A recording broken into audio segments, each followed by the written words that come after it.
Hello, everybody, and welcome to episode 40. Yeah, that's 40 of the night shift. We've got DDK and Jason Kaplan joining me. I'm your host, Chris Puckett. Emmy Award-winning Chris Puckett, by the way. DDK, Call of Duty won the Sports Emmy last night for esports. We got to celebrate. What is an Emmy? I think it's like a trophy you pay for and then eventually like put in your garage somewhere. It's something that I think other people really deserve, and we got it somehow. We're going to celebrate throughout tonight's show, though, with some prize money going to our friends. Jason Kaplan, we've got the best in NA and EU. What's on the line tonight? What are our players playing for other than Pride in the newest update? I cannot even tell you the prize pool because I don't know if we're still doing the 1250. We're back to the 600. Maybe ZP, if he's here, can chime in. We're not showing ankles. We don't know the prize pool. It's 1250. All right, we're starting the show strong. Let's jump into this one by talking about the format. As we don't know the prize pool, we do know the bracket. Dan, it's going to be 2 EU challengers. Then we get into the EU finals, NA challenger matchup, and then the NA finals. You'll see a bit of a surprise here, though. Melee Creeps, who just won the most recent DSI, are playing in a challenger matchup, and they've been on a 7-match slide. Are they the team to watch tonight, or who are you excited for, Dan? Who am I excited for? I mean, yeah, it'd be cool to see. I want to see all of these teams because I think there is actually parity amongst all of these teams, and we just had. I mean, I kind of feel for the Death Slam Invitational a little bit because they ran into that like crazy mid-earn patch and everyone was like, not sure about this. And, you know, it was definitely kind of chaotic. And I think there was consensus that it was it kind of reduced the game. I mean, we'll probably talk more about it later on, but it felt a bit reductive to the overall gameplay of Deadlock. And so now the Urn's back in the side lane. They have obviously maintained some of those dynamics of how the Urn is captured and so on. So it'll be interesting to see how that plays out because that will be new today in terms of what Deadlock or Pro Deadlock actually looks like. And I do think that was going to change how you're going to draft as well as a lot of different things. So a lot to be talked about, but I want to see how all of these teams do today because of all of those changes. I want to see where does rebuttal go in terms of item priority, because I feel like there's going to be a whole lot of pairing around the Urn. It's going to be a whole glorious mess. So before we get to that, though, we got to thank the patrons. These are the folks that have supported us since day one. Kaplan, we are celebrating 40 episodes today. We're nearly closing in on a year, and we've had the OGs like Afax with a $250 donation to start things off with Tetsio, Skinna, and we've got so many new night shift residents that have joined our family with just $5. You know, I think Afex and Tetsio have been here since maybe week 1 of the night shift. 40 weeks. Like negative 30. Wait, what do you mean negative 30? Like before we were even night shift, they were supporting us. No, we didn't have a patron before we had night shift. Oh, then I'm a liar. They're just watching the show without paying us. How dare you lie, Puckett? The original patrons. Are you lying about the Emmy as well? Because come on, COD winning an Emmy? Esports really that dead? It was pretty good. What game do you work on, Jason? Deadlock. That's why we're here tonight. Let's talk a little bit about why Deadlock is popping off, because Walmart wants to join one of the newest games in the business, DDK. We've got an open going on, and we want to welcome the community to compete in it. What do you see coming our way this Saturday and Sunday? Yeah, well, as you can see, as it's front and center, $12,000 prize pool, enormous, massive prize pool here. This will be a North American event, but it's an open, so teams from all over are welcome to join in on those open qualifiers. You can see that'll be on May 29th, well, Dan, and then we'll be live with the broadcast on May 30th and 31st. Technically no, because we in 7 minutes of having the applications online to sign up for our open qualifier, they were all gone. There were 64 slots. We got to add more lines to the Google Sheet load to add more lines. We can't be maxed out. My team isn't even signed up. We need to get the Sneaky Beavers in business. I made jerseys and everything. If you guys missed out on the open qualifiers, don't worry. I have a feeling Intel and Walmart are going to love what they're seeing. The community has been incredible. Your support for all of our sponsors has been fantastic, to the point where we've been able to make sales decks, sell it to brands as big as Walmart and Intel. And they're like, you know what? This is a good idea. get to investing. So thank you for being part of the show. Thank you for showing up, playing. And of course, our way of giving back is through the prize pool. $12,000 for a North American event. The money keeps going up to the point where people are complaining on Twitter about what's fair and not. DDK, before we drop into the drama, though, we've got to introduce the teams tonight. Would you like to tell me first about our EU challengers? They go by the name of the Abrahams, and they've been looking pretty darn good recently.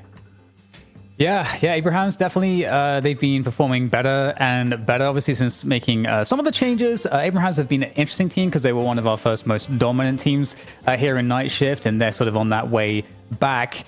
They didn't have as good of a time in the DSI, but again, I feel like the DSI will have that asterisk over it. That mid-earn, it was a little bit crazy. It really changed the mid-earn battle enormously, and so I feel like that's not going to really phase them all that much. But together we're in a Yamato. I mean, again, maybe we'll talk about the statistics. Apparently, Yamato not doing so well, at least at DSI, but Yamato is really strong right now. Yes. And Pocket's really strong right now. Probably won't get to see it, so that's unfortunate for Empty Dreams. But everybody on this roster, I think, is pretty well known. Shout out to Stormy Day back in the chat. Please do not get a DNA test. Sanya Sniper could be a player to watch as well in the new meta. If it's going to come to a brawl, Saint has the best hands in EU, right? Jason? I mean, we're talking Mo 1v1s. I can't deny that whatsoever. I think this man has yet to lose a single Mo 1v1. I think the interesting thing about, if we're talking about throwing hands here, is maybe for Empty Dreams in particular, as we had seen in the DSI event, an uptick in certain M1 heroes like Wraith, for instance.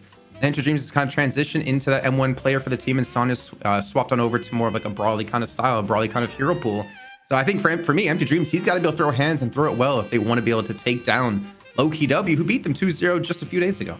Right, let's talk a little bit about that competition. We've got Leviathan waiting in our finals matchup, and Lowkey W, is in that championship match. Leviathan will be the challenger. Overseas, Freemock, Rake, OCs, Razumi, and Sai. When I look at the squad, I can't look past OCs on the Mina and Overseas supporting him. He's had a great shiv in the past. He's been a brawler. Dan, you mentioned Billy. You've been seeing a lot more in your games. Do you expect Overseas to be playing the Billy, Freemock on the Shiv? What did we expect to see tonight? Yeah, I think Billy's interesting because Billy, I feel like people kind of slept on Billy a little bit. He was kind of disappearing from the meta. If we ignore kind of the recent earn changes and that recent patch that we had, Billy was still actually in a very good state. And I think there was no one better than showing that than Snakes, who was still able to get a lot of great results on Billy. But they buffed him. His health pool is now significantly improved, so he's a really big threat. So I'd be shocked if we didn't get to see him, especially given how burger boxy the new earn dynamic is. Even if it is now on the side lane, it is still a lot of burger boxing that's going to be happening. Kappa, what do you see when you look at this team? Thinking back to last week, I believe we saw some adaptations in the team we haven't really seen before, and that was mostly revolved around Freemock and Rake in particular. Freemock, we're used to seeing play like Shiv, play like Apollo, be in your face kind of style. But he was actually playing the Celeste, and this time Rake was playing the Apollo. And I think this is kind of a deeper thing within the team. They realized what they were doing was not working. And they looked pretty damn solid in the beginning of the game up against Abrahams in the last week's matches. But they fell apart when it came to the macro play. And I think that's something they have to kind of revisit going into this week. But for me, seeing a team that's willing to make changes like this, it's at least them recognizing what they're doing needs to change. And I hope for them that they continue to push on that and continue to improve on it. So I think this is a real contender against Abrahams. I don't think it's a pushover anymore. Dan, somebody in the chat said they want to see a 3v3 between the casters in production. I recently upgraded to a ritualist level. That's the red color if you're a noob. How bad do you think we would beat down Solomon, our producer? I don't think Solomon has time to play video games. I don't know. How bad would we crush Lotu, who has way too much time on his hands? I don't know. I mean, we would have to be able to first sync up with their sleep schedules, which is already a challenge in of itself. Yeah, do you remember, Solomon's producing. Lotu's not doing it. So you can talk all the smack you want about Lotu. It's just on Sunday we have to be careful because then he'll be taking over the reins. Yes. We would shut Lotu down so easily. I could probably do it with one hand to hide behind my back and like one eye open and probably still beat Lotu. As long as Jake's on my team, I'm not losing to ZP. That's all I know. Let's take a look here at, of course, the prize money we mentioned. $1,200 is going to be up for grabs, $1,250, I believe, for the regions. And we will be celebrating our players along the way with all the donations. Speaking of donations, apparently we had a way to do it way back in the early days of Fight Night, Jason. It was on the website. It wasn't on the Twitch, but it was on there. Just wasn't a Patreon. So shout out to the OGs like Den is Twitch in the chat. We do have a Mo Krill battle coming up. And of course, we got to talk about items. Everyone was seeing what was happening during the urn. I was asking the world, what year is Deadlock based in? Kaplan, when do you think the cursed apple is supposed to be taking place? 1940s, 20s? Isn't it? So I'm going to go for a good year before it started to go bad. I'm going to go like 1943. See, because what I heard in my game is that Hitler actually designed the mid-urn. Is that more accurate, DDK? I will not comment, but I think it's in the 1920s is the time periods. Okay, see, it wasn't Hitler. 1920s is way too early for him. So, Laurel Lord, you were wrong in my ritualist game. I believe she was playing Lady Geist, and her name cannot be repeated. I reported her. Let's talk a little bit about the players, though, that we're expecting to see here. There's going to be 12 of them in the lobby. Who are the best ones? And, of course, who is going to take advantage of the new patch DDK with every new buff we are seeing, or sorry, every new update, we're seeing buffs to certain players. Dude, I have patch fatigue. Like I don't know about you guys. Like it's these small patches from Yoshi, dude. I can't. I don't know what I'm gonna do when I see a big patch. like I don't know what that's gonna mean. I mean, this is Thank you, small patch. thank you, Solomon. ZP. Smooth zip line grabbing. Spinning grabs, solar empowering rules, re-expanding with an alternate set of mechanics. One stop out the. I can't keep up with this. This telestrator's too fast, Solomon. Earn time. Oh my god, dude. It's down to 3 seconds though. Yeah, restorative shot, it's better. So Graves got even better. Slowing bullets, a little bit worse. Whose line is it anyways at the end where they have like scrolling credits and they're doing like some like ending part of it? Oh yeah, big shout out Huntazor. The fire rate reduction increased from 14 to 15%. And you can't forget about Frenzy. Trigger debuff resistance increased from 30% to 40%. Dan, help me out. Jump in, please. Okay, rebuttal. Power cooldown reduced from no, it's gone. No, it's gone. I can't do it. I can't even read as fast as he. But lifestyle now grabs plus 6% weapon damage. Battle vest weapon damage increased from 15 to 80%.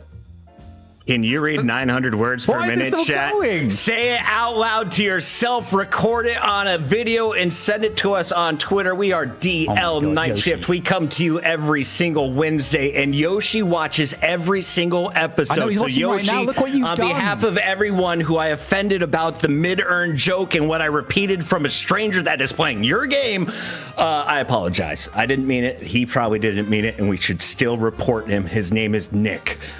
We talk a little bit about Billy looking better. Calico has been in my game. She's getting smashed. I see Graves is winning every single game, it looks like. Dynamo is crushing all of the fights. Why is Graves so good at the lower levels, and does she extend to the pro level, Dan? This is like a Greek epic. It just keeps going. Can someone stage an intervention with Yoshi at Valve? Why has that not happened yet? This may be the best segment we've ever done. We're winning the Emmy next, guys. We found out it only costs $400 to apply. With your money, we are going to apply, and we are going to win a 2026 Emmy. Or 2027. I don't know when they give it out. Shiv got 3 updates. Venator got 2. What, Wexler? I can't tell. I can't read the name officially in chat because it's very confusing. But we should do this like the Star Wars intro, where it all goes like backwards into space, because it probably would have been just as long. Yeah. Yeah, that's true. That would work. Oh, it slowed down. It's come to a halt, but that surely is not the end. Is that the end? That's the end. And now let's go back to the top, guys. Let's go back to the top. Let's see some of the ones we missed. Here we go. He's got it on a mouse wheel. This is top tier production from the top, ladies and gentlemen. Base Let's run it HP again. reduced by 10 for all heroes. HP per boon reduced by 3. Thank God. Knockup durations are now affected by debuff reduction, and that's all you need to know. When it comes to the items, though, what are we buying other than rebuttal? Kaplan, what are you buying in your games? Can I go back though? Because I think one interesting change is that shrines are not vulnerable until one set of base guardians are down. And we saw, I believe it was last week, that we actually had someone, it was a Zergi, like trying to take down a shrine, running past the base guardians. I think when he's on Viper in that game. I think that's actually a really good change. I think you shouldn't really be able to just bypass that sort of mechanic. So I'm a big fan of that, honestly. I think that's like one change we had to point out. That's a good catch. I like that my game no longer like goes to 2 frames per second. They updated that in 15 minutes.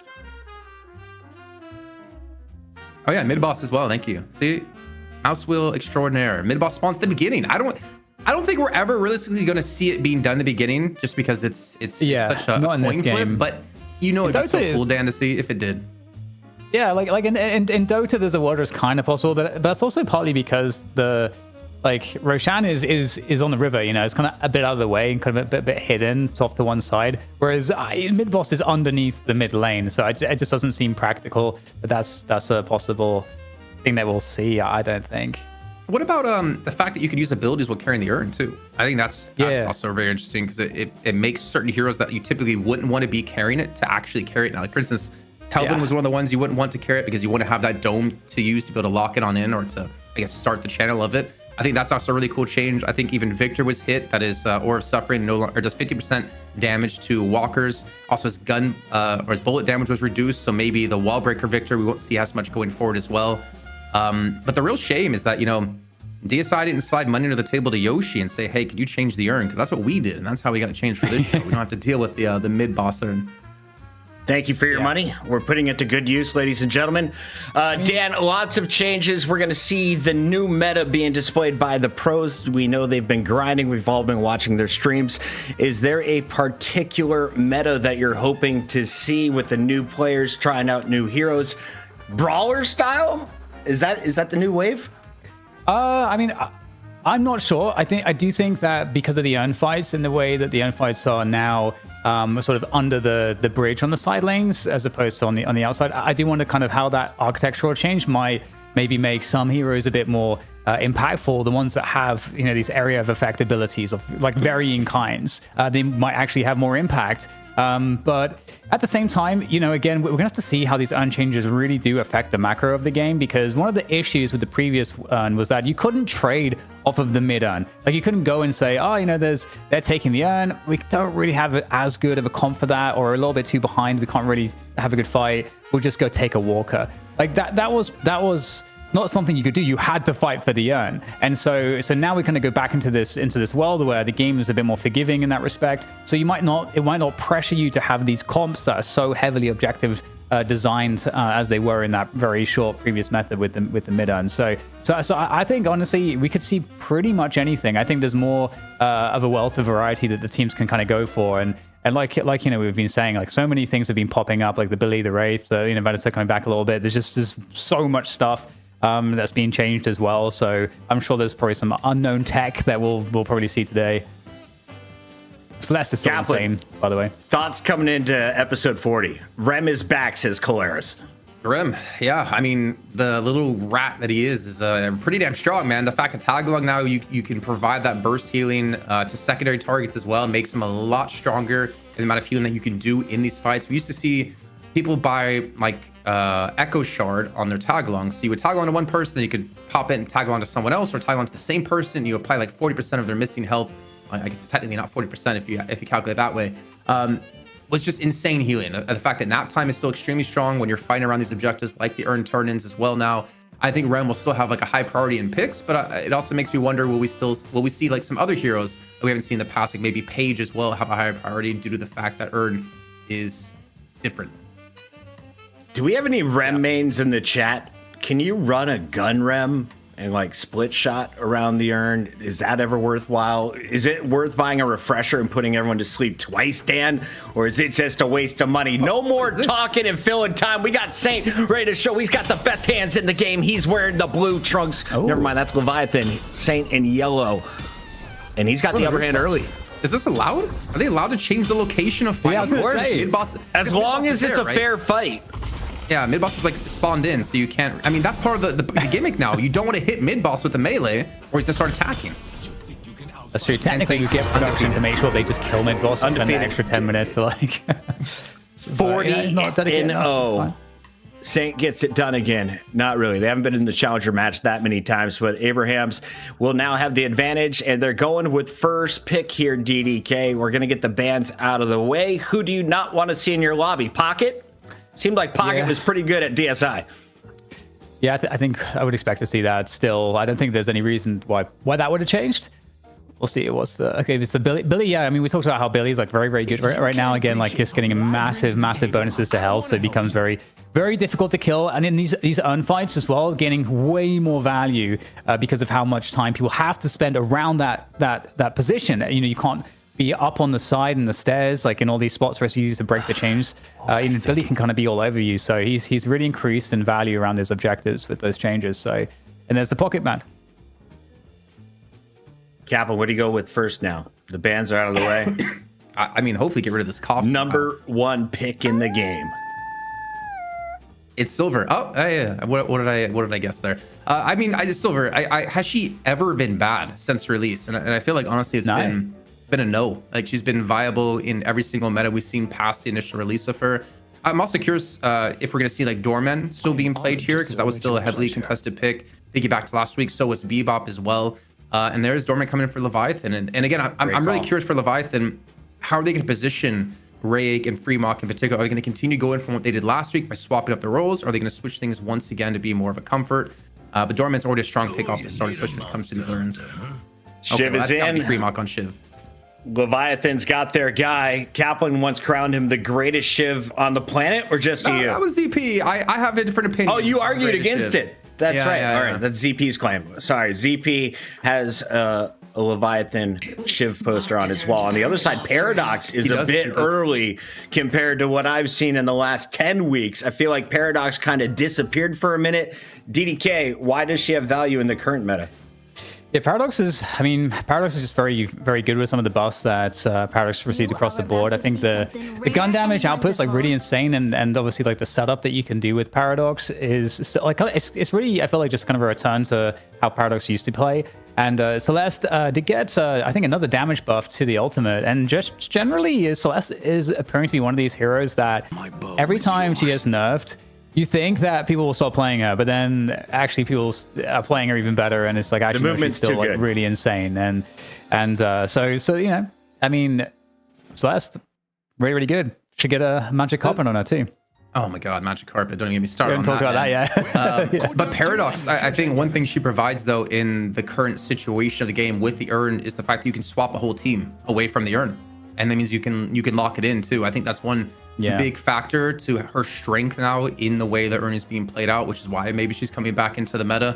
But man, magic carpet, the fact that you have like negative 15% gravity, the fact that you can float forever, it feels like a Celeste. I mean, I've seen some like Shiv videos of Shiv with magic carpet, and my lord, if we talked about movement before, it just becomes that stronger, or that much stronger going forward. But that's still like a pretty big investment to go for if you wanted to go for something slightly gimmicky as that. No one builds an DDK, Silver just got caught up with by the chat, and Cosmetical, who is playing in the finals for Lowkey W, was the first to a woo. See a Silver main? Are we expecting a Silver contest in the grand finals? Is this just a preview? I think it's one of the ways that Cosmetical has to flex off of, you know, a pocket that's just going to get perma-banned, and I think also Mina seems to have dropped off a little bit. I don't know where the value is. She did get like some slight adjustments. I think she's still very good, because before those adjustments, I mean, I felt kind of broken. At least the ult was really insane. So I think she's still good, but there's definitely like a lot of other promising options. You know, you've got Victor, who's still very good as well. Obviously, a little bit less powerful with some of the changes. And again, you can't do that walk breaker stuff because of the way that the shrine dynamic has changed now. You can't just skip onto that one. But yeah, I'm liking how these are developing. I think Talon is worth talking about, Jason. This is like something that's received a lot of extra power as well. Yeah, I think they changed around like his rain of arrows. I was trying to brush up on like all the patch notes, but it's like really difficult to do so. There's so much, yeah. Do we have any GT mains in the chat? Why are you now valuable in my lobby? Because historically, I never wanted you or Vindicta on my team. I mean, like for GT, I could see if you're going for contestant urns, the owl's big. The fact that you can do a lot of damage from range as well with the charged arrows, the power shots are going to be pretty massive.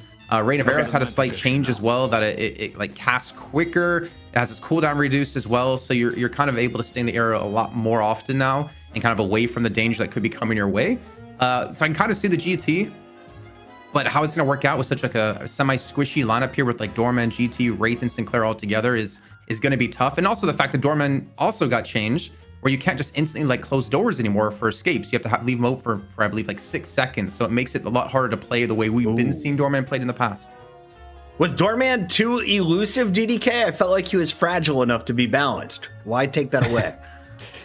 I don't know, man. I don't know. I just like he's handsome. He's got those like gorgeous like, blue eyes. You know, why Great wouldn't hands. you want to play him? It's actually interesting because last week Europe was banning him, I think, really routinely, and it was NA that was letting him through a lot, and he actually was losing consistently in NA, which was kind of amusing. But I'm actually looking forward to seeing how Leviathan might actually play him, especially in this current meta. Should be really fun. I'm most excited to see the strong Yamato though, because that's kind of reminds me of the OG Yamato that we had in Deadlock. That would be like this hyper carry spirit burst character, and that's an identity that Yamato had lost. But I think with these changes, Yamato has the potential to kind of be back there. Saint has one of the best hands in the game. It's his left. He plays Mo and Krill. At least for the 1v1s. Will he bring it into the big stage? Not tonight so far. Abrahams versus Leviathan. It's a best of one on the mic. Jason Kaplan with DDK. Jason, let's kick this off. Yeah, let's kick it off indeed, man. Dan, I am so excited to see how this one's going to break down our first cast here on the new patch in particular. Not to mention giving us some reps going into the weekend, man. To see EU get so far in DSI, Lowkey W making all the way to the grand finals, losing 3-0 against melee creeps. You're going to have their chance yet again here in our 12K prize pool, the night shift open over the course of the 2 days. So yeah, man, this is going to be exciting. And I think this is going to be a really good test to how teams are performing with the new urn. But also, I'm curious on your opinion, Dan. I also kind of expect teams to maybe not show anything that they might be hiding going into this weekend, because $12,000 on the line is a lot of money. Yeah, it's a good point. It's definitely a good point. I think there's so much that is unknown in this meta too right now that it might even be hard to know how good something is. So I could also see an argument going the other way where because there's so few days going into that huge tournament that we're hosting over the weekend that you almost want to maybe get some tournament reps and stuff that you think might be good to try to make sure that you don't run into a problem when you're actually trying to execute it on the day. I mean, ultimately, Jason, just with how fast we patched this game, looking at you, Yoshi, it feels impossible. Like, what do you do as a team? I mean, I thought Deadlock isn't I thought there was no competitive scenes for Deadlock. I don't know. I saw some tweet about that. I'm not sure what that was about. I mean, it's. I think looking at like the lineups as well here, Dan, you talked about Mirage having, I believe, some like really low win rates when it came to DSI over the weekend. But I think part of Mirage's strength obviously was the fact that you could split push extremely well. With the urn being moved back to the side, will Mirage come back into his power that we expect him to have, or at least had in the past weeks? I think that's one interesting note to keep an eye on. But also the increase of Abrams as well over the last few weeks. We saw Saya playing Abrams in the DSA finals. Now we're seeing Saint. We have seen before as well. Abrams getting a lot more love compared to, I don't know, like 2 weeks ago. He was like never picked, I feel like. Yeah, and I think Abrams is really, really nice because of how it can also synergize with Paradox. It's kind of a classic combo. You know, being able to swap into an Abrams charge is absolute money. It's so powerful to displace people and also just an unkillable tank, really good spirit damage, and really good on these objective fights. Just, I mean, it's, you know, we all know how well Abrams can play, and I think if Billy's banned, it's probably a great go-to. They've got Victor as well, so the front line is really, really strong for Abrahams. I mean, I think, you know, we always talk about like what combo we favor. We talk about like which team's stronger when it comes to mid boss. I think when you start talking about which teams are stronger when it comes to the urn, because I'm looking at Abraham's side. I mean, having an Abrams, a Victor in a front line, even a Silver, and then having like support of a Paradox to keep people away from the actual mailing of the urn, I think provides you a really strong combo. But the one downside to that, I look on Leviathan, is that you have the range damage from Rayik on the Great Town. You have the Rabbit Hexes coming out of Irazumi on the Sinclair. And then you do have like some amount of like frontline skirmish with Yamato and of course with Shiv as well. And Yamato could easily get the urn dropped or swapped on over because of the Shao transformation, which we talk about in the past as being a mid-boss controller, like a win condition for taking mid-boss. It's now kind of a semi-win condition for locking in urns too. Yeah, I think that's a really, really great point. Actually, just like kind of picking up on how the front line kind of changes the urn dynamics.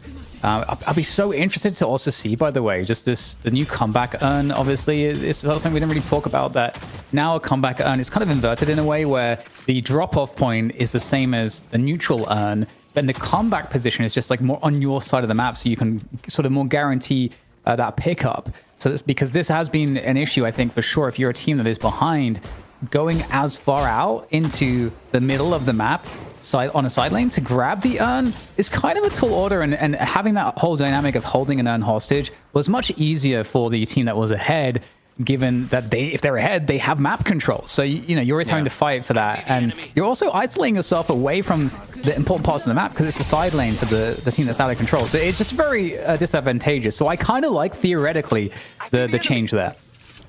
Yeah, and I think I'm all for that as well. I think it was always frustrating to have the team just get control of Erd because they're ahead of you, and then they just hold on their side of the map. But now the fact is, if they want to contest that, they have to go on your side of the map, which gives you an opportunity to go for a fight, which I guess you could technically argue both ways, because if they're coming into your side of the map, they're still going to be stronger, but it does give the opportunity to set up for a fight. I think more importantly is the big factor here.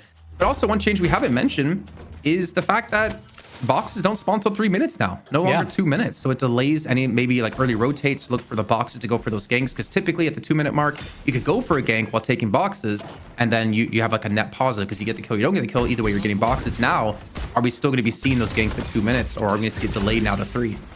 Yeah, and something else we didn't mention, like, honestly, there's so much stuff, but the Guardians also are a little bit easier to kill. The resistances on the Guardians, I think, what was it? They started like 50% instead of 75% or something. So essentially kind of speeds up the early laning phase a little bit more in terms of how quickly you can take down the Guardians, reasonably so. So that's another thing that should actually have a pretty big impact on the game. Because in addition to that, Jason, I think the tier 2 camps, I think, didn't they go from a 6 minute spawn time to 5 minutes, I think? They did. So that should speed up the game a little bit too, in a sense. Yeah, it's a bit tricky. I think, like, I've never done the math when it comes to that, if it's like a net positive economy wise or a net negative. But it is interesting changes, and also I'm kind of happy to see they're willing to go for some jungle changes on top of this and boxes. Because I'm not gonna lie, I mean, I still was never really a big proponent of the way the boxes are used currently, and the fact you can just kind of farm them forever and still not really far behind. In my opinion, you should kind of be punished for doing something like that. But maybe that's just down to teams going for a catch on you, going for box running. But yeah, either way, keep experimenting away. Whether it's Urns in the community hating you, they should also understand it's still closed out the game, and big changes are worth it. Because I would hate to be Counter-Strike right now, where they get an update every like 3 years. Yeah, definitely. Yeah, there's a lot of time right now. Sort of, I mean, we're technically still in this, I suppose you could call it like an early access or a closed alpha. So yeah, this is really the best time to make sure that you can kind of really tune in some of these ideas.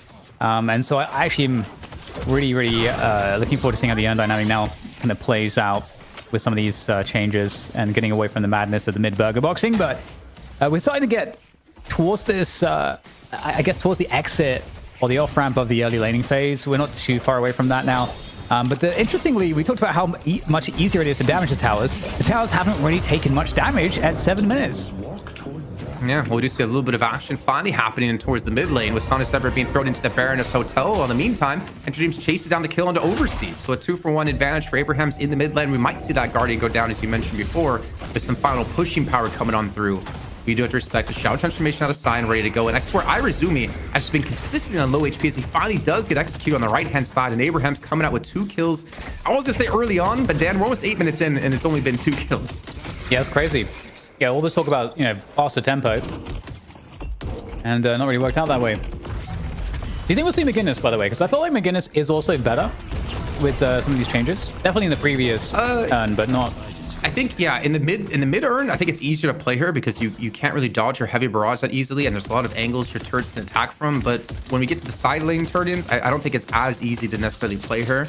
I mean, even like Puck was talking before, we were seeing that there's a couple of like S+ tier heroes now, and Sevens to be considered one of them. I think that's mostly just due to the fact that you could just storm cloud a mid lane and you can't really dodge the damage, and you're guaranteeing an earn turn for your team. So I think it's all about the pros here, and what we see is the first Guardian has gone down. And Sai's able to at least return a kill here. They do lose OCs, but they get 2 for themselves, and probably a Guardian here in the mid lane as well. It is interesting, because one thing I will say in McGinnis' defense, because I've been playing her a little bit with the new side lane urns, is that she's really good at defending the urn turn-in because of the wall. It actually makes it really hard for the opposing team unless they are kind of close to you. If they're zoned away in any way, you can just lock them out of the urn turn-in completely with the wall. Yeah, that's not a bad point. And I'd be interested to see if we do see teams go for that. But also, I mean, at the same time, though, Dan, I am a little bit worried about teams who heavily invest into a comp based around urn control. I don't really know how well McGinnis would fare like later on in the game when you start playing around mid boss, you start playing for these big objectives where she'll be viable enough to win some of these team fights like we saw previously before the ult was nerfed down. But yeah, I think it's something definitely like teams and players will knee-jerk reaction to and see like a nerf and think, okay, this character's dead. But speaking of dead, it's gonna be Saint here. I see the enemy. Yeah. At any rate, I guess to close down the thread, it is certainly, I think something we can agree on is that it's fertile ground right now for teams to experiment and to find new interesting things that can be quite strong. But speaking of which as well, I mean, I was mentioning previously how much I was like looking forward to the Yamato, and it's been sort of dominating Sai in this 1v1 against Celeste. Spirit Burst for Spirit Burst. It seems like Yamato coming out on top so far. And Celeste being behind, MC Doom 6.6k souls against Sai on 10k. That's starting to be quite the difference. I mean, I'm honestly surprised to see Leviathan sitting on this kind of lead right now, considering how it felt like the game initially was starting off. But they earned the first one of the game finally to spawn in here on the right-hand side of the map. As we transition over towards the left, and you can already see at the moment Leviathan have a majority of their players in this position. And obviously with no Guardian to defend on the right-hand side, they're going to leave Rake there to continue to farm on the Great Talon. His Owl will be up soon as well, so they can use that while he sits in that lane if they want to continue to have him farm. But this Erd, man, it is getting extremely quick across the map here. And it looks like, I'd almost say Leviathan are planning to let this one go. Yeah, it looks like that's going to be the case. Not really looking for a challenge here. But also not taking anything else on the map in terms of position. I mean, they're coming into this. Actually, looks like they might go for a late challenge. Someone going to be able to sweep in and get a quick melee off on this one. I mean, there's all this to protect it, and you got the parry on top of it. Abraham's ready for it.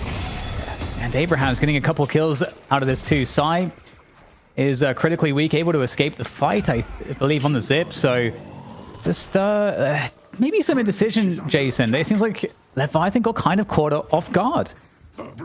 Which is kind of surprising, because I feel like you should know that one was coming. I think their maybe decision was to allow OCs to push down this right lane Walker by himself, but obviously with the Mirage enemy team, with Arzo, you're not realistically going to have a free opportunity to take a Walker. So if anything, Leviathan going to come out behind. They were up about 4,000 souls before the Urn. Now they're just dead even between the two. Yeah, I'd have to agree, man. Maybe a little bit of misplay here, especially losing players after the Urn was already done. Something else, by the way, as we're on Shiv did get some changes as well. I think the only one I can remember, because there's so many, is that the slice and dice, the spirit resist that you reduce. I think it was 8%. I think it's now down to like 6 or 5 or something. There's like some small change to that, but I don't think that's going to make too much of a difference in how like powerful Shiv is, especially in these 1v1s, especially at full rage when you're slice and dicing people. Nice kill, just undeniable. The entire team is here now. No cooldowns available to really do anything else, but hey, I mean, taking down Sanya, maybe it's worth it.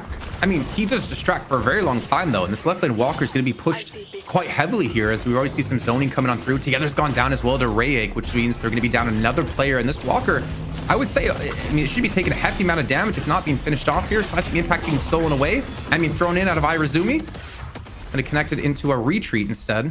And they do keep the Walker alive, but look who's deep, man. Sai is extremely deep, and honestly, Sai's dead. Gets punished. And there we go. Empty Junior is able to get some recovery on the soul situation. Again, really important, I think. I've been mentioning it quite a bit because just the strength of Celeste is pretty enormous. And we've seen that in many of the matches, that you can go absolutely crazy on Celeste. I recall seeing Do having some insane performances on Celeste in the DSI tournament, for example. So always good to keep an eye out on that one. Everyone on parity, more or less, across Abraham's in terms of the souls. 6k advantage across the entire team. So really, I feel like flipping that early game advantage that Leviathan seemingly had. I think it was that Urn, Jason. I don't know if it's hesitation or what it was exactly. Maybe they felt like, oh, we're not going to make it in time, and then they changed their mind, something like that. But ever since then, they've been looking at well, just a deficit. I mean, yeah, the earn turn in plus the 2 deaths after is what I think really set them behind now. I mean, obviously still continue to look for this walker down to half HP. Rake in the sky here, trying to do some good damage. The Owl coming on through. He's only at plus 10 at the moment.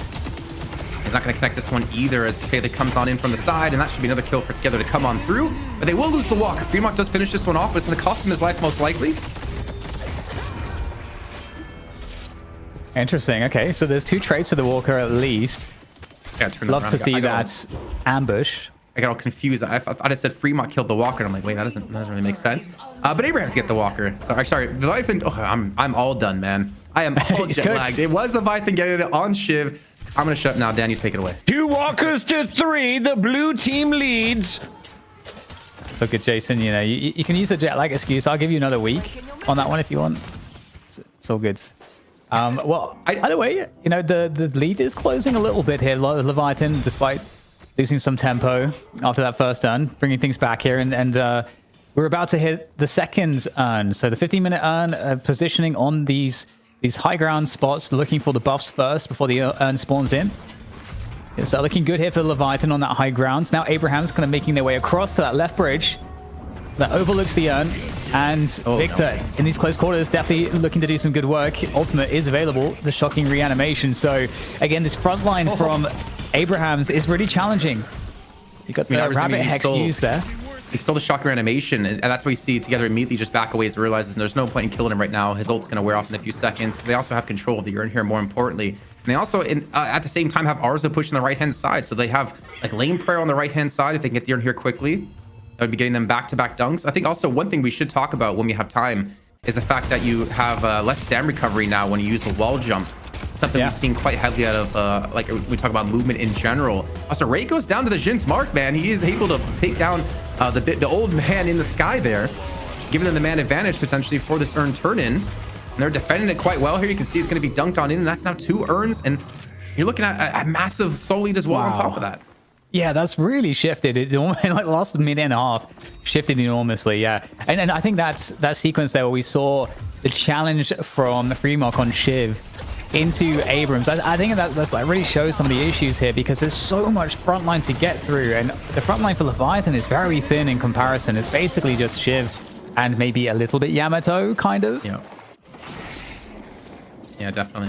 And I think you're trying to see like Leviathan wanting to play from range here with the GT and with the Wraith. I think is like Wraith has no protection. The Owl coming on through here is going to connect onto. Still waiting. Nice. All right, it hits one. It hits Tassin. It doesn't do anything after that one. But trying to get a catch, and fortunately for Leviathan, they're not really going to be able to turn it into anything. Yeah, I mean, I really wanted to credit Abrahams there for just a great disengage. They picked a really good timing when Leviathan were looking to collapse, and they just got enough space between Leviathan and themselves to disengage and do so very safely. And so far, Abrahams have been really dictating the macro. With that said, you know, they are down a walker, but we'll see if they're able to remedy that situation. Leviathan managing to recover some of this deficit, now just about 12k, so not marginal, but not game-breaking in any sense. And there's some time now between the next, now and the next urn objective. So a lot of jungle to clear up on the map and potential opportunities to go for plays, whether it be for picks or to try to prioritize, the wave control, and maybe try to like focus on a walker here, just like pressure one side of the map. That would be something I think Abrahams would love to do. I do wonder though, Dan, is there value in Abrahams not extending their lead further right now and trying to keep it just in line? Because if you do so, the next turn won't be a comeback urn, and you can use that one to really be the spring point forward to actually take this map if they continue on this pace. Yeah, well, I mean, again, it's like just so much control from Abrahams here in this mid position. Yeah, the death ball, kind of a death ball to be honest, with all this front line. Looking to drop in for the mid boss off that pick as well, especially with Irizumi very low. No ultimate there for Irizumi. No Yamato in the picture. This is a great setup for a mid boss. The crystal now dropping from the ceiling. There's a swap that comes on through, but who's going to be able to pick this one up? The Baroness is going to be occupied for now, and it's going to be Abrahams all over this one. 2 crystals claimed against the one for Leviathan. Leviathan doing a good job to challenge this one. Orsi is going to use that crystal, unfortunately, on the door, man, as he just res back on up here. And Abraham's, and they're not too healthy. Empty Dream's low, Saint's low as well, but Arzo's here, and he's looking for damage, and Freemock's going to fall again to the Jin's mark, and that pop doing some crazy amount of damage. And I think Rake's going to fall here after as well. This is going to be Abraham's picking up multiple kills, but they have to be careful to protect their one remaining crystal, because Sonic Sniper has consumed one of them. And I think they're going to be relatively safe here for now. Sorry, no, the task goes down as well, so no rejuice left now for Abraham's. But the thing is, with a minute left to go here, and the extra income they had from that, there is the world that they can take this turn and dunk it. And I don't think they have quite the lead right now for it to be a comeback just yet. I just think he's just trying to buy some time here, but he's still going to fall. Yeah, this is a challenging situation right now for Leviathan. They were starting to catch up a little bit, but then, I mean, good timing on the mid boss there from Abraham's, taking full advantage. Everyone in position on mid to just go for the drop on it. Pretty well done. Oh, look at this. Cosmetical gifting a sub. Shout out to Cosmetical. And again, I mean, at least for Leviathan, I got to say, they have that Walker advantage. That is helpful to have. Can I counterpoint you on that? Counter me. A bit. I mean, because having the Walker is great, right? Because they were able to actually push up to the base gardens. The waves they kept shoved into that lane. You can see the base gardens down to almost half HP. But also, that does mean that the lead that we're currently seeing for Abraham's, or the deficit that Leviathan has, is actually going to be much bigger when we finally see Abraham's go for that first Walker. True. And I don't think the economy is quite there yet to make use of that flex slot just yet. But it obviously is going to be very painful for Abraham's having to continue to monitor that lane, especially when you could have a shrine being backdoored after those guardians. But I don't think Abraham's going to give him the opportunity more, as we see them starting to group on this left-hand side looking for their own Walker. Well, interestingly, we're going to get a look at least at the first comeback earn. Almost a 20k advantage now for Abraham's. It was 15k when the urn spawned. And back in the Baroness Hotel you go, Victor, but they're going to be able to convert on this one. Victor does have shocking reanimation, so... Oh, do you really want to trigger that? But actually able to... Is he actually going to survive this? Okay, there it is. Shocking reanimation. They're going to go for the finish here. Is there any assistance coming? I don't know that there is really. Victor might be in trouble if they can try to lock him down, but using the verticality of getting, scaling the rooftop really effectively to get out of this fight. And in the meantime, the urn has been collected by Leviathan. And again, this is a comeback urn for them. But here is the trade. The Walker on the other side of the map will be claimed by Abraham's. I mean, it's such a perfect Walker to go for too, Dan, because it's on the side of the urn turn-in. So a really good call being made here to shove that one on through. Means they can take the Walker and back into the urn territory. But Leviathan, they have a man advantage. I think this could be a really important factor. Not to mention, Together's not even here. Neither is Arzo. I think this can be a free turn-in, but I think instead Abraham's going to turn this into a Walker take on the right-hand side and go 3 for 3 in Walkers.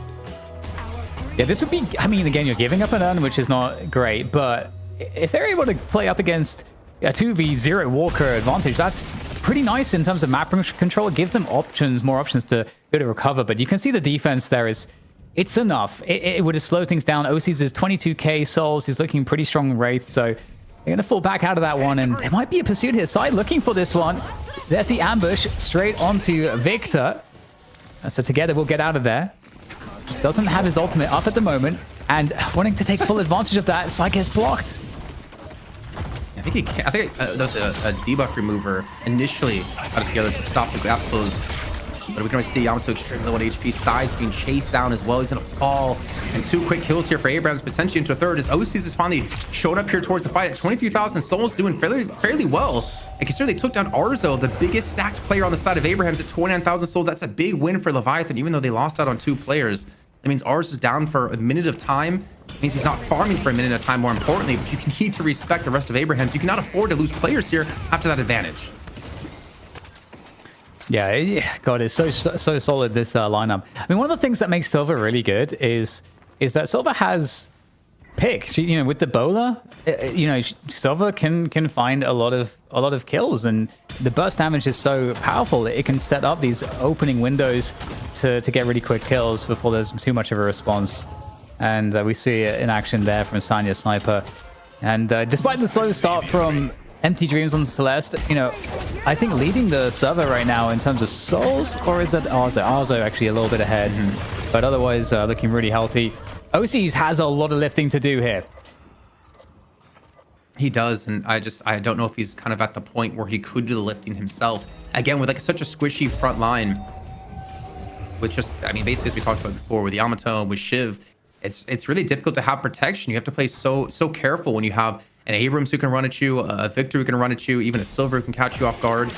And I also do wonder, is Saint even building towards a Phantom Strike here, making his job even more difficult? But Abrams have shown they can just chew through the front line of Leviathan. And unfortunately for OCs, he is quite far behind Arzo. I think Arzo just wins these 1v1s on Mirage right now until OCs can get a couple more items built up. Yeah, it's definitely, again, it's actually really problematic because one thing that really benefits a Mirage is having a frontline like this, very, very strong, because yeah, like, it gives Mirage all the ability in the world to position around the fights to do maximum damage and really not be harassed. And that, I think, is a really big issue for Leviathan. It's very easy to catch Talon. It's very easy to catch Sinclair or potentially OCs or Overseas. Like, all of these guys are pretty kind of weak. There's not a lot of direct support and disruption that can help them if they get targeted or focused. So to be very cautious about that. Yeah, the movement. I'll say this though, you know, I'll give ZP credit. I don't think Freemock's the best Shiv EU. I want to lean towards cosmetical, but Freemock's movement is pretty damn good when it comes to Shiv. You've seen like all the bounce he's doing, but even when not coming to the escapes, the fact that he can move so well to really capitalize on these boxes as quickly as possible, to have as little downtime as possible, is definitely brilliant. But we're getting the urn spawn in one more time here, Dan, at 25 minutes. Another comeback urn once again here. Last one was given up and Leviathan were able to secure it, but they did lose 2 walkers for it. And Abrahams have grouped up on the right hand side to do the exact same thing they did before, of going for that walker and then blocking the urn if they can. Yeah, really smart play.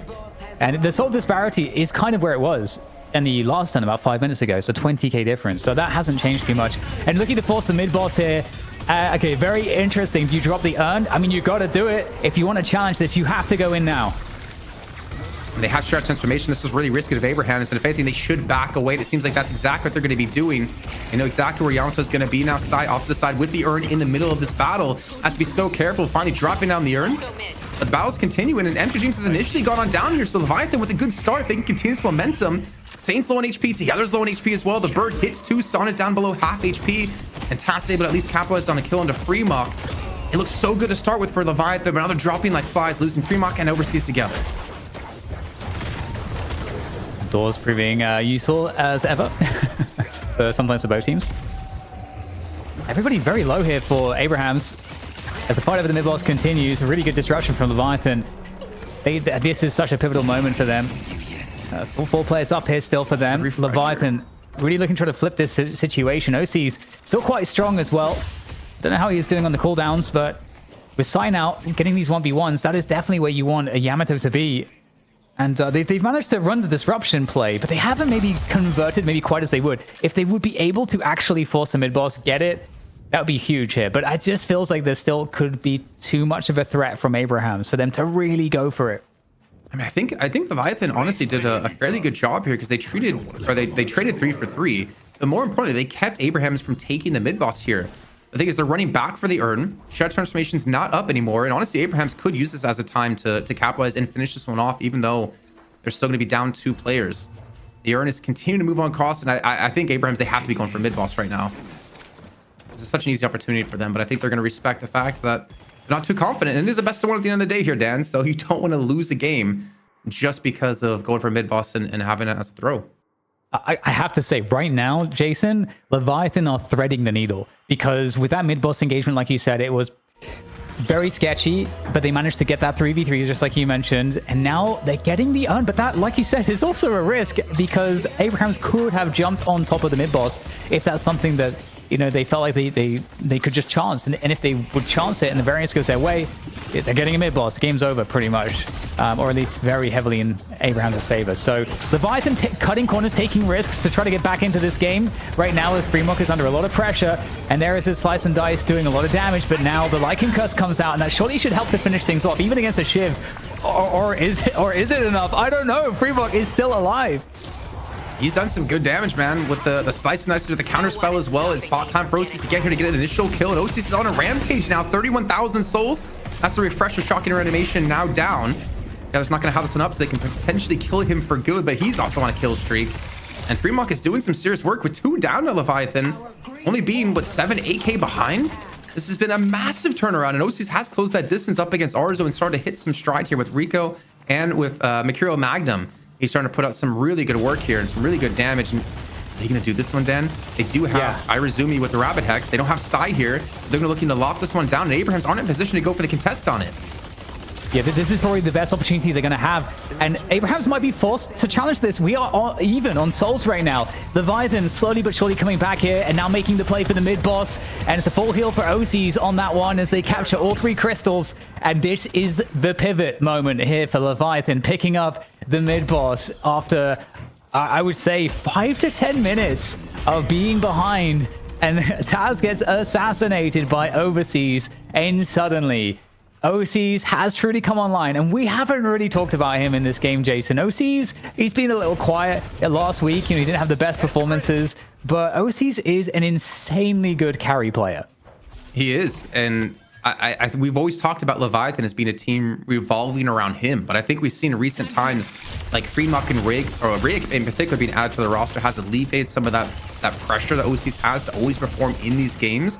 But you said something, Dan, just now about Leviathan being behind for the last 5 to 10 minutes. I want to bring up a soul differential because I'm pretty sure they've been behind, I think, for the entire game so far, and they still have yet to breach the gap. Okay, so they were ahead for a split second there earlier on in the game, but man, it has been pretty much all Abrahams. And for them to hold on like this and pick their moments to fight, thinking back to the last 2 urns they were able to dung, the contest on mid-boss, and Freemock, I think, find a lot of freedom for his team with the damage he's been doing with his slice and dices, but also the survivability he's been able to show. Leviathan had bounced back, and that lead is just, it was almost 25,000 at one point, and it's gone. Yeah, it's really incredible the ways that they've held on, you know, maintaining the walker advantages all throughout, despite being down on those deficits. I think that really helped them significantly, but does get collected this time for Leviathan, and certainly with the heavy front line, we have seen some of those fights be more favorable, or at least go better for Abrahams. And this is a moment where they really need to, they would want to try to contest this, but it doesn't look like they're all that interested. I mean, obviously with the rejuves available, it would ultimately be a losing fight, so can't blame them. But I think that just goes to show the helplessness that they're currently in right now for Abrahams, and what are they going to do to like bring this game back? How do they nerf OCs? I don't think you can anymore unless, I mean, maybe we can check in with Saint, 'cause I haven't actually noticed if you took Phantom Strike yet. Because Phantom Strike, I think, has insane value in this game, considering there's a Grey Talon and there's a Wraith. Feel free to give And up speaking of Wraith, anytime. Arz goes down once again. OC's able to set a trap with his team. And Arzo has been on a death streak. Yes, he doesn't have Phantom Strike. And I think Phantom Strike would be such a decent win against OCs to really shut it down. Obviously, Warpstone helps quite a bit. But Saint, I feel like he's been just shoulder charging whatever he can hit at this point and not really too focused about the back lines. And I think that's, again, where I was talking about Freemark before. He's been eating a lot of these abilities. He's been doing a lot of damage. And he's been, more importantly, surviving, making it easier for OCs to have space and Reg to have space to do damage. Very interesting stuff. I wonder if we could get a look at the damage at some point. Production could pull that up. We could see kind of who's doing the most output. And you can see from this that actually, you know, I guess not too surprisingly, Talon and Shiv leading the way for Leviathan. And maybe more surprisingly so for some people, Taz on Paradox actually leading the server with his damage. Yeah, Paradox does a lot of damage, man. I think the worrying thing is that Saint's only at 10k, and he's like way behind the Sinclair, which, to be fair, Sinclair can do a lot of damage with Vaccine Bolts, and you have the safety as well. But for your Abrams to be so low is definitely painful. As now we're gonna see the Shrine starting to go down here. Finally, the Reju being used by Overseas. I think that was mostly due to the fact that, actually, no, we did have a decent amount of time left on it, but they do consume the last 2 charges back to full HP. They take the base gardens, they get a Shrine as well, and Leviathan are in the driver's seat. Look at the lead they now have, about 25k here, 32 minutes in. I didn't really think Leviathan was gonna be able to bounce back with the lead Abrams had before, but my lord, they are doing so. 40k Yeah. shit. Oh my god. Yeah, very, very challenging to be up against OCs here. Using high ground really well. I feel like that's something that gets underestimated by a lot of players, is high ground usage. Maybe, you know, not the pros necessarily, but you know, your average player. All right, so the entire jungle in the bottom half of the map is completely cleaned up. Abrahams, they've got nothing else to do but to go forwards. maybe get a catch on a free mock, but again, it is free mock and it is Shiv. So who's really the one being caught here? As he goes back on in. So it's nice, ready to go once again. Does get a connection onto 2, man. This escalating exposure plus boundless and unstoppable is even heal bane and like the dispel magic on top of that. He's so slippery and has so much damage. He's gonna dash on through once again. Sound is gonna be blown on up here in the mana advantage back to Leviathan. You have mid boss in just under a minute of time. You have Earn in about a minute and 20, and OC's just going full W onto this team, forcing Arzo right back in his own base. Even though, you know, things will turn a bit more into the OC show, into the late game, I feel like, you know, if it's a case of Leviathan win this one, and I'm voting an MVP, I probably think Freemog, based on his contributions throughout with Shiv. But we're getting back into another base assault here, looking to finish the job. Leviathan don't have any Rejuve crystals for this, but they don't feel like they need them. Okay, maybe they do. They're out. They're gone. I mean, mid-boss is spawning, so yeah, you gotta go for it. I think it's worth going for that. Maybe even worth going for an Earn turn in too, because it's still going to fall within the time that you have the Rejuve crystals, and then go for like one last buy and then potentially the finishing move. And Abrahams are being quite strangled here in terms of farm. So you already pointed out there's nothing left to take on their side of the map in the jungle before, and the camps are slowly coming back up. But Abrahams, do you just go for the contest here? I feel like it's almost worth it, because realistically, are you going to be able to defend being down 30, almost 40k behind Leviathan? And I would say not really. As we do see the engage coming on through, Taylor going to be leading the charge. Remember, he does have Refresher and Stopping being used by Freemok as well. And the Rejuve Crystal is going to be starting to go in the way of Leviathan as they get the initial 2 as Saint falls, and the 3rd as well. Abrahams, they go for the contest, but they get shut on down here. And Dan, it looks like Leviathan will be advancing through to play against a Lowkey W in our finals. Yeah, I mean, honestly, what a turnaround from them. You got to really respect how some of the risks that they took, the corners that they cut to be in with a chance to actually be in this position to win. And again, amazing performances from Freemog throughout. I think, again, he's got like the solo front line in this team. And so he had a lot of focus fire on him at all times. You know, it'd be very interesting to see actually the damage taken statistic. I don't think do we have damage taken? I think we maybe have that. If we have time before the Hidden King does fall. There's a possibility that we have it. Okay, we don't think that we have that. I'm not giving it to you guys. You gotta wait for the end screen, because this game's over. I think what's so crazy about that match though, Dan, is that even though the game changed quite a bit when it came to Earns, the quote-unquote old meta of heroes still reigns supreme, of like very high damage, high bursty, not going for that tanky front line that we saw in like a previous meta. And Leviathan, I mean, they lose the initial 2 Earns. They did take a walker fairly early on, but they just held on long enough that their damage came online. And I mean, a lot of their damage was Freemok, man. He's got to be the MVP in my eyes. Yeah, I totally agree with you. I think he performed amazingly, especially given all of the space that he had to create all by himself in the first like 15 to 20 minutes of the game, which were highly oppressive. I think it was the 20-minute mark where they were still 20k behind. And that was when they started to find the mid challenge, the mid boss challenge, which really turned things around, or began to do so. So really, really good stuff by them. I feel like Sai did a great job on Yamato as well. I think this early he ran that first Earn, right? Well, he ran the first one that they got, I believe. Sorry, he ran the first comeback Earn for Leviathan. So if you're looking at the score, we're at 10-minute mark. Leviathan is up. 12-minute mark, we're tied. 15-minute mark, Abraham start to really pull away. Where does this all flip? I think, as Dan was saying, it was around the mid boss, like the contest against Abraham's not allowing them to really get it for free. I think it was the second mid boss, if I'm not mistaken. It pulled Abraham's back. It also forced them to give up that Earn. I think it was the second Earn that we saw that side turned in. They gave it up for free, and I think maybe that was like the big turning point for them. But also, not to mention, like Freemok did hit a point where he was relatively unkillable with his like innate movement of him as a player, plus Shiv, plus the fact that the damage he was doing, the build he had of like escalating, he had counterspell, dispel, magic, unstoppable. He had so much sustainability and survivability, more importantly, that I think Abraham's invested a lot of resources to take him down, and they couldn't even do that. Overseas got a lot of love for the chat for this play. That was the contest at the first mid boss, and you can see at this point it is about a 16-17k differential. You pull it back in the next 20 minutes, and somebody said I stepped away for 5, and now it's 30K behind for the Abrahams. If you're looking, Fremont was, of course, getting a lot of the attention, but overseas on the Wraith, looking way better than we've seen the Wraith in the past. Is she now going to be in our lobbies more often, DDK? Yeah, I think Wraith has made a resurgence for sure. We saw a lot of play through DSI as well, where Wraith looks really, really good. OCs is an exceptionally good Wraith player. You just have to... Like, Wraith still does need farm to come online and to begin to take over that late game, and so you do need to create the space for that to happen. I think for me, you know, obviously, Ray did incredible work in terms of getting great damage output on Talon, as you'd expect, but for me, again, it comes back to Fremont. What Fremont was able to do to ensure that the pressure was off of the backline for Leviathan, because he was against, like, you know, the Shiv against the Abrams, the Victor, and also Sanya Sniper on Silver. Sanya Sniper played really well, I thought, on Silver. Yeah, I think in the early game, for sure, he had a lot of impact. You can see, like, 4 and 12 had was at 16 kill participation across the board, one of the highest on his team.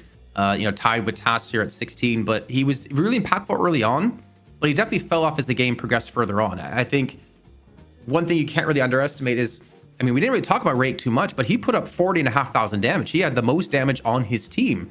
Yeah. You look at Sane at almost 15K, Sonya at 30K, together at 24K. Arzo, I think that's the crazy one, is that Arzo, who had the most souls on his team the entire game and had a big lead over like the likes of OCs, only had 23,000 damage done.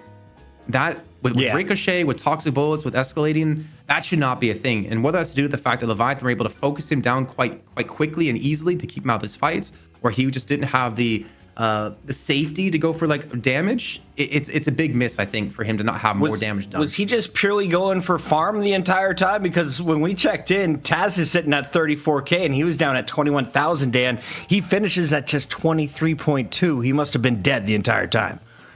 Yeah, Arzo was in the side lanes a lot, which is what you would expect from Mirage. I think Mirage, again, you expect to come online in the later portions of the game when Mirage is farmed up, and you want to see also Mirage maybe like creating a lot of split push pressure. But something else we have to remember is that Abrahams, despite having the big lead that they did, Leviathan were actually doing a better job on the side lanes. They were up walkers the entire game, despite at some points being 30k souls down. They were still up walkers. Okay. So the macro game was better overall from Leviathan, and that was a question that I had if I went back to watch the demo. You know, where was the value that Arzo was trying to find on those side lanes, and was that a part of the composition that was a problem for Abrahams, that they weren't able to as effectively split push? I do want to say though, Leviathan did I think a relatively good job shutting him down. There was multiple times that he was farming one of these side lanes, and they had like a 3-man gank squad to shut him down. So like the global presence out of him was kind of non-existent, and they did take him out of the. He only had 4 deaths, but it felt like he honestly had more. And I think, you know, you have to give credit to Leviathan to prevent him from really running away with the game. Can we give a shout out to Joe Nathan 811, who points out 3 less kills and 40k up. Is that all from Earns, Dan, for those that missed game number 1? Was it all from Earns? I mean, Earns were worth more later in the game for sure. They got I think 2 in the end. I think it was like 2 for 2. I think a lot of it was also maybe like jungle control. I think they were taking away a lot more camps than the Abrahams, especially in the later stages of the game. They were obviously like farming waves pretty well too. And I think a lot of the times we did see Abrahams grouped up like in mid lane, or grouped like having too many players together, meaning that you split the souls in that wave not as ideally. And Leviathan kept themselves spread quite more consistently, so they're able to keep up in souls and eventually pull ahead in souls towards the end. Chat's talking about the Earn drama. It's way better than what it was when we were all fighting in the middle of the map. So let's smile as we take a look at your MVP. He goes by the name of Shiv, aka the best in EU, according to ZP. Fremont does it better than anyone else. 4 kills, 4 deaths, 7 assists, but he was fighting for nearly all 33 minutes of this game. Dan, as we take a look at his performance, what stood out while watching the Shiv player? I think, you know, Fremont was extremely aggressive. You know, there are points where I think after this kill, he's so aggressive that, and he does get this kill, but the entire rest of the team starts to gank him. Ended up being value for the macro because, again, Fremont was so aggressive in so many of these positions and attracted so much attention. It actually gave opportunities to the rest of his team, even in spots where he died. And, you know, just making sure that as a Shiv, like he's just constantly pumping the damage. The slice and dice, you know, does enormous amounts, especially, you know, with all the spirit damage because it makes you more spirit vulnerable. That it ended up being the case that Fremont was staying really competitive on the damage output. Like all throughout the game, he was having impact when it mattered the most. Why are all of our highlights him just standing around a dead Victor ready to counterspell and then just farming the shit? I swear, he had better clips than this, but I'm respecting. Lowkey's like, I promise I'm not gonna miss this Victor kill. He hates Victor. Shout out to Lowkey, the Victor hater. Shiv with some big plays, and we don't expect it to end right here because now, Dan, we're going to a best of 3, and I don't think you're gonna waste all of your bans on a Shiv, are you? Probably not. No, probably not. Yeah, there's definitely stuff that's higher up on the list. It's going to be good. Kaplan, we're going to take a look here at our bracket and update everybody with how the tournament works. If you're new here, you're going to be casting with ZP for the EU finals. Why should people stick around to watch Leviathan? Because Cosmetical is going to pick Shiv and show ZP that he's the best Shiv in EU. And if he does so and they win, I will add the emote that he wants, the 17 emote, into chat for him. So you heard it here, Cosmetical in chat. Is he going to do it? He better. Or he's a wuss. You're going to add an emote for Cosmetical? Something about a bottle? I don't know what it is. No, it's more of a bug emote. Oh, bug emote. Incredible. We've got 7,700 of you hanging out with us on twitch.tv, even more over on YouTube, and we want to celebrate that this is episode 40, and that was just the appetizer. DDK, final thoughts on our EU Challenger battle? This was great. I actually really liked how this game played out. Much more regular Deadlock. You know, that last turn was a bit crazy. So I'm excited, man. I think the games are getting better and better, like week in, week out. I think the teams are feeling more and more jazzed and putting more and more time in. And they have to because it's really hard to win right now. So super stoked to see the Shiv battle. That's for sure. Yeah, ZP was gone for the first hour. He was sorting out the open bracket, which is going to be happening on Friday. Reminder, we have matches coming at you Friday, Saturday, and Sunday here on the night shift. Walmart and Intel combining for a $12,000 prize pool. And on top of all of that, we are entrepreneurs here at the night shift. This is a 10 to 12 person owned company, and DDK just launched a second company today after working with our friends at Shopify. He's been coding like a madman. DDK, as we go to break, what is metal? So it's probably not relevant for the audience here, but it's I've created a tool for day these traders. Kids are rich. So you can just check out my Twitter if you want to see that. But yeah, if you're into day trading, then it might be for you.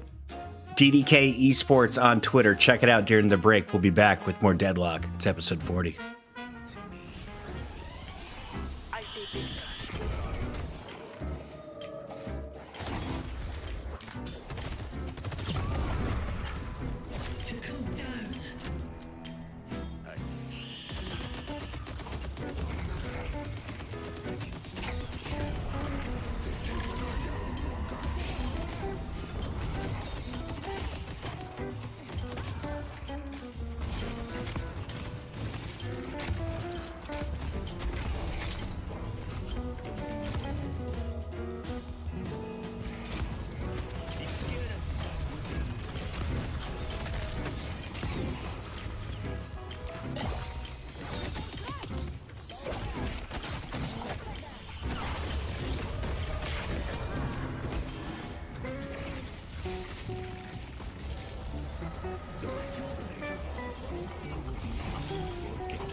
And we're back. We got an upgrade on the right side of your screen. Welcome in, ZP. Actually, we just shifted Kaplan to the middle.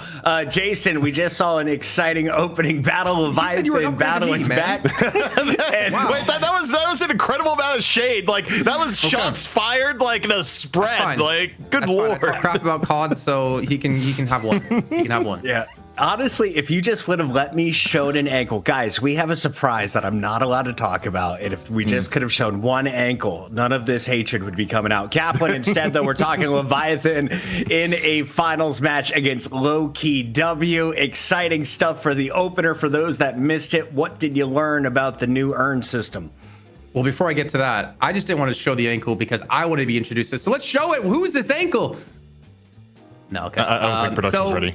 No. I don't want them to be ready. No, hey, ooh, that is a fine flexible host right there. 40 and nimble, ladies. Let's dive into this one. ZP, we've got our format ready, and we've of course just started the show, so we're here on EU. We're going to be diving into that Lowkey W Leviathan discussion, but first, can we zoom in? Chat called this out, and I think it's a very appropriate question. What the hell is the new Melee Creeps logo? Was it like someone drew a black finger like pointing and then decided to add like a cat on top of the thumb? No. Is it a cat in a suit? Is it a trooper with a gun? There's been a lot of discussion. It is a cat in a suit, much like the old Melee Creeps logo, but stylized by longtime friend of the show, Milkbox, who creates incredible art. We love Milkbox. And the cat is carrying a bat because the cat is getting ready to just pummel the competition, presumably. Understood. So we need to outline the bat a little bit to kind of differentiate it from the suit. When we put it on big screen, it makes way more sense. Milk Frog, thank you for all of your incredible artwork. Melee Creeps getting an upgrade. And of course, we're told they're going to stop losing for the 8th week in a row after winning DSI. Before we dive into that, though, we got to get to EU. Let's go back. Let's go all the way back. Kaplan, talk to me about this Leviathan theme. They are taking on the returning champions in Lowkey W. What do you think about our challengers tonight? You know what? ZP, I had them counted out around like the 10-15 minute mark when we saw like the first urn just go the way of Abraham's. There was like 0 contests. Abraham's had a massive lead, but I have to give them credit, man. They stuck to it. Freemock looks so good on his Shiv. I think, honestly, if he wasn't on Shiv, I don't think they would have bounced back in that game, is what I'm going to put it down to. But this team, I mean, they've made some changes. They've swapped some things around when it comes to like roles, even though here they did go back to more of their normal style of having Freemock play more of a frontliner or having Sai on the Yamato as well. I think this team has shown they're willing to make changes. They're willing to play different things, but it's also fun to go back to your tried and tested lineups. Like maybe OCs with Wraith isn't necessarily a good example, but Freemock on Shiv for sure is one of those examples that we could use. So this team, they're looking good. I think they haven't really cracked the equation, though. It's been such a long time since they won back in shift number 35, but they did have a streak here in the night shift between 28 and 31. And this team was always beating the likes of like Fearless Furies, but they would lose to Abrahams or they would lose to other teams. But ZP, you know, I've just seen that match. I feel like we truly do have a 3-horse race here in EU now. Ooh, return to the top of the new meta. Yeah, I mean, it's kind of interesting, too, because, I mean, look, a lot of people are worried for Leviathan being like, I don't know, man, they're like one more bad match from disband. It's been a rough month for Leviathan, but they bounce back. Also, frankly, when I'm talking about Leviathan here, I'm just going to say they didn't make the mistake of picking the Mirage character. I am 100% on the Mirage haters club at the moment. If you count DSI since this weekend, he is 3-17. Objectively, he probably improved a bit by the fact that you can spread out the map more with the earn change that happened, but I still will argue pretty fiercely that I think Mirage has been like very, very heavily overvalued in the pro scene over the last few days. And, you know, the number one thing Leviathan did in that game, just don't pick Mirage. You've instantly upgraded your win percentage by an enormous amount. We just saw OC's able to win a game on Wraith. Overseas was playing the Doorman. Does Doorman make it in after seeing all of the bans? Mr. ZP, you are watching quite a bit of DSI with our watch party live. I mean, Doorman, it's kind of interesting. Like, he's more likely to make it in just because he's not public enemy number 1 anymore. Public enemy number 1 is Pocket, where no one really wants to play against Pocket. Also, when Pocket did get played, he was 100% win rate. Like, Pocket has just evolved into, oh yeah, if you play against this hero, you lose. The new urn changes, definitely a part of that, even with the more spread out urn. But yeah, but anytime you have a new number 1 banned hero, like, Pocket basically took the place of where Doorman was in the bans. Like, before it always had to be the second team banning Doorman, otherwise first team would pick it. So as a result, Doorman is more freed up to be picked in these drafts. That is a look at Leviathan. You just saw a sample of what they're bringing to the table, but I have no idea what to expect from our returning champions. Lowkey W on a 2-week streak, make it 3. Openkim, Listic, Cosmetical, Vrake, Hoot, and Zergy. And you saw Cosmetical and Hoot all over the chat earlier. They're excited to play. Zergy's been playing Wraith before she was good. Now we see what she can do in a game. What's the expectation for Zergy tonight, Kaplan? We mentioned 7 is back in the mix and considered S tier if you're looking over on tracklock.gg. You know, no hate to tracklock.gg, but, you know, it was slightly bolstered by the fact that you would have a fight mid lane every 5 minutes, and Stormcloud's kind of OP early on in the game, especially later on in the game as well, if you can just get the unstoppable. So I think it's definitely misleading, and I don't think necessarily going to be seeing 7. I think Wraith could be a hotly contested pick, though, between these two teams, but also Zergy has the backup of playing Viper, and Zergy's been playing a pretty damn good Viper. I would say the best Viper in EU, actually, out of everyone we've seen, you know, using it, which has basically only been him, to be honest. I think the one tough part for Lowkey W, though, ZP, looking at the DSI event over the weekend, is that we did see on the finals day, I wasn't sure about the first day on Saturday, they had to play without Vrake, and they played with Hapex, which is quite a big change, I think, in terms of pool. I think Hapex was playing a lot of, like, Rem, for instance, in particular. So this team needs to kind of go back to what they know here with Vrake on the team, who's been playing a really good frontliner. Like, his Apollo last few weeks, though we're probably not seen Apollo today, has been really good. You know, I will give credit to Hapex, though, in that regard. Like, Hapex came in and was kind of a demon on Rem. I think Hapex played Rem every single game. The problem was, and why Lowkey W probably wasn't at full strength in that day, is that, like, when you look to Vrake, you'd be like, okay, Vrake, you can play Lash, especially against some of the comps that Melee Creeps was playing, and Vrake not being around just really hurt Lowkey W's ability to play certain heroes. So they're very, very thankful to have him back in the roster here today. There's a look at the lineup. Hoot on a Gray Talon. True or false? We're going to see it in the best of 3, ZP. Pretty likely. I mean, Hoot's been playing the hero more. I think the hero is actually, like, post-patch better than he was before. I mean, his mobility in the air is, like, a lot better. His actual uptime on Rain of Arrows is near 100%. And you still have all the benefits of Owl for being able to, you know, control tempo on the map. So, yeah, I think Hoot on GT is a distinct possibility, depending on the draft. It could happen. Chat, who do you want to see in the new meta? Who have you been playing with, and who do you hate to lane against? I have banned the little guy, Rem, from as many games as I can. I think you called it the tag along, maybe the most annoying function in the game. Kaplan, though, we saw Billy and Pocket banned out by Leviathan in the previous round. What do you expect to see here as the opening 2 bans? I wouldn't be surprised to see Billy once again. I think Lowkey W always do have the opportunity to play an Abrams if they wanted to, with Listic, one of the best in the business when it comes to Abrams in particular. But I think the interesting thing, though, with Victor being taken away, now it's... What are we going to do for Shiv Silver? highlights? Do you want to leave Doorman? Do you want to leave Pocket? Like, there's so many opportunities of different heroes they could, take away here. And they go for the Pocket. So, yeah, I don't think... Are we just not going to see a Pocket today, ZP? I feel like we're not. No, probably not. I mean, going Billy. Yeah, I think if you're Leviathan, you pick Billy. Again, not to belabor the win rate stats too much, but Billy won a lot, and it makes for good reason. He got a gigaton buff to his HP pool, and you're more grouped together than you've ever been in your life. Instead, though, they're going to go Doorman, and this, I actually question this a little bit. Like, even though Doorman I still think is, like, really strong, puts out a ton of damage, Lowkey W, Billy was one of their favorite picks in this meta. They're almost certainly going to go Billy +1, and, you know, frankly, I would just go Billy Silver. You could go Shiv, I think, to deny free mock, but you also... okay, they go Paradox. That's interesting. It may be Paradox Billy, but... To take it away from Taz? What's going on? Taz isn't here. I don't understand why you're going Paradox. It's just stronger with the way urn fights are going down right now. Like, Time Bomb is way, way better on top of, like, Paradox just being a stronger hero. And going Wraith, this is wild. Like, Zergy looks really good on Wraith, but you just gave up a lot in terms of frontline. Like, Leviathan, they could respond to this and just go, like, Shiv Silver. Yeah. Question, though, like, what else is in OC's bag? Because we knew Mina was his main. His Wraith seemed to be a backup. So what is OC's plan now? He's played Warden, I believe, as well the last few weeks. I mean, the thing is, there's even your hated Lady Geist you could play, though I don't think we're going to see it. There's a lot of heroes he can't play. She's been replaced by Mirage. I feel like Mirage is the new Lady Geist, right? CP statistically. Yeah, and there is the great talent. Geist right now, when you talk to pro players, I just don't think Geist does enough currently.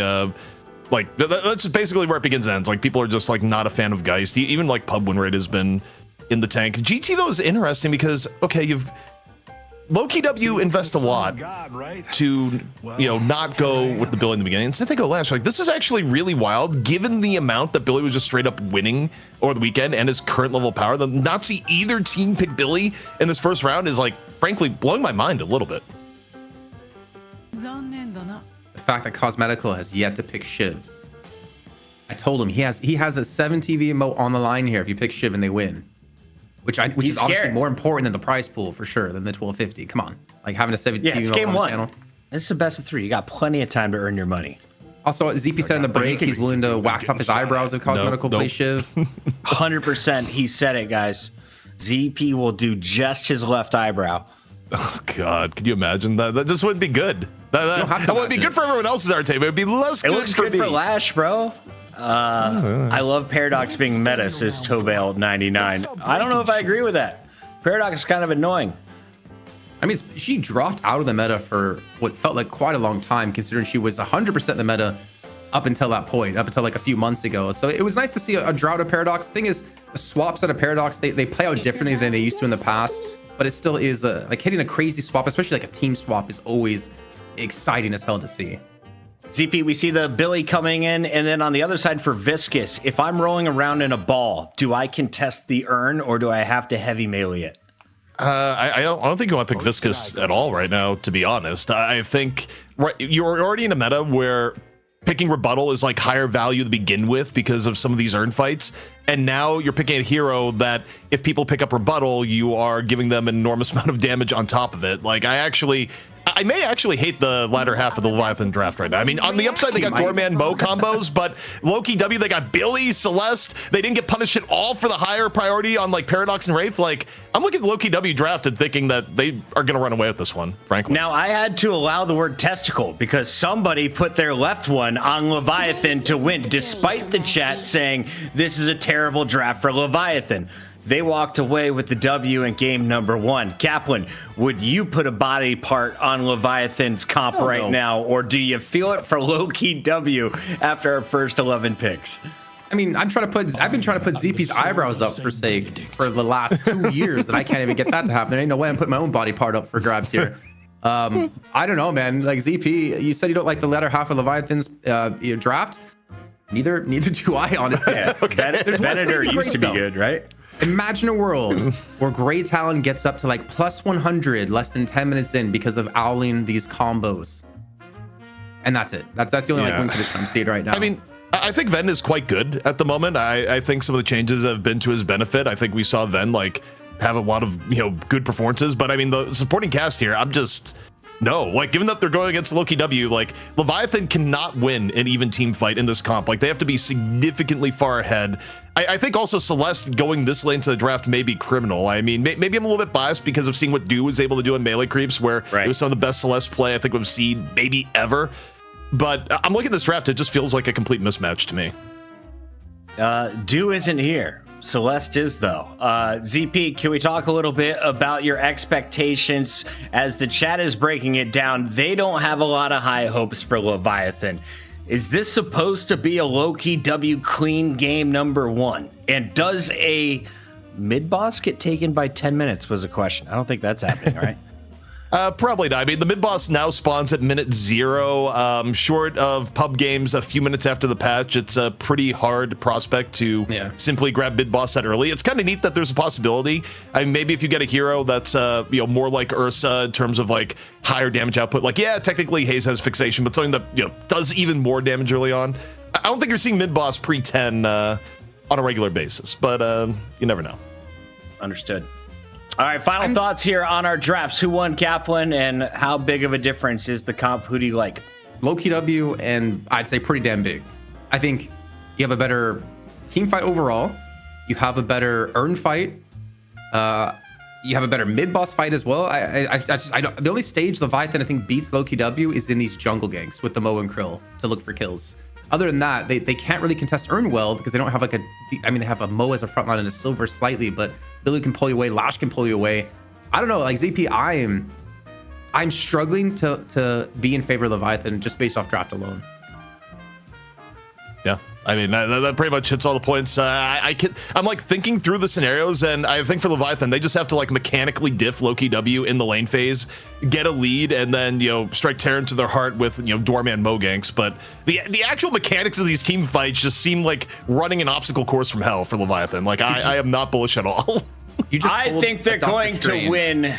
Why? I have no idea. Chat, we're going to be jumping into this game. Somebody asked, where is DDK? DDK just launched a new product today. It's metal. Go check it out at DDK Esports over on Twitter. We are here in your EU Finals matchup. Some big money on the line with a brand new patch. Yoshi and friends are watching from the headquarters. What will Lowkey W teach us against Leviathan? On the mic, it's Jason Kaplan with ZP. Go ahead, ZP. I think you forgot my name there for a second, ZP. He's like, it's Jake Cap. Is like, wait, no, he's not here today. He's like, it's J Cap. Oh no, that's not the cool J Cap. That's a COD player. That's my boy. Or the game developer, or apparently, like for whatever reason, like the combination of Jay and Kaplan is just everywhere, especially in the gaming space. It's unbelievable. But all right, it's gonna be Leviathan against Lowkey W in a draft that look, we'll just set the stakes now. Not favored. We'll see if they can put it in their favor. And the early poke on the Viscous coming out from Hoot, already not the most ideal of starts. I have confirmation, by the way. Cosmetical did drop by in chat and say he had no choice in their picks. So he gets out of this one, not picking the Shiv. Are we not calling him out as a coward? He had no say in the draft. So, I'll respect that. None? Come on, Cosmetical. Speak up for yourself, young man. Only one player does the draft. Like, I think, I don't know if Metacrypt still does it this way, but Saya does the draft completely himself and then tells people on his team what they're playing. So you don't really have a say sometimes based on who's in draft. Lightbringer, maybe the same thing. Maybe told him what to draft and told him what to play. Also, I think Leviathan have a little bit of a pinch hero pool-wise where I think for Silver, they're kind of locked into Freemok playing it no matter what, which is probably why they didn't go the Shiv at all. Like, that's my best explanation for why Leviathan, like, neither team picked Shiv, which it makes sense. Is pretty rare. It happened, like, once this weekend in DSI that you didn't see any team pick Shiv. But in this current meta, it's still a pretty rare occurrence given the hero's general strength. Yeah. And I think at this stage in the game, you cannot be limited by hero pools anymore. I think if you're a player, like we've seen some players get removed from teams over North America, I'm not going to say names in particular, because their hero pool wasn't big enough and they weren't spending their free time working on expanding that hero pool. And I don't think you can even try to be a pro team right now to contest the likes of the top dogs if you are not working on your hero pools and you're not expanding them and you're not working around that together as a team to properly use and scrim those heroes as well. If you're right in that sense, CP, it's actually a major disappointment, I would say, on the Leviathan side, because I think we're almost 2 years into the game. You got to have bigger hero pools. Well, the interesting thing, too, is as the game goes on, it's going to be more of a stress point onto players where, well, yes, players are going to have, like, their favored, heroes overall. I mean, eventually you're going to have double the heroes that you have in the game. Eventually you're going to have triple the heroes that you have in the game. And, as a player, you bring it out long enough, probably, right? Like, I think if you look at games like, I don't know if Dota is quite as 4x the amount of hero count, but it's probably close. It's a lot, and you're very right, especially when items get added in as well to the game. It changes things even more based on the amount of heroes that you do have. But excuse me, we're already seeing like Freemok trying to get aggressive here on this right hand side. Him and Rayek together have pushed up very deep to go for that early lane control, trying to punish Rayek early on into the game, as well as Zergy, who is over on the Wraith. But Hoot on Vindicta, I feel like we haven't necessarily talked too much about that. I know you pointed out earlier on talking about doing some good damage to Irazumi, but I know Hoot, I think I've even seen his stream the last few days. He has been playing Vindicta quite a bit, but it's still going to be like supporty-esque. It's not really like a full-on damage build, I believe. Lightbringer kind of broke down the value proposition for Vindicta as he was seeing it, and his coach's Lowkey W probably relevant to this discussion. And what I'll say is it's the shred. It's the fact that especially when you're doing things like comeback earned, being able to apply additional amounts of shred is actually super beneficial. And Vindicta to this day is like one of the best sources of shred in the game with Crow. So yeah, So it's like the old reason of Vindicta, right? Was shred. That's how it was when Mikhail S was running Vindicta, I believe, back in like the VP days. Yeah, I think the general consensus here is just like, okay, get more shred, and then if you do have to fight against comeback earn, you have a little bit more ability to actually kill people, especially now it's at 35 and not 50. 50 was probably a tough ask. And I feel like maybe I'm overextending here in my thought process on this, but I feel like shred can also be like a win more mechanic, because if you're already winning and the enemy team can't afford to buy resists, you're just putting them into negative resists, so you do even more damage, and you're making it even easier and more difficult for them to like itemize against you. Yeah, I mean, shred is, I think, one of those things that I think it's bought to a reasonable extent in pro games. There's even points where you can argue it would be beneficial for someone to just grab a Hunter's Aura or thereabouts, but probably something that across the game, like, maybe gets under-itemized for its relative amount of power. Yeah. I mean, yeah, it has insane value, I would definitely say. So does the kill on a free mock here for just Herky initially into this lane, considering they were shoved back into their own garden for majority of the time, as the first buff to do spawn on in. It looks like we'll see a trade 1-for-1 with Vitality over to Listic, or Survival, I should say, and Gun buff over to Ray. Off in middle. Here once more, where I think, truthfully, lane phase is probably one of the bigger strengths for Leviathan here. It's not like a massive edge, but if they fall behind in lane phase, I don't think they're able to make the gap up in team fights with their teams. So this is already, it's a little bit of a worrying start for me. And where you're at, oop, goes for the mid-air parry. Is like, yeah, I think Ven's gonna go for the quick melee up there. Didn't happen. Iridamini gonna be skilled and might be pulled out here given the HP here on this Vin. We'll see, waiting. Crossbow gonna be brought out. One shot on the Vin. They're deep diving for it. Looking for one more. Do they get the line of sight though? Line of sight a little bit trickier. Had a small opportunity, but actually gets it on the final shot. Was he even aiming for Hoot there, or did he just happen to shoot Listic and Hoot was behind him? I actually think it may have been exactly as described. I'm not convinced that was the main target. Hey, he'll take it. And you ask him any day of the week, be like, yeah, I knew Hoot was going to be there. I meant to shoot him. This Guardian's going to be on extremely quick here in Leviathan. Already get it off to a very strong start here with that pressure that OC's been able to apply here on this left-hand side. I think the right lane is where the action is going to continue to kick off here. As in the mid lane, we see even kills coming in for Leviathan. And maybe we need to run it back a little bit, ZP. Leviathan are looking pretty damn good here off the bat. I think they have to at this part of the game, because again, I don't think it gets any easier in team fights. Like, once you get out of the laning phase, it's going to be a lot on the overseas side to like keep up pressure and make Lowkey W just afraid to go about the map. And anything you can do to just keep them a bit off balance and avoid the actual bigger team fights, where, thankfully with the new urn, it's probably unlikely to be 6v6 fights, but you still have to come prepared to win as much as a 5v5. I mean, I think Leviathan, if they want to win this game, they have to do it in like the early to mid game for sure, using these combos to their maximum effectiveness, get as many kills early on and build up that lead that you can snowball from there. But we can keep it in check, gets a kill on overseas, and Fremont's gonna take a Guardian as well on this right-hand side. So 2 Guardians to 1 in favor of Leviathan as they're sitting on a 2k lead. Looks like Lowkey W is going to respond though with a kill on this middle Guardian. So really not much being gained here for either team as they keep it pretty much net even between the two. And Hoot's being pressured here. Extremely low on health, gets carted away into his death and overseas. You know what? We're normally used to seeing him play frontliners, but his doorman's pretty strong. Yeah, I mean, I think walks right into the bell on top of it. Overseas picking up the 2. And yeah, I mean, for overseas, you think about his hero pool historically, no stranger to running things more on the pick spectrum, and Doorman kind of slides a toe in there. So Doorman being in the hero pool, not too surprising. Even if it's not a meta, we'd say like go something like a Bebop. Yeah, by the way, Bebop just kind of fell out of the meta. Yeah. By the way, Bebop was like one of the most contested picks pre-patch into oftentimes not picked at all now. Which is kind of interesting considering I feel like he could be pretty viable on an urn turn-in. I mean, Hyper Beam's good if you go for a Hyper Beam build, but also the hook is good as well to pull people away from the melee on the urn. I think there definitely is still some value there, but I think they're mostly valuing a lot more like AoE, at least when it came to, I think it was like Deathy talking about AoE slop when it came to like the mid urn contests. Yeah, and I mean, a few teams did go with Bebop, though. It was weird. Like, a lot of teams are still going Gun Bop, even though, in theory, Hyper Beam is more value. I think we saw like one Hyper Beam Bebop over the weekend that was on stream, but it wasn't the most contested pick when it was picked up, so that alone has been a pretty big shift in the gameplay. But you know, Jason, bit of a jump pad fumble. Listic though. You're Billy. You have nearly 2,000 HP pre 10 minutes. You're fine. I think OC is at 9.4 thousand souls. Like, he has a huge lead compared to anyone else in this game, making it pretty hard to 1v1 him at all. I think Lowkey W, you're going to have to respect this somewhat and maybe look for like a gank onto him at some point to keep him in check, because he's clearing like 2 to 3k over his opponents here.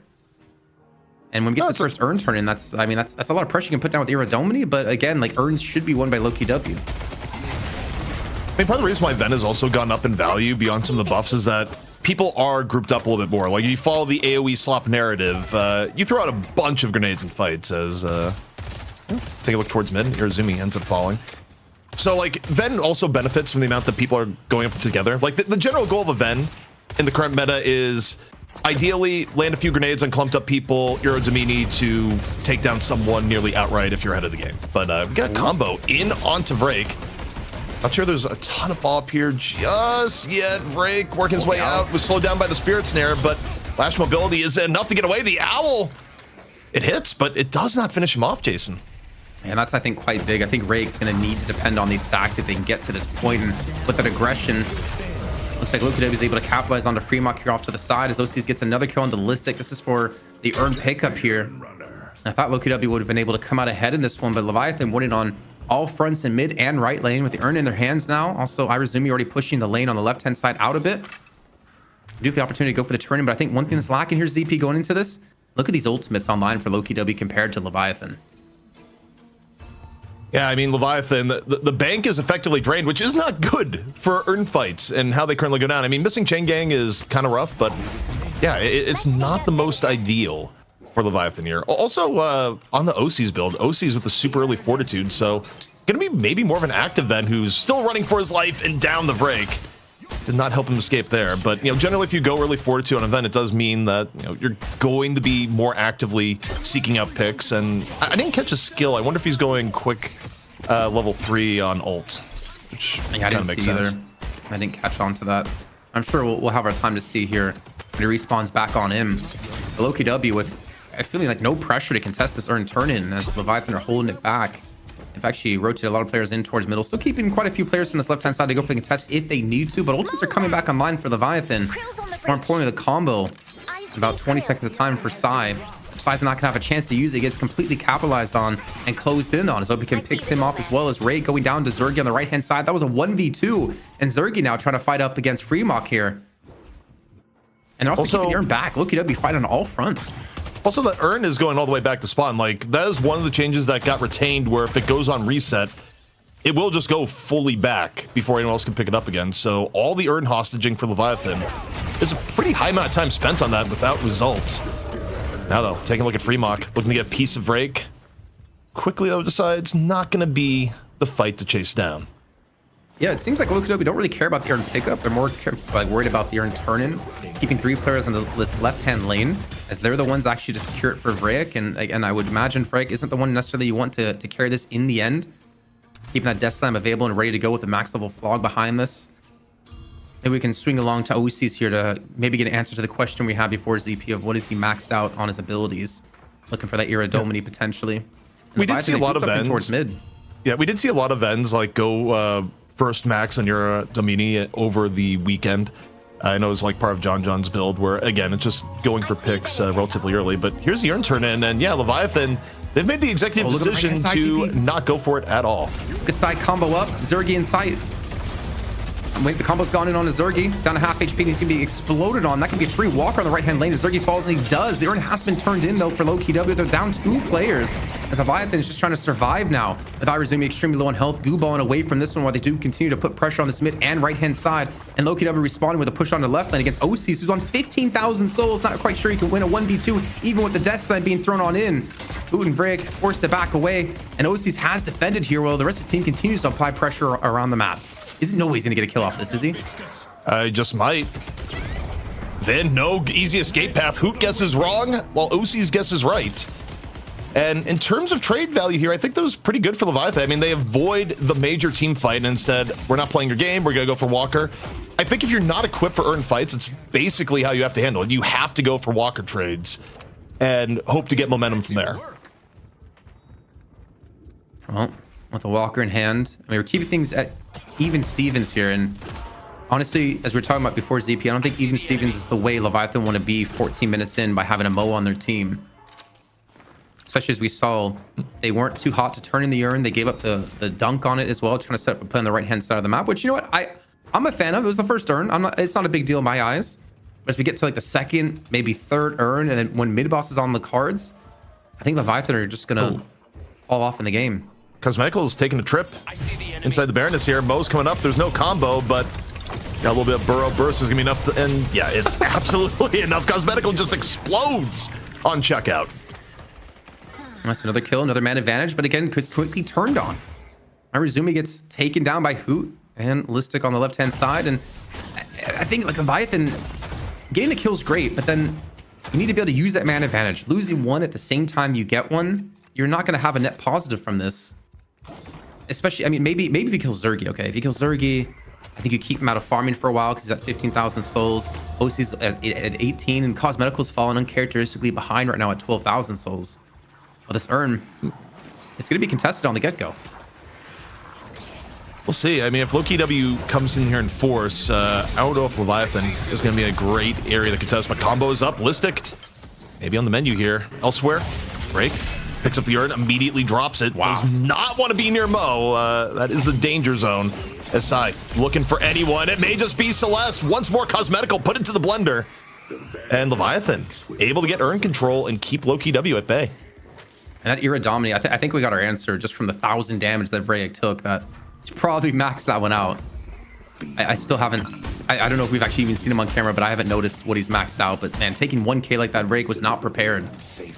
No, yeah, I think it's at, if anything, it's the other way around. I didn't see her Dominic max, but telekinesis. Well, cool. Whatever, we'll check it at some point. Yeah, it's hard to tell. Well, we got Death Slam in. Still a really, really tanky Venator. Another month break, able to take down Rake. Yeah, there we go. Yep. And also, again, you're running a 4-2 build here, so for OCs, you just have to be out of the action for a little bit and can get right back into some of these skirmishes. Elsewhere, Listic again sent into the Baroness. A cube to try and protect Overseas under a bit of pressure.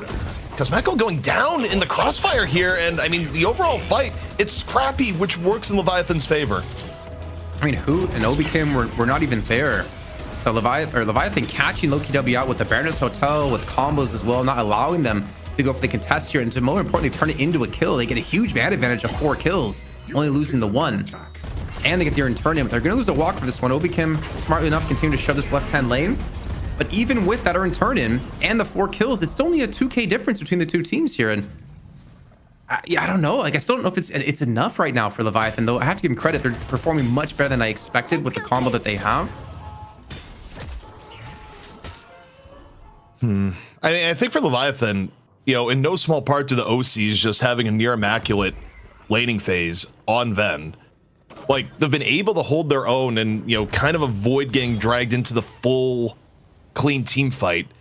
But the problem is, Jason, it still hasn't turned into an actual clear advantage. And I think when you look at the scaling of the game, I do think you have to fear where Cosmetical and Zergy are going to go on Wraith and Celeste. I think the shining light for Leviathan, though, to an extent, is that it's been kind of a bad game for Cosmetical on Celeste. Like, Celeste is behind, even relative to his own team. So, you know, the terror of a late game Celeste isn't really manifesting. However, we saw a lot over the weekend, like what Wraith is doing right now in bigger fights when she gets farmed, and Zergy looked better on Wraith than he's looked at in a long time. Like, it kind of reminded me of vintage Zergy back in the Buff and Jors days.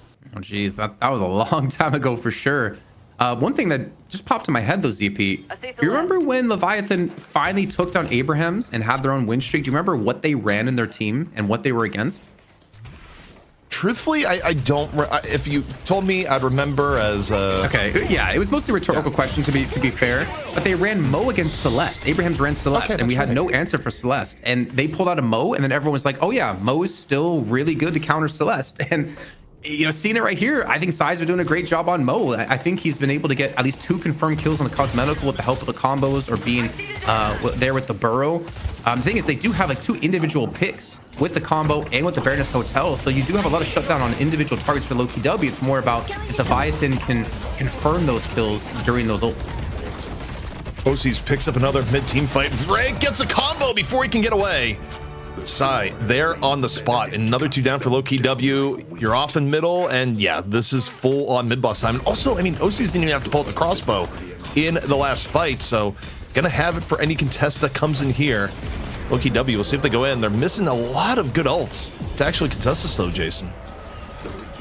I mean, Arazumi's low in HP though with the glue ball, keeping Hoot out of the fight. Gonna get sniped on down, but still survive. And that's 3 rejuves right away, immediately taken back for Leviathan, which means Arazumi can die and get right back on up. Lowkey W, they've already lost on a cosmetical now.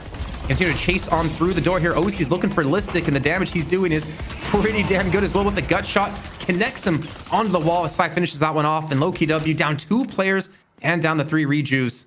At least they do take away 2 from Leviathan, but man, this is not how I thought the game would play out. And there are definitely some predictors out there in the chat who are going to be getting generational wealth off this game. Well, we'll see. I think the interesting thing is that because the rejuves got brought down to 1, like this game is not out of reach for Lowkey W yet, but yeah, it has been far closer than I expected. Lowkey W has not been able to get the team fights have been looking for, frankly, at all this game.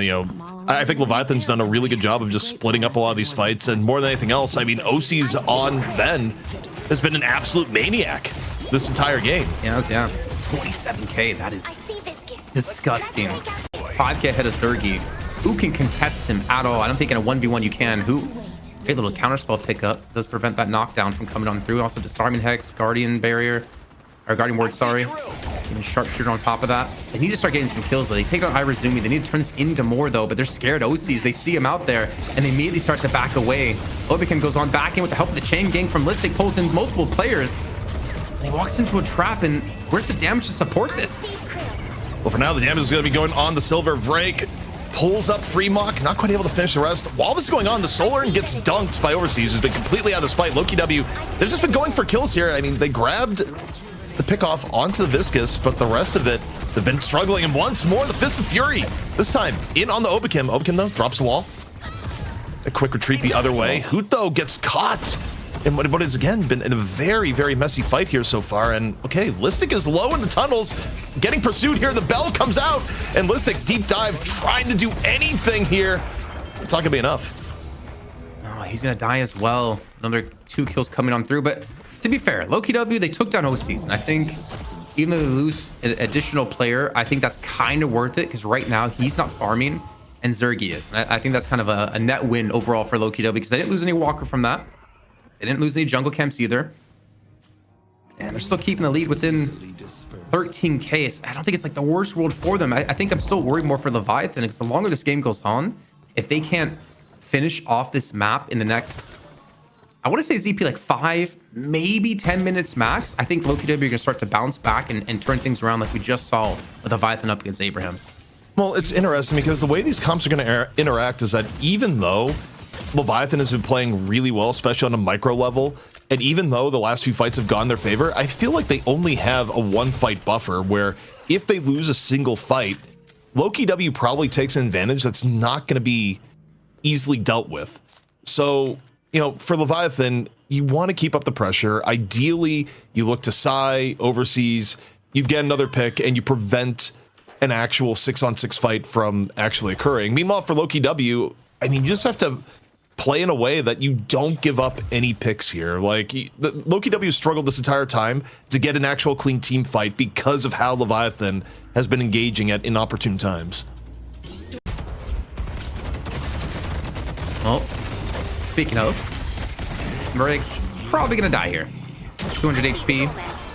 They might lose 1 though for this one as Zergy. You hear telekinesis go off onto Overseas. They do keep it 1-1, but it's Iradomini in close quarters can do an insane amount of damage. Trying to go for the chase onto Overseas here. Listic leading the charge on through, but he has protection of Irazumi here as well. Freemox rotating on over, and eventually Leviathan are going to come out with the man advantage here. They just buy the time, and the time is being bought here.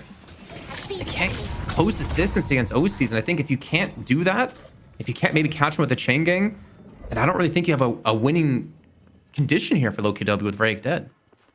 I think though, as time is going on, the relative difference in the game in terms of power, like OC's is not just outright giving people the way he was earlier in the game. Like he's still ahead, but not ahead to the point that he's pulling off the heroics he was before. Like you can actually see like a pretty noticeable power drop on Ven, which, not OC's. OC's been playing great, but like this is just scaling in progress. Listic though, gonna get the combo, the follow through looks to be there.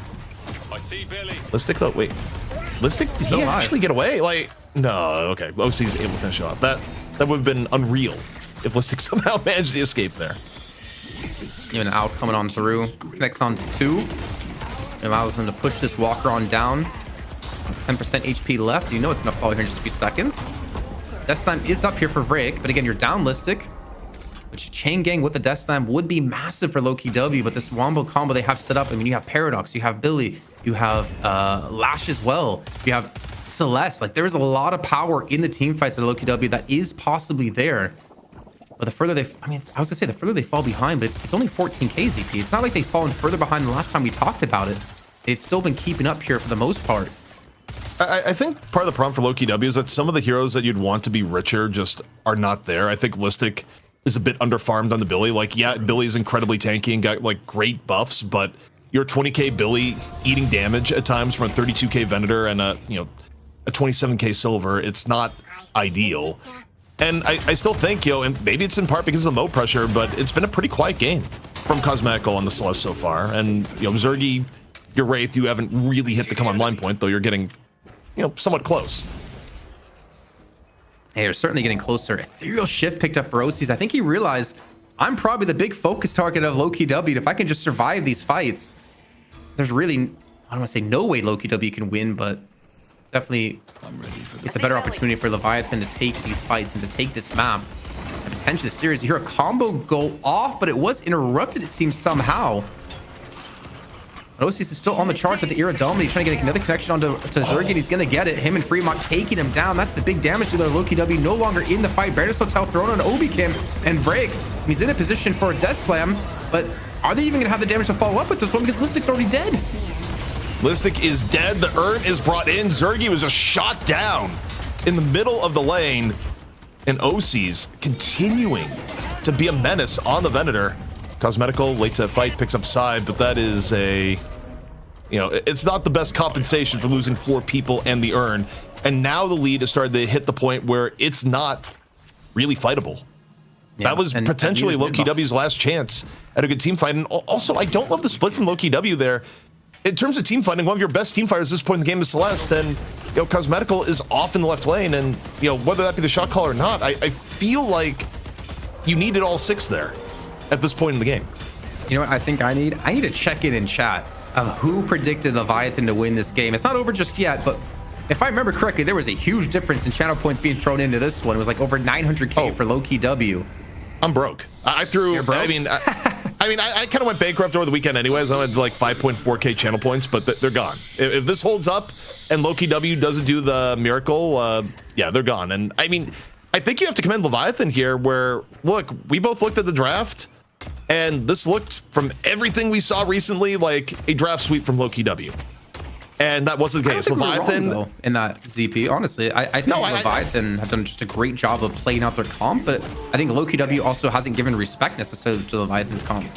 No, I agree. I mean, I think if you were putting these comps together again, I would still favor Lowkey W, but the execution difference that came in this game, particularly again, you can't really ask from a better Venator game out of OCs.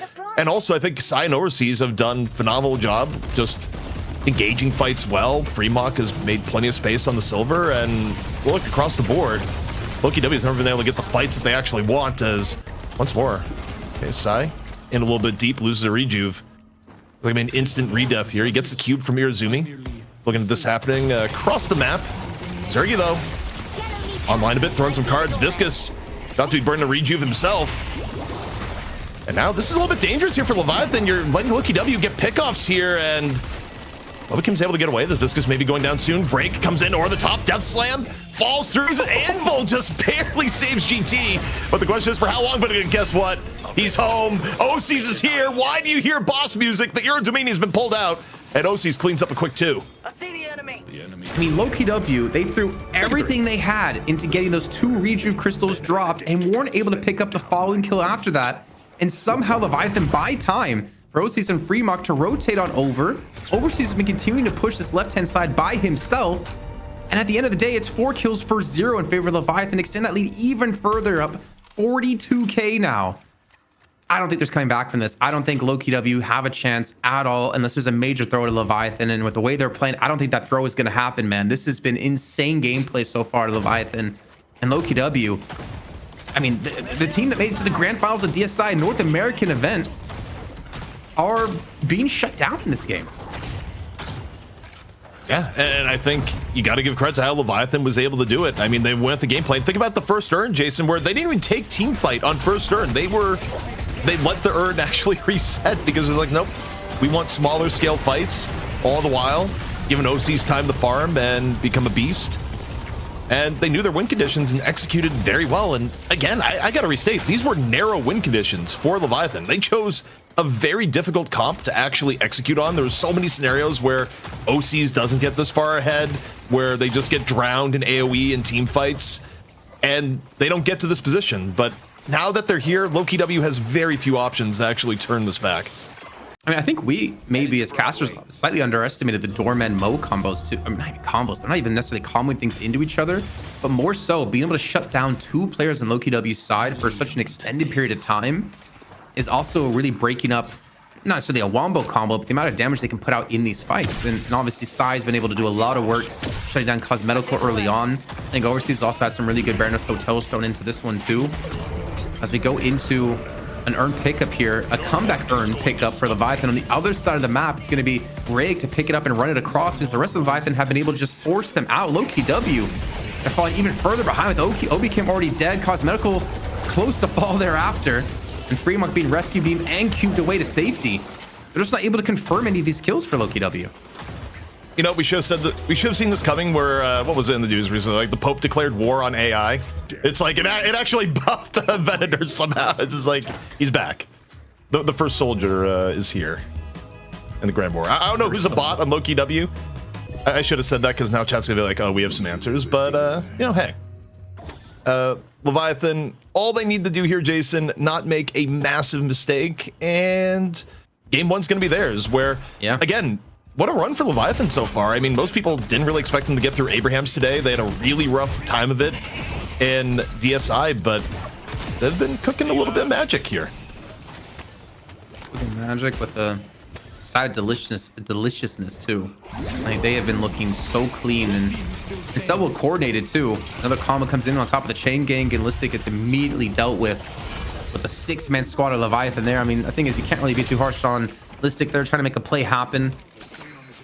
I mean, they're pretty much backs against the wall, throwing a Hail Mary play, being down 60,000 souls almost. I mean, statistically, not statistically, like a stat check territory, there should be no way Lowkey W wins this, even with a god death slam into the base. I think Leviathan can survive it for the most part. But OCs, I mean, he's got E-shift. He's got the ability to bait in a lot of abilities and to bait in a lot of damage. And then the back of the team is going to be there. There's just almost nothing Lowkey W can do here. I mean, if no one on Leviathan pushes their buttons and people get thrown in the fountain, maybe. But people push their buttons. Death Slam comes out. OCs takes a quick trip into the Nether. First stage patron going to be wheeled down with ease. And I mean, the last 5 minutes of the game, it's been a formality. Yeah. Even Break, unfortunately, not able to get a Death Slam up due to, I think, a knockdown coming on through. And Leviathan backing away to maybe buy up here. It looks like a healing temple being picked up for OCs. They're returning back to the lane to maybe finish this one off. Break still dead for 30s. Are they? Okay. All right, fine. Go mid, boss. I can understand this one.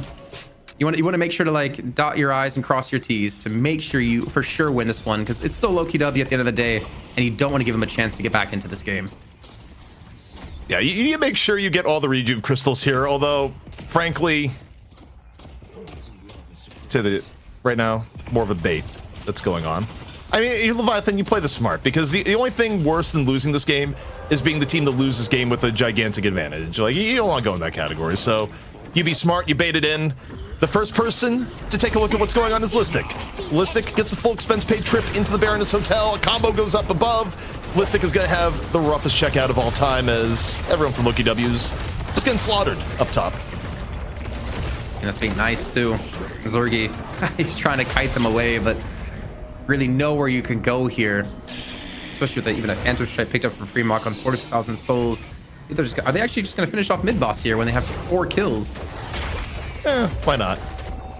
Okay. I mean, you can go back, you can kill mid boss while taking down second stage patron.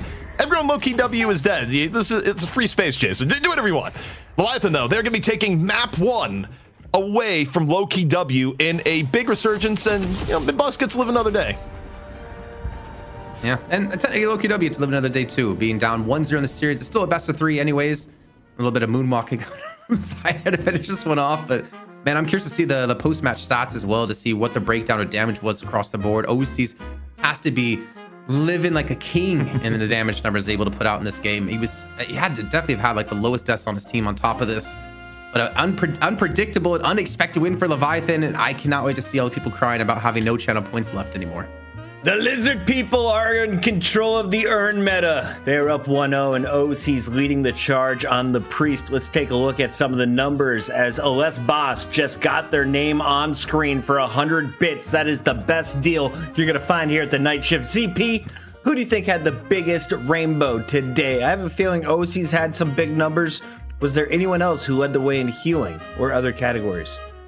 I mean, I actually think OC is going to be up there in all of it. Not also getting like a fair bit of healing just off virtue of lifesteal and fortitude. I mean, if anyone's capturing the rainbow this game, it's going to be OCs. But I mean, you think about how that was set up too. You got to give credit to Overseas, who's probably going to have a lot more damage than expected from the Doorman. Like Doorman pumps damage, and it's not going to be winning any stat awards, but I think Sai on the Mo was able to create a lot of opportunities. And the theme here for Leviathan was that create chaos, don't let Lowkey W get an even team fight ever, and they succeeded, which is not easy. Primock did not get his shiv. Instead, he gets his silver, and he looks clean as well. But we take our screen back to the early doorman damage. This was around the 7-minute 30 mark, and we're tied at 32K. But keep your eyes on OC's numbers. At this point, he's 7K in the lobby. 2 minutes later, ZP, he's up to 11K. Kaplan, how do you just steamroll this in your own games? Can I replicate what you witnessed from the Venator? Hell no. I mean, though you ranked up Puckett, this takes a good level of coordination across the board for the team to be able to pull something like this off. You can't just load a Venator and expect to carry a game like this, because Sai, Freemock created even Overseas created so much space and so many kills across the map that Overseas was also allowed to continue to farm up quite a bit. But I have to point out something really quickly here, ZP, for you. 1.6 million channel points goes to D-Mov. No way. Oh, He saw it coming. He saw the viscous pick, and he's like, I'm riding with Razumi on this. Wait, My lord.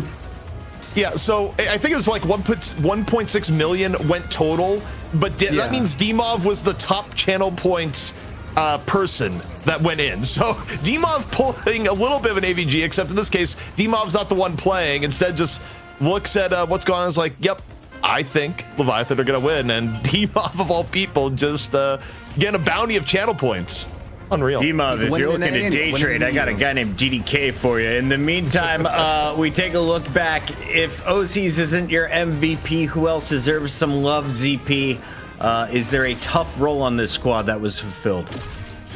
I think the other thing of note here, and just the hero's been remarkably solid in recent times and also carries a super high win rate, is that Freemock looks good on silver. Like, we talk a lot about Freemock Shiv, but there's really nothing you could complain about Freemock silver in this game. Freemock created plenty of space, and was also a key reason as why OC was able to sit in the back and just pump all sorts of damage. But yeah, there's a lot coming in there where also even 17K on healing. I mean, good lord, OCs was doing it all this game.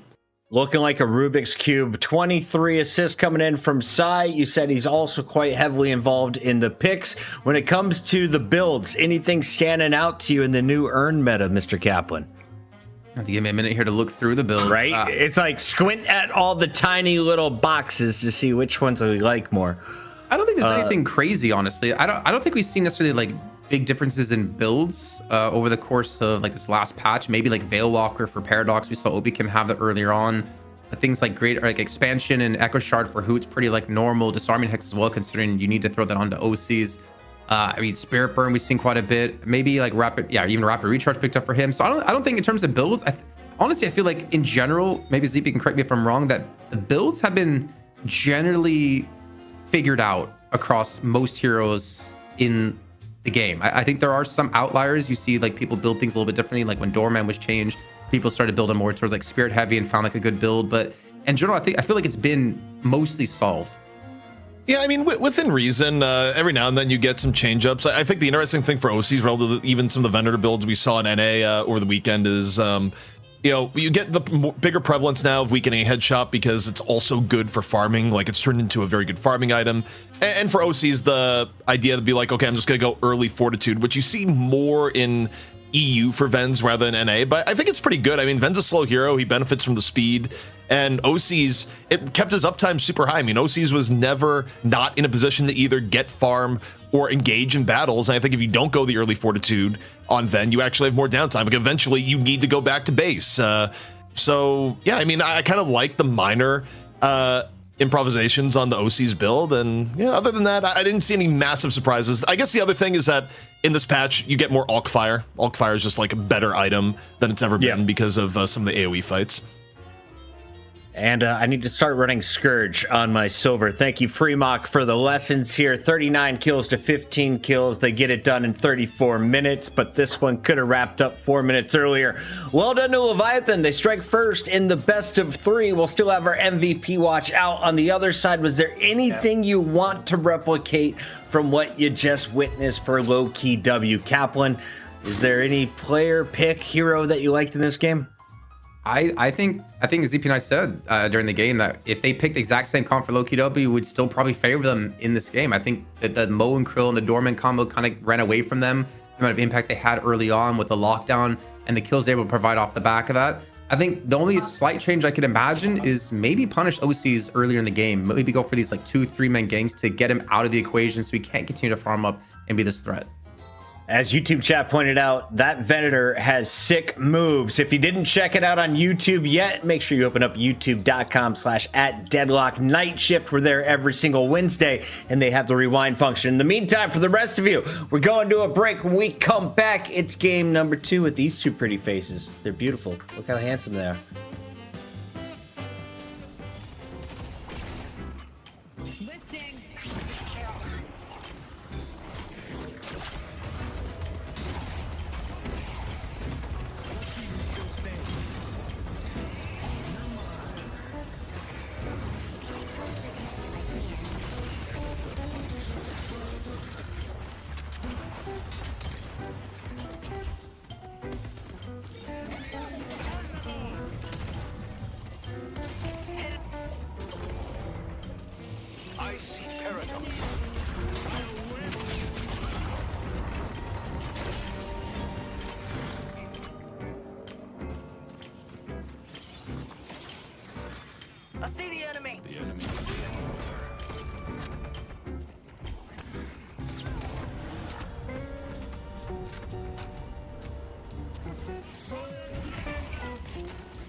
Let's take out Venator.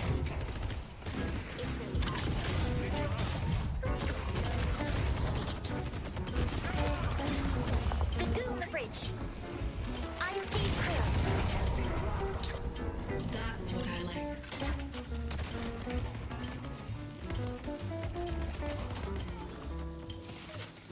They took out business. I see the enemy.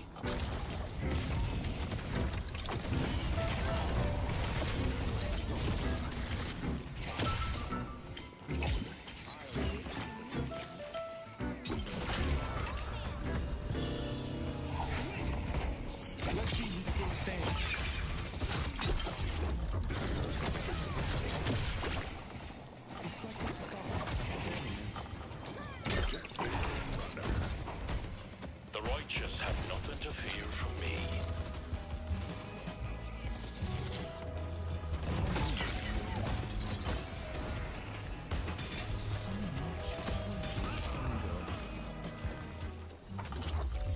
Let's take out Paradox. I see the doorman. My resolve is endless. Come on!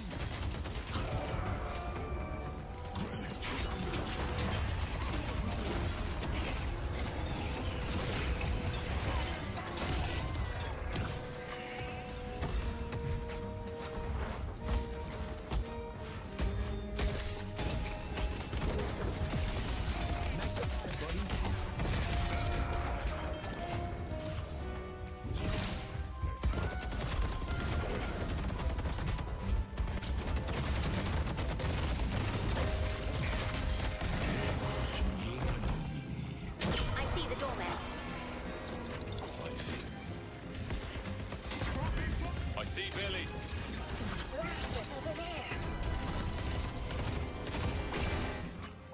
Lifting.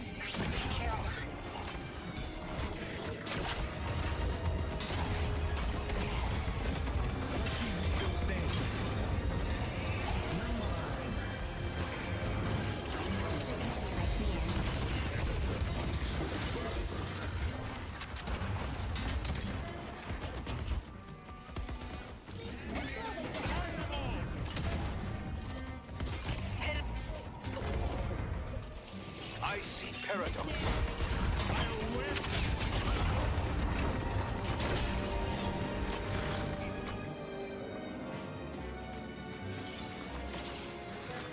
I see the enemy. The enemy.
I see the doorman.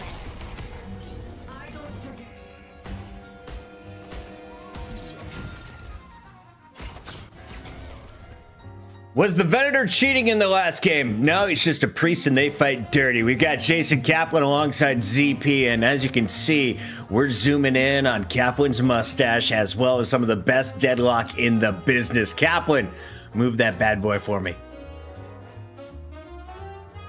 I don't know. I can There move my it is. ears and nose better than I can move my mustache, to be honest. It's pretty impressive, though.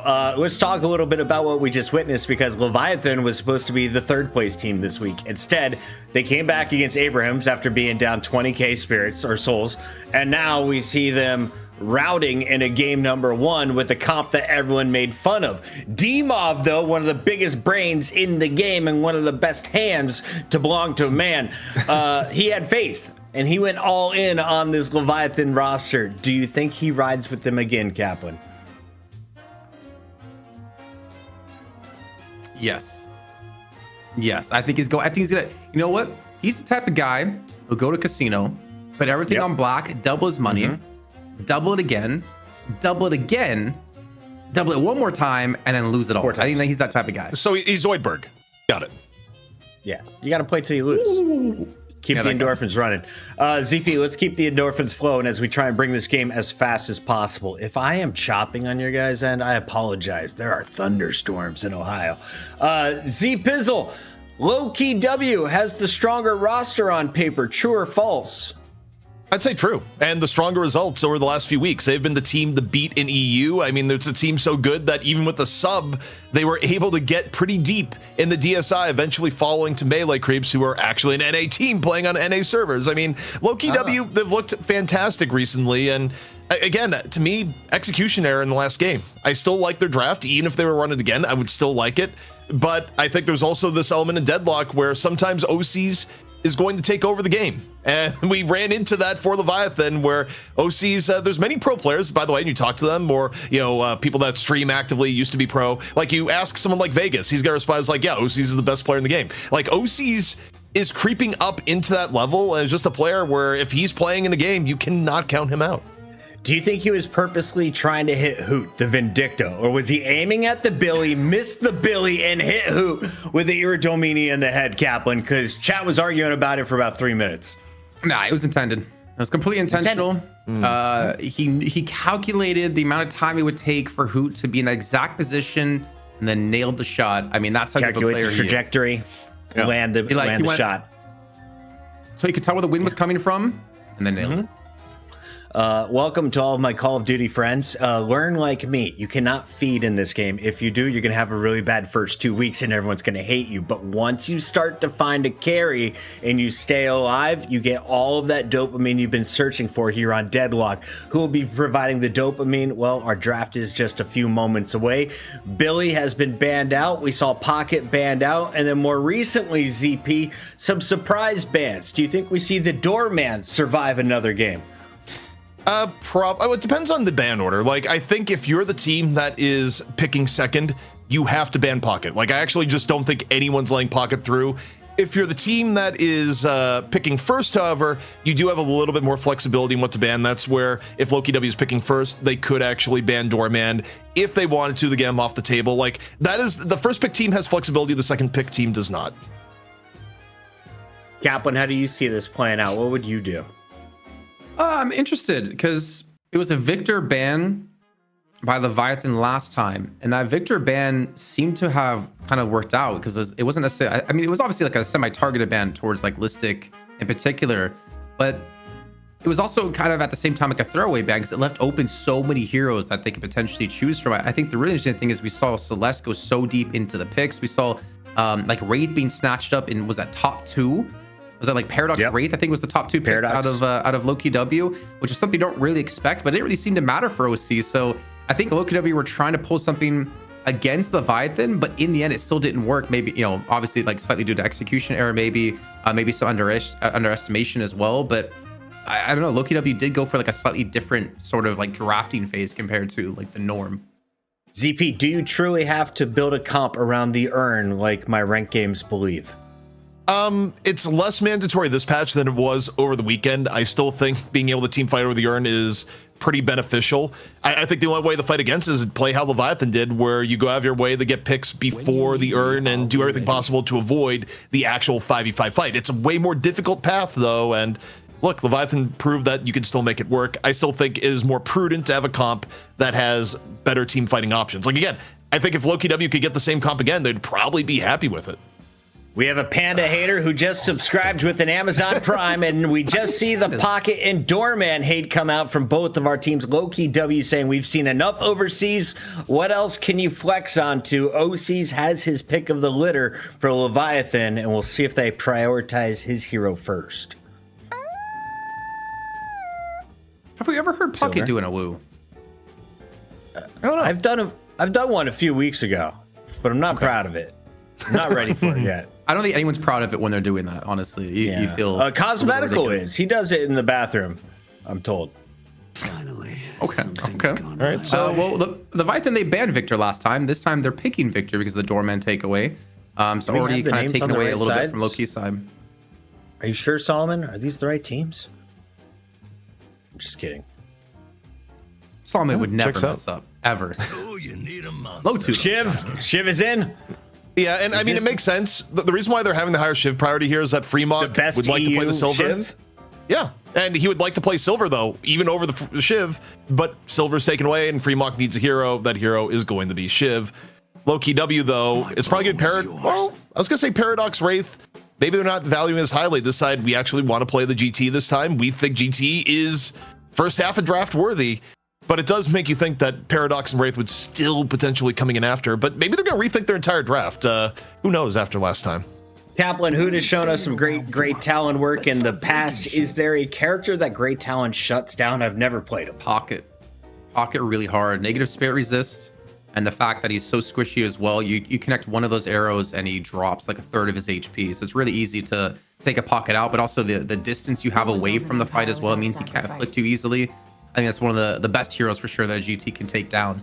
But then looking at Leviathan's pickup here of Wraith, I mean, are we going to see a Viper or are we going to see potentially a Venator come in for Zergy? I think They're gonna ban that's them. be interesting. I think Leviathan actually may ban Venator and target Zergy a little bit here, but no, instead they go for Is Vrake. that a throwaway? No, the Vrake is quite good at Lash. It didn't pan out last game, but I think they don't want Vrake on the hero regardless. It does mean for Lowkey W, Zergy has Ven lined up later. I don't think Leviathan is at any risk of like taking both Ven and Wraith. So for Lowkey W, they can save that towards the end of the draft if that's a hero they're even going to go for. The sticky mat's gone. Interesting that I didn't really think Arizumi was like super impactful when it came to Viscus last game. I mean, he had some good cubes, he had some good rescue beams, but I don't think it was necessarily super ban worthy, and that does leave things open to the Rem. I'm excited to see some Ren ZP. I actually the change they made to him, honestly, I think is a little bit too strong. The fact that you can now tag along to all your team members and heal them at this, heal them. But damn, I do like what Bren brings to the table here. Dogs for help. So Okay, Chad is asking why no Graves ZP? Paradox, we've seen it every game, but the character that's in everyone's rank game is not in the pro game. I actually think Graves is probably underpicked in pro right now. I think the problem is you can't pick Graves unless you have absolute last pick, because Graves is arguably the best Sinclair steal in the entire game. Like, it will be Tombstone for Tombstone if you actually go the Graves early in the draft. So I actually think you can pick it, but it has to be a gotcha towards the very, very end if you're going to make it work. Maurice and I got your Sinclair counter. Mo and Krill versus an Abrams. Who would you rather have, Kaplan? I don't feel like there's any correct answer here after the last game with Bo and Krill, man. I feel like what they showed us is kind of hard to say. Abrams, I mean, thinking about this, Abrams is like decent to deal with Shiv if you can get a shoulder charge, decent to kind of cancel out Mo a little bit too. You cannot be too impacted by REM sleep if you maximize like impact. I think maybe they're overcommitted though on the front line with Abrams and Billy together. I think that's the one standard I'm seeing is maybe you don't need both of them tied in this match. Abrams, Billy, and Silver. Is it too much, chat? They add the Venator to the list. On the other side, OCs will be running the Wraith. We've got Fremont rocking the Shiv. Who's on the Victor, ZP? In terms of the Victor, I think it could be a few. It probably won't be Fremont since Fremont's going to be on the Shiv. But one thing I just got to get out real quick on this draft. Yeah, please. And what you have here is that I think this is reverse the last game. I actually like the Leviathan draft a lot more. Even with the Mo like a little bit later on, like, yeah, you're going to have to deal with the Billy. But Leviathan, their scaling in this comp is actually ridiculous. Unless Zergy like kind of replicates what we saw from OCs and they have like really good mid-game brawling, with the Silver maybe. Like, I like the Leviathan comp so much more of the two right now. Is there an individual that is most important on Leviathan for their success in this game? I think Fremont probably. Fremont on Shiv or OC's on Shiv Wraith. roll? I mean, Just being the I think distraction, soaking up damage, or what we saw in game one out of Fremont, just buying time for OCs to come online, I think was super important. He was so impactful the entire game. I think that's like one of the major factors that allowed them to win. But you also do have like good coverage of Rem. You have coverage of Mo and Krill to keep you alive as well. But I'm still gonna be looking towards the Shiv. I think maybe the Victor one, I'm not 100% convinced it's actually being picked here, ZP, with like the lineup that they're currently rocking. But it's still gonna be massively impactful and still has a lot of denial when it comes to the earn turn-ins. Yeah, I mean, for Victor, you're actually happy in some of these fights where just die on earn, and it's way more effective than it actually should be. Again, am I convinced of Victor at first pick? Well, Lowkey W seemingly values it at that level. So for Leviathan, picking it that early as much as a meta pick as much as is a denied pick. So, but yeah, overall, I mean, even in terms of frontline, I mean, you got Victor, Shiv. I mean, Billy's still ridiculous, but I don't know. I like how Leviathan's comp is more likely to flow in this game. Are you guys Victor mains at all? Could I potentially get 6 lives on the urn if I got rejuve and a refresher? You only get 3 from that because you have your death. Well, I guess you have 4 lives. Can I do the math in my head? 5. Your first life is alive. Your first life, you die. Yep. Die, come back. Life, you refresher or rejuve. Third life, then you die and refresher or rejuve. So you have like 4 lives. Chat, is Jason's math right or wrong? No. We're jumping into game number 2 of the EU finals as we theory craft how to play Victor as annoyingly as possible. It's Lowkey W fighting from behind. They need 2 in a row against Leviathan, the underdog. ZP, take it away. All right, Jason, look, Leviathan, I think they're looking in their best shape possible to have the upset here today. And, you know, what a signal it'd be before the night shift open this weekend, where even though it's NA servers, Leviathan is participating. One of our first teams signed up, and they'll be going up against first round against some of our open qualifier teams where, you know, imagine that, where you sign up, you know, some of the teams are a little bit lower in rank and you're just like, who do I go against in the first round? Oh, it's Leviathan or Abraham's. It's just like, well, they were one of the first teams to sign up. They must have been spamming that F5 button, man, waiting for that 12 p.m. Eastern time opening because it filled in 7 minutes like that. I don't think anyone expected to finish or to fill that quickly. And then we still had was like 40 waitlisted teams after that. Yeah, there's a lot. We got through some of the inactive teams. Some of the waitlisted teams did get in. And what is going on here? Silver nearly gone in lane. That is a ton of damage for Silver to take. 2 seconds into the game. I have to say, ZP. So I always watch the shows in mod view, which means I don't really get like channel points. So I'm sitting on 10k channel points after basically 40 night shifts, and I bet it all on Leviathan. And if I lose, I'm coming for you because you kind of put me onto this one. And Leviathan actually is favored to win right now in terms of the chat, 56 to 44%. Jason, you just took channel points advice from the man that is self-admittedly bankrupt. I feel like that one's on you. Hey, that's what I'm saying. If I go bankrupt from this, you're buying me a milkshake next event we do. As long as they're like the ones we had in Atlanta. I mean, those are like half milkshake, half like monstrosity, but pretty good. You're buying me a boss, if you remember one of those bad boys, $60. Okay, I feel like buying like a $60 milkshake may be hazardous to your health when it comes in just a gigantic. But we can share it. We can have like 2 straws. You know, you have one side, I have the other side. Yeah, good times, good bonding experience. But speaking of bonding right now, Leviathan should be coming together, as you said, with NSO right around the corner in just a few days' time. A big shout out to Intel and Walmart for that, for putting up the $12,000 prize pool for the event. Leviathan have a very big weekend potentially ahead of them. Imagine taking the night shift title here on Wednesday and potentially taking the title of NSO and back to back. That would be a good way to start a potential legacy for Leviathan. Yeah, I mean, if nothing else, this has already been a huge confidence booster here today, where you know, Leviathan was hurting in recent times, and you know who's not hurting is Irizumi. Some candle shots off here on the right, and I mean, Lowkey W. Laning phase alone has been, you know, a little bit tough here so far. I mean, no one's died just yet, but the Leviathan coming into this game with the same vigor that they had back in map 1. I mean, yeah, they got to be hyped for sure. I think the thing is, it's still Lowkey W. I don't think you can really tilt them too easily with the back of Lightbringer on the team. Help, you know, with the draft and help you fix your mistakes that you potentially made. I mean, to be fair, it did take a couple of weeks for Lowkey W to get onto the top here in EU with Zergy added to the team and Empty Dreams being dropped.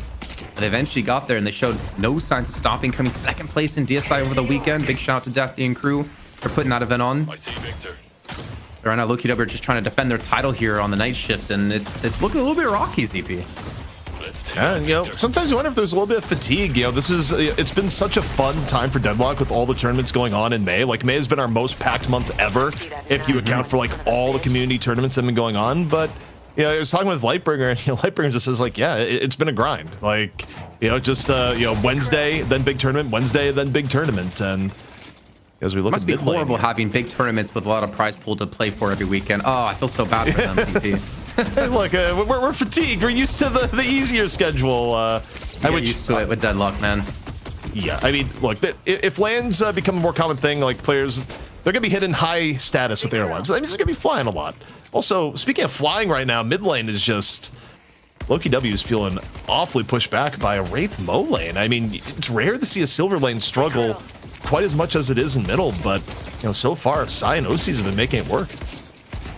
Actually enough too, Brick. I didn't know who necessarily would be on the Goat Man or would be on the Blue Man, but we got our answer with Brick on Abrams and Listic on Billy. I mean, Brick, I think it's been a decent addition to the team in terms of like being a frontline player for them.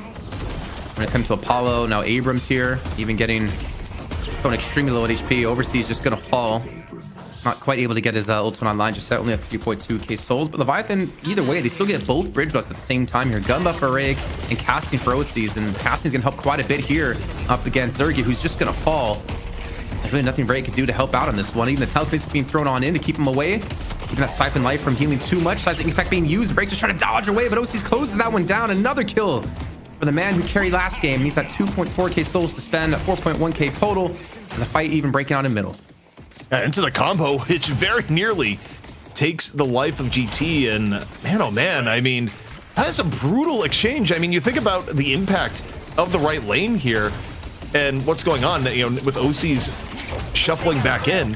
OCs is getting farmed and you have Zergy getting behind at the same time. I mean, both those things impactful as a Wolf or Owl. Chases downside, nearly takes him down. He's going to go for a little bit of a smidgen of HP off the tier 1 camp, but not exactly the world's healthiest Mo right now. He's he's looking for the Scorns obviously to heal up, and you can see right there almost 400 HP healed from the one Scorn alone. Definitely can live to fight another day in the mid lane, but Boot necessarily can't, being chased back here by the Victor and the Mo all up in their face. I mean, that is also, as you pointed out before, it's interesting to see Silver struggling in the mid lane, but against this like double tanky mess that they have going on at the moment, it is going to be a little bit difficult. Obakim wasn't able to make any clearance and maybe get even worse. Listic low HP. The chase down in here from Rayek, enough to take down Listic as well. And it just continues the dog pile against Lowkey W. I mean, it's only 4k on the total, but you look at the difference in these lanes right now and who's getting the farm. It's a little bit tough. Zergy, though, off the Irazumi, puts Irazumi back into spawn, something that certain Rem haters on broadcast could clap for with glee. How dare they? That's my Rat King right there. Overseas gets caught a little bit too deep there. And he does fall here to Hoot. So a little bit of respite coming in for Lowkey W, able to bounce back and close that 4k difference down to 1k and potentially even less than that. Let's push Broadway. So you can't count Lowkey W out. I think it's a strong comeback. It's Freemock currently getting chain ganged over on the left-hand side as the battle's breaking out up against Obi-Kim and Listic together. He's low for me Freemock's not too. looking too healthy. Freemock on the low end, though, I think was able to make a little bit of distance, and now you got Rake coming on in, looking for, again, another opportunistic pick, but decides to pull off for now. Instead, take a look at OCs. Feeling a little bit of the pressure, big old blue Rake behind, where, by the way, it's listed on the Billy, not the Abrams. Always worth pointing out. Yeah, I was talking before about interested to see, we didn't know who was going to be on who, but Rake, a good addition to the team here, being able to play like a frontliner. Apparently, I'm being told in chat, Adimov has 240,000 channel points on Leviathan. Okay, so wait, that means he probably went all in. So like, Dimov is either about to buy a channel point mansion or be in the poorhouse, along with me, because I put my 80 channel points on Leviathan. So 80 channel points. Woo, ZP, calm down, man. That's too many. Man, we need to like revamp our channel point rewards, honestly. Maybe get some ideas from the chat and over into our public Discord server. You can type _ Discord if you haven't joined it just yet, because we need to put something in there. Maybe at like a million channel points.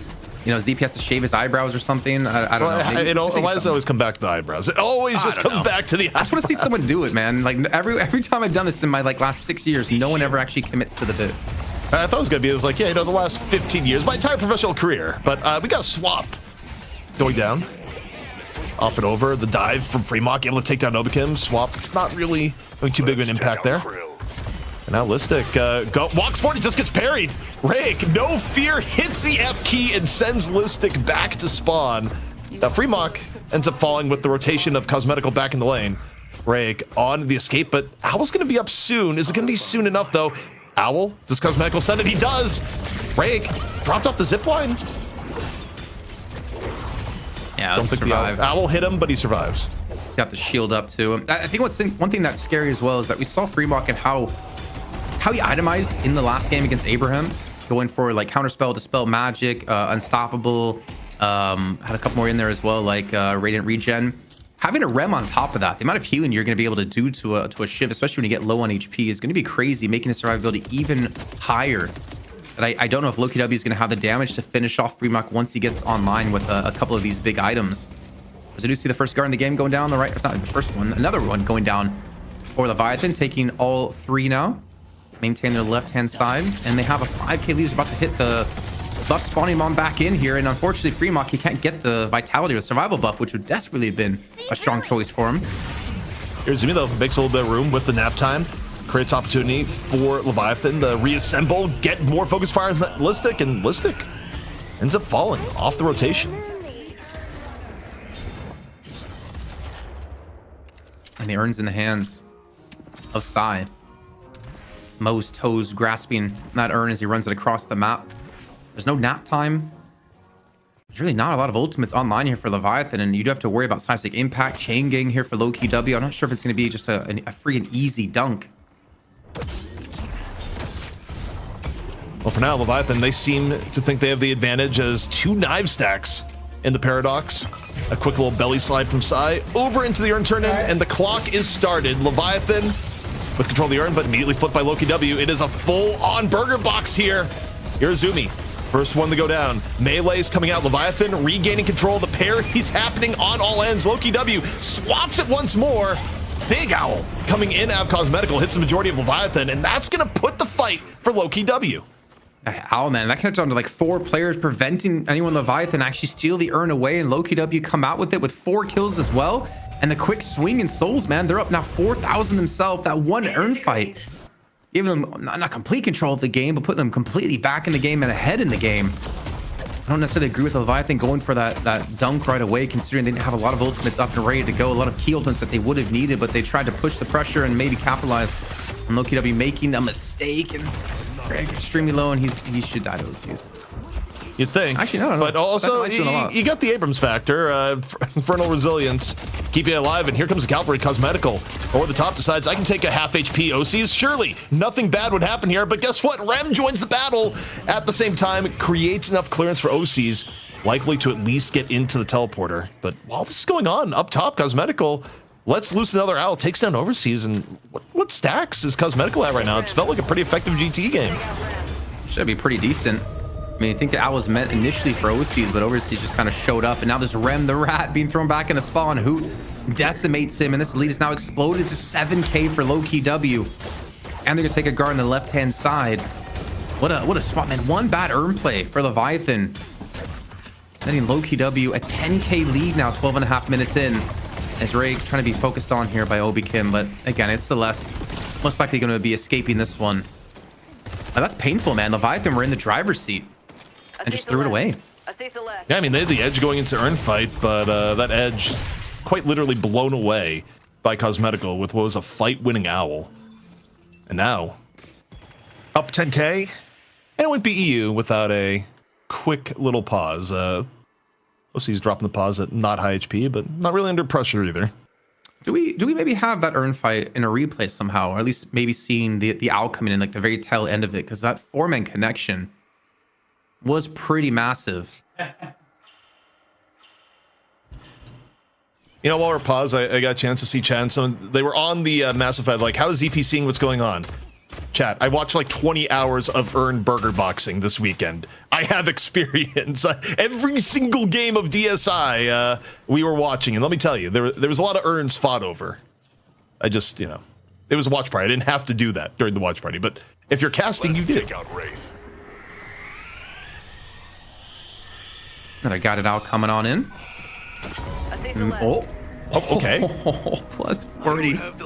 Okay, now my 10k channel points, I'm a little bit sad because I don't think I'm gonna be getting any of those back anytime soon.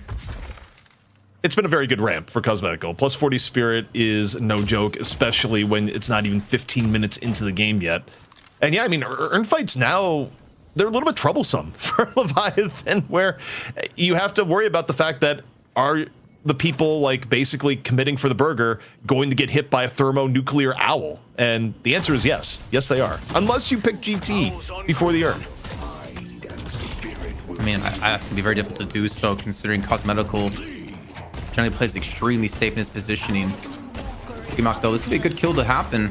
It seems like the combos just really haven't been there to net into kills. Okim's gonna fall from the serrated knives coming on through. There's another owl as well, connect on to Freemock, and well, Cosmetical adding some extra stacks towards his tally. This is yeah, it's starting to get out of hand, I would say a little bit. 10k still, but Cosmetical, like once he gets boundless online, my lord, I would not want to fight against him. Also, just we haven't checked in a little bit. I want two things here. I want a damage check, and then I want a golden statue check. Like, I want to see just how much damage Cosmetical has been doing. The answer is a lot. And then what about permanent buffs? Like, obviously he's at, I think, like plus 50 on spirit buff here, but okay, no golden statues. He's golden statue poor. Those are going to Zerg. I see Celeste. Yeah, I remember last week we had Listic on like 67. The next closest was around like 30, if not lower than that in that game. And he did that like in back-to-back matches too. Kind of a little bit poor for him this time considering, but we do also, again, have double buffs picked up here for Lowkey W. Earn is a comeback earn for Leviathan. Overseas is gonna ferry down across the map, where Lowkey W are pretty much waiting, looking for some damage and pressure onto this walker in the meantime. Okay, you trade. If you're Lowkey W, you go for trades here. Even getting the pick on the side, once the Earn is here, you really don't want to fight, but okay, maybe you got Freemock. Like before the Earn was able to go here, Freemock bloodletting, no, he's just barely able to get away, but the aggression here to go for the walker before the Earn comes over is like really paying off for Lowkey W. This is a little bit brave here out of Overseas. He does have shock reanimation. Ben doesn't want to pop it right now. I mean, they're trying to keep the Earn in this walker, in this location. By pushing out some of these other waves here. And Freemock's being healed up slowly over time. The Earn, do not tell me they're just going to dunk this, try to dunk this one. They can just defend for a little bit of time. Lowkey W actually backed away from this one. Okay, so they will get it. But that was, it felt a little bit risky, but again, you have 20 plus hours over me when it comes to these Earn turn-ins on the new setup. Look, the rule, even at 35%, if it's like, this wasn't this big of a gap in stats, you don't want to fight. Lowkey W did the smart thing by trying to fight right before the Earn came over. They nearly got Freemock. I think they probably stayed a little bit too long at Walker when it looked like Freemock wasn't going to die and they weren't going to get another pick. But I think the tactics behind how Lowkey W handled the comeback Earn were about as smart as you're going to get. You definitely don't go for the full team fight there because that could have easily given Leviathan the lead in turn. I mean, yeah, at least they closed the gap though from 10k down to about 5. There's a combo coming on through to look for the instant burst onto Vreg. He gets the shoulder charge away and use that movement tech. So clean here out of Vreg. If you can't use a combo to get a guaranteed kill, you're in a rough spot. Looks like he will fall either way finally, but it takes a lot of time here. Nap time coming on through to maybe lock down another kill as Obikim's been put to sleep. Melatonin injected directly into his veins.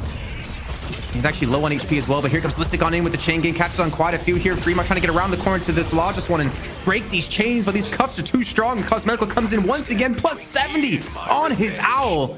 Cosmetical is becoming unstoppable here, ZP. Jason, this is not normally. Well, like we've been dealing with the great Grey Talon drought where I feel like every time we look at GT in games over the last few weeks, it's like, oh man, he's no stacks. Like, what's going on? We look at Cosmetical and Cosmetical is just feasting at plus 70 spirit. And I mean, I think the setup for this has been pretty good too.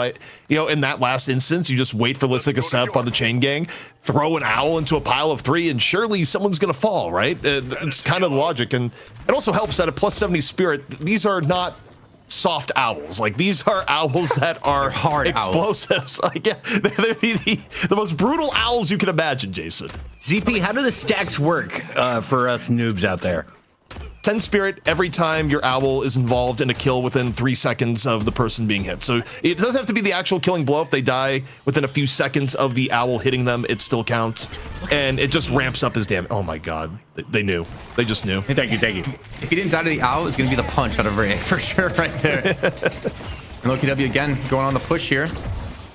Trying to catch out Leviathan, who are trying to now back away. And again, Freemok, he's not being able to get away so much as he did in the first game against Abraham. You can see how low he is on health here. He has so much freedom in that first game. Constantly able to just slice and dice his way through. There wasn't enough damage to finish him off. Telekinesis being used by Osu, so he's just trying to back away, gets pulled back in by the chain. The shield charge is going to miss, but it's not going to matter. The 3-man gang squad at a Lowkey W nets him another kill.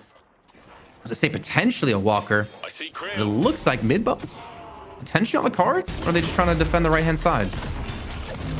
And we'll see. Leviathan, they need a walker pretty badly, not only for the trade, but also you just kind of want to flex a lot at this point. Zergy, though, looking to get his pound of flesh out of Psy, who is all sorts of low, has combo, but not the time to use it. Then gonna get his scalp instead. But, you know, to what you're asking, does this turn into mid-boss right now? Probably not the way people are set up. In fact, Freemok and Overseas on the prowl here, in on the left, backed up by OCs.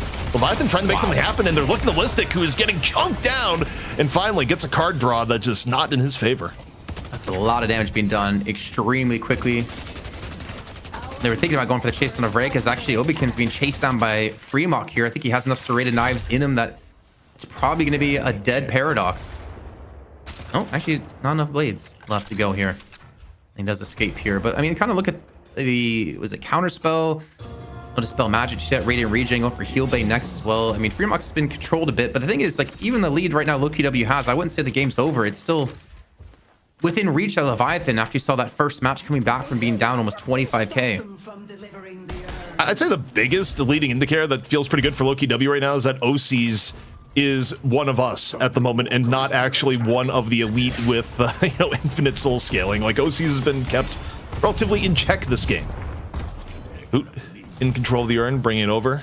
Leviathan, see if they even go for the full urn fight right now. Just more the skirmish here on the right. Like, we're looking at silver at the urn, but all the action right now is by Secret Shop on the right.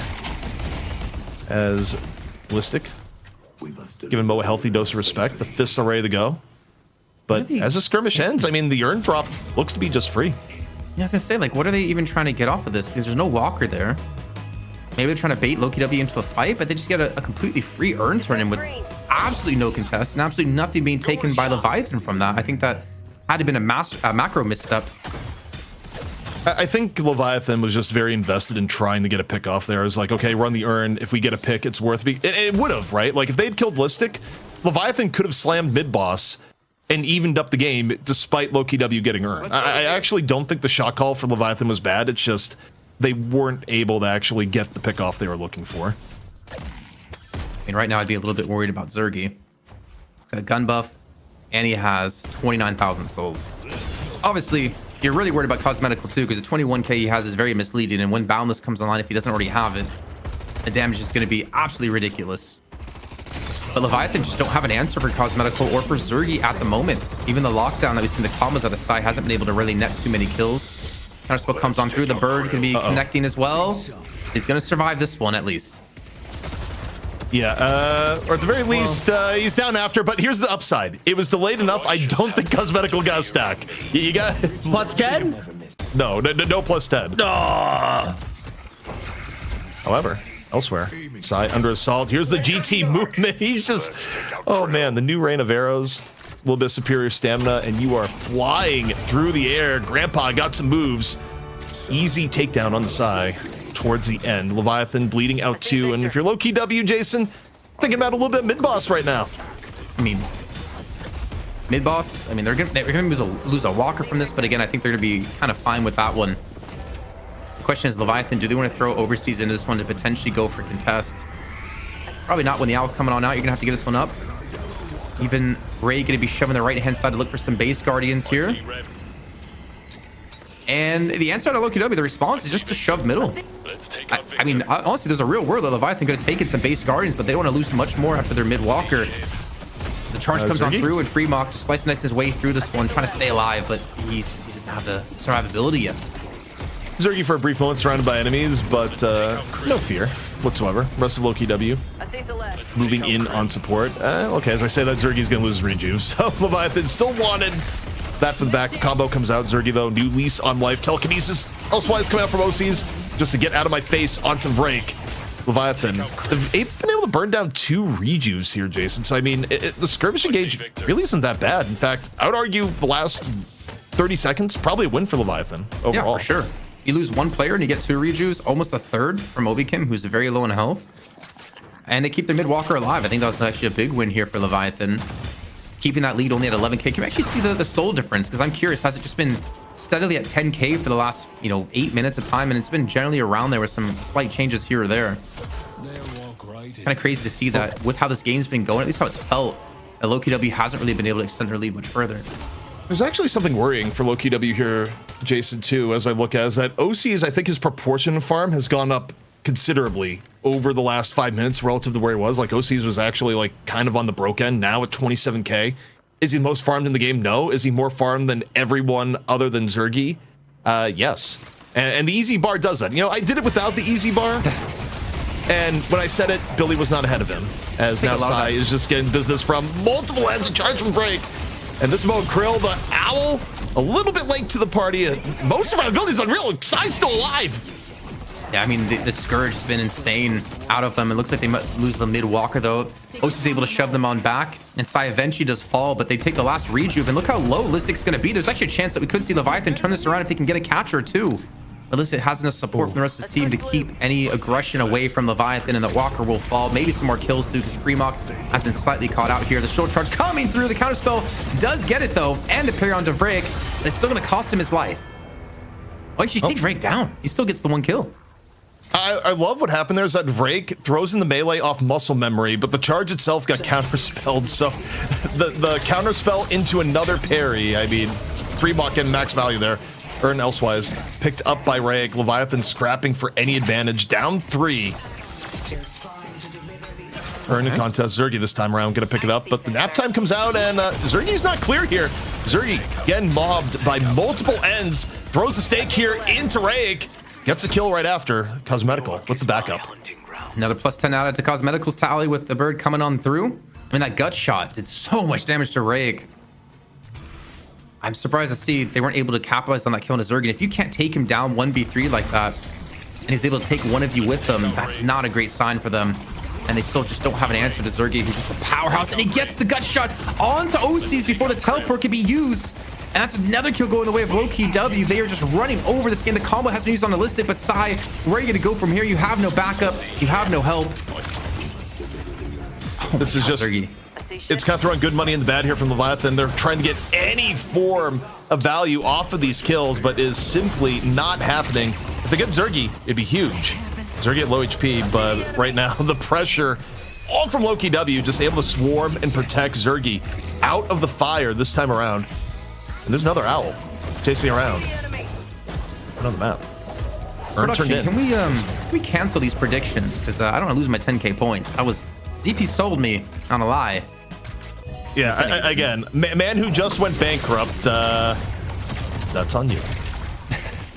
Should have went over to Dan's new website to help with some trading here and my predictions and points, man. Might have worked a little bit better. But now this leaves bolstered up to almost 30k with this Walker to fall here shortly. Rayek gets parried under the Walker, but again, he has so much sustainability, so much survivability that they can't get these kills. Like, Lowkey W are just out-surviving Leviathan. Well, it definitely helps when you're up nearly 30k souls. You know, the plays that would have been, yep, people die or it's a trade, end up being no one dies and people get away gracefully. But for Leviathan, at this point, Jason, they're kind of begging for a mistake out of Lowkey W.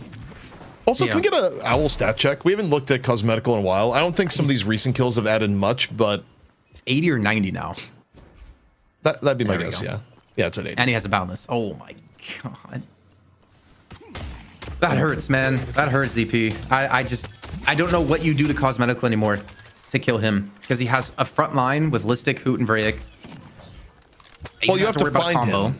You have to find him. The problem is that he's calling in the owl usually from a distance, usually from a safe spot.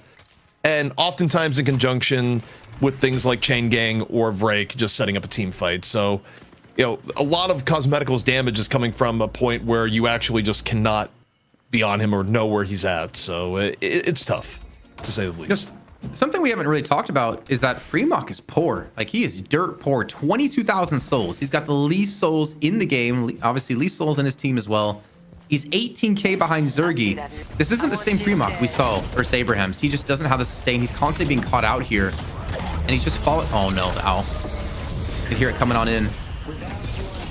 Fremok. There's the connection. Doesn't actually take that much damage. Shiv, the one person that may not be as much in fear, but should be in fear. So the other things in and around Leviathan. Collapsing though, onto the fight. See how much damage OCs can pump here, and it's gonna be none because he's taken down. Zergy ends up finding him with the Domini.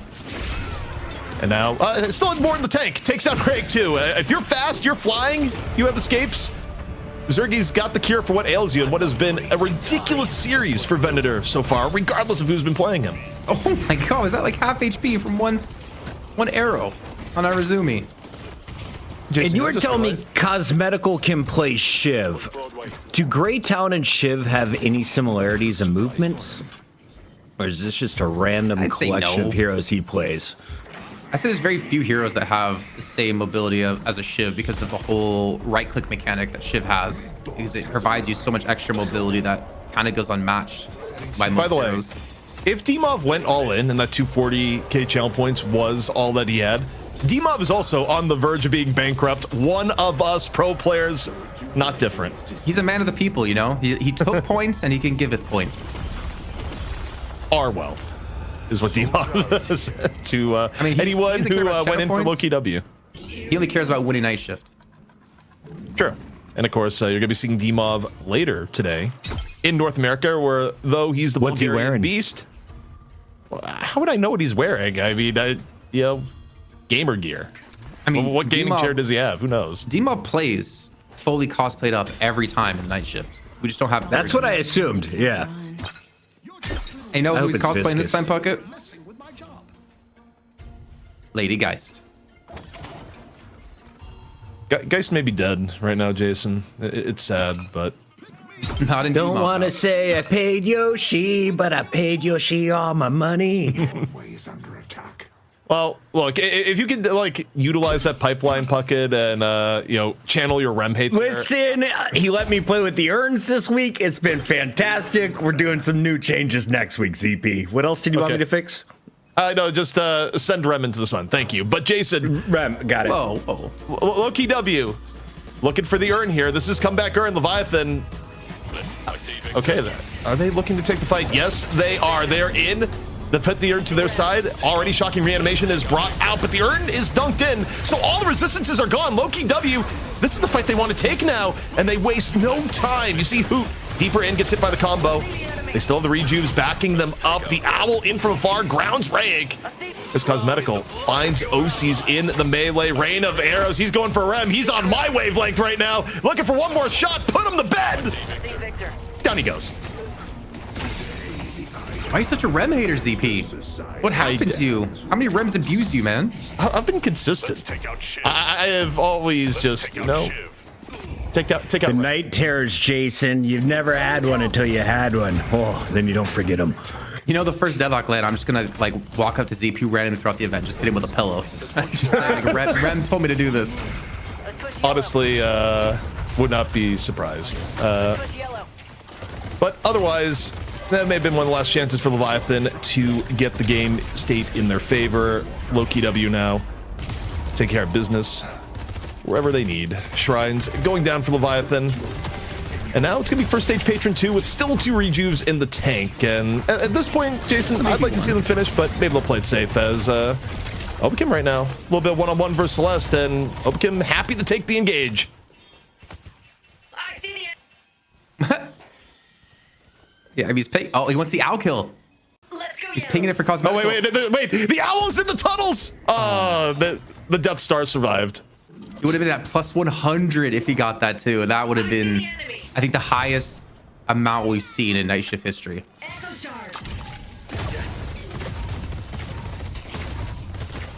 Well, right now, Jason, we're looking towards a map 3 where Leviathan was able to surprise Abraham's able to surprise in map 1. D-Mob's about to be bankrupt, and map 3 is in the cards.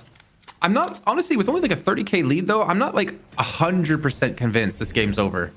There's still a part of me that thinks there is a world that we could see a comeback. I mean, obviously it hasn't looked like that for the last, 10, 15 minutes of time. And Freemont getting got out here would definitely disprove what I was trying to go for, but... Oh no, another owl's coming out. It's like, oh no, another owl's coming out. It's like the nuclear sirens have been sounded, hiding under the desk. This is a, grade A cosmetical owl alert, DEFCON 1. I don't know. Yeah. I'm going through like various military terms right now. Whatever. Owl about to blow things up is the end of the story there. I don't know, Jason. We're making idle talk. This is Leviathan struggling against a very, very difficult situation to come back from here. And can we get a golden statue check? Just to see what isn't reflected by souls. I see. 7 more Zergy. The Goon Master Supreme. You know he's got to get it for the game ends, though he has probably no idea how many he has at the moment. Unlikely. By the way, Listic dying to Walker, pretty smart. New Ryuji was going to be over in 15 seconds. Took to the death for full HP because he was already low. I would say at the end it doesn't really matter too much. And wow, look at these kills. 14 for cosmetical. 9 of those netting from owl kills.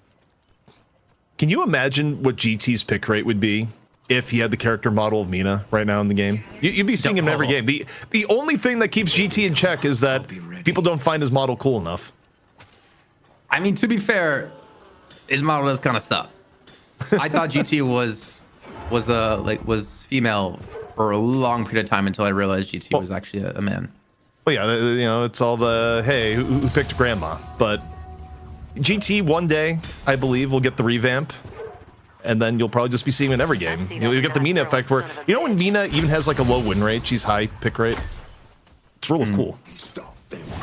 Yeah, I think it's because she's a vampire. ZP, there is a special request. I know you do some comp breakdowns and build breakdowns. Can we get the GT build from Cosmetical? Absolutely. May not come directly today, but we'll find a way of mixing it in. No, if it's not done in the next 2 minutes, ZP, then you're letting whoever requests this down. I'm just saying. Okay, we might have time the way it's going down. 7 minutes. Also, that's a 4-man chain gang by Billy, setting up Cosmetical, just laying the power shots. Rake's doing a dance, but it's not a dance of death. It's, I don't know, dance of futility. It's not a more commonly known phrase, but what else do you want? 4 dead for Leviathan and Lowkey W. Should be able to wrap this one up. Bring us to a map 3. Yeah. With the rat going down overseas, resin. Oh, are they gonna leave it for Cosmetical? Are we gonna see the plus 100? Plus 100. We did it, boys. Honestly, it could have been way more plus souls. He was at like plus 70 before 15 minutes. Like the actual ramp up slowed down, but if you're at plus 70, you got nothing to complain about. Map 3, it's in the cards. Lowkey W not going down easily here in the money match. Just like that, the best Shiv in EU goes down swinging. We're going to a game 3, ladies and gentlemen. Lowkey W clutching up as the returning champions are expected to do. We're going to a game 3, and Kaplan, at the start of this one, what were your thoughts on Lowkey W's composition? I mean, I don't think it was terrible, but I don't think the comp balance seems so imbalanced like the first game of the series. As EP and I were saying, like we had Lowkey W in the first game pitted to easily win that game based off comp alone, but it seems like the little bit of a change up in picks here really changed the way this game played out. I think the Mo and Krill just did not get enough work done. I feel like the combos they were pulling off, it was like onto Vrig, a lot of them, even a couple onto Listic, but they weren't able to convert those into kills, and they weren't able to convert that into more.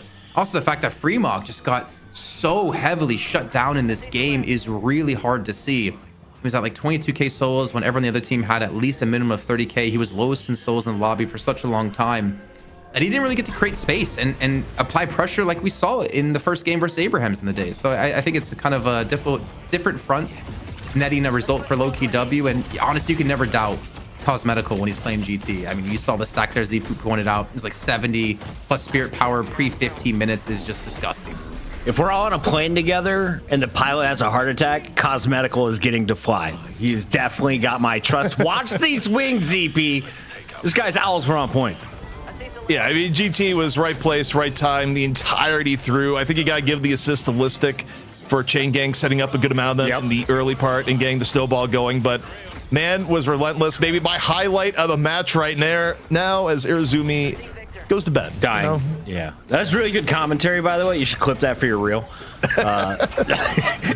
And then I distracted with comments while we saw more and more chain gangs being followed up with owls and just mass destruction. Plus 100 though, chat. What's your average when you play GT? And have you ever made it look this easy? Because I'm actually tempted to play the slowest looking character in the game. Is he actually slow? Jason, do you play GT much? I haven't played him in a long time, honestly, because I'm just kind of bad at him in position in general. But I don't think he's necessarily that slow, especially with the rate of arrow changes that we've seen. Very mobile, especially the fact that you can like dash in the air when you have sup stam. I think mobility is definitely not a struggle for GT. It's more about your like lower health pool and position. And I guess more importantly about your team setting this up, because we saw multiple times that Lowkey W specifically didn't try to go for kills. So Cosmetical get the spirit power and he finishes off 16-0 in 20. Yes. So ZP, he was actually on fire at level 4, chat informed me. He was on fire until the end of the game. A ridiculous performance. Leviathan, 45 kills to 14. When you're looking at the builds, for those on a cell phone, what do you see, ZP? Anything standing out? Well, you just asked about the GT build. Is pretty standard. I mean, you go Tank Buster early because it has huge synergy with both your Owl and your power shots. You get Boundless Spirit, which is increasing your overall spirit, including what you're getting from your stacks. I mean, just spirit number go up, big boom. Also, big boom. You get you get Dispel Magic and Superior Stand. You move around. You remove any debuffs that would otherwise limit your mobility. I mean, it's a simple build for Cosmetical. It's like actually a standard build that you would have seen like many patches ago, with the exception of just hop on Alkfire. YouTube. It's already there. It's already there. What was the new one? Sorry? Alkfire. Alkfire is like higher value this patch with the urn fights. But other than that, all the rest of it's been around forever. Shout out to everyone in chat, especially the gifters. Your donations have brought us within 115 subs of our 1,300 sub goal over on twitch.tv/Deadlock Night Shift. We're killing it over on YouTube at Deadlock Night Shift, and ZP is a wizard when it comes to builds. He gives me mine. I don't use them because I forget to put them in my queue and I'm lazy. But you can find them all during this break. In the meantime, Kaplan, thoughts on who is in the MVP race going into this game 3? Cosmetical and OCs? No. Yes. I agree. Break time. Chat, we'll be back after this. Maybe. Nice try.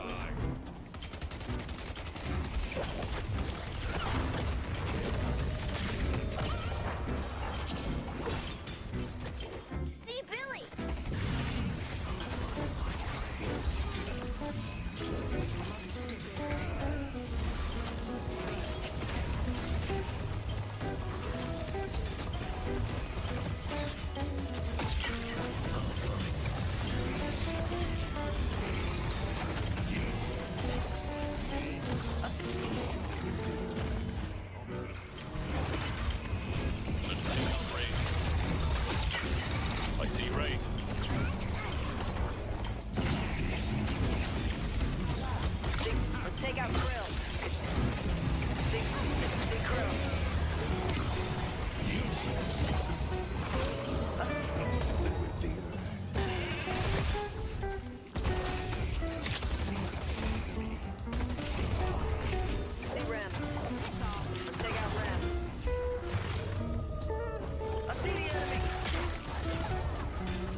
Krill.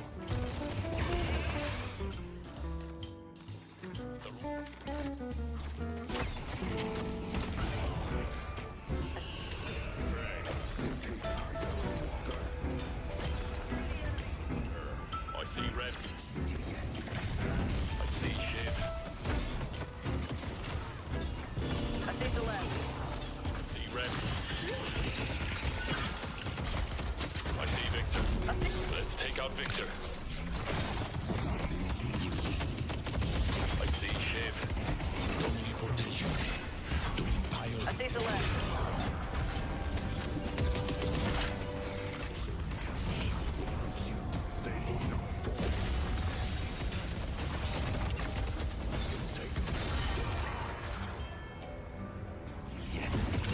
Let's push Broadway. I see Celeste. I see that knife throwing son of a bitch. You think you're better than me?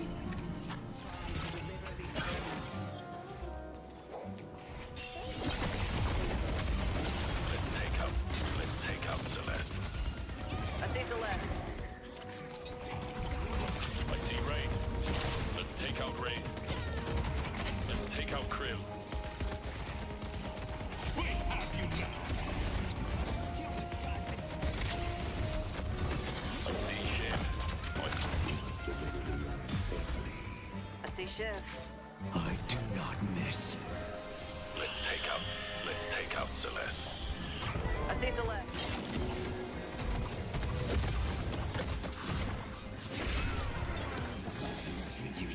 I see Victor.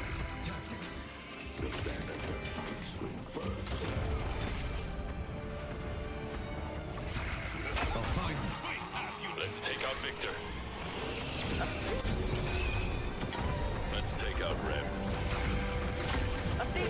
Drown in the blood of your ally. I see Krill. See Krill. I see See Victor. Victor. Baxter Society stands with us. Let's take out Shiv. Let's take out Shiv.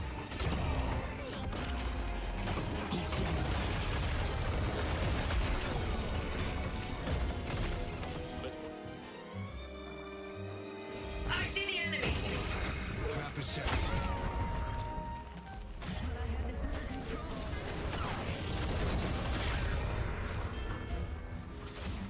Sending arrows.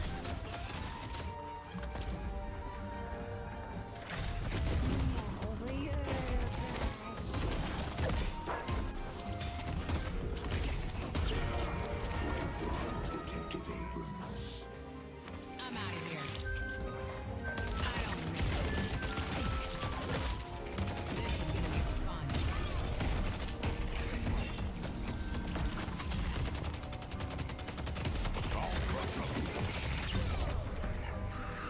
They got the message.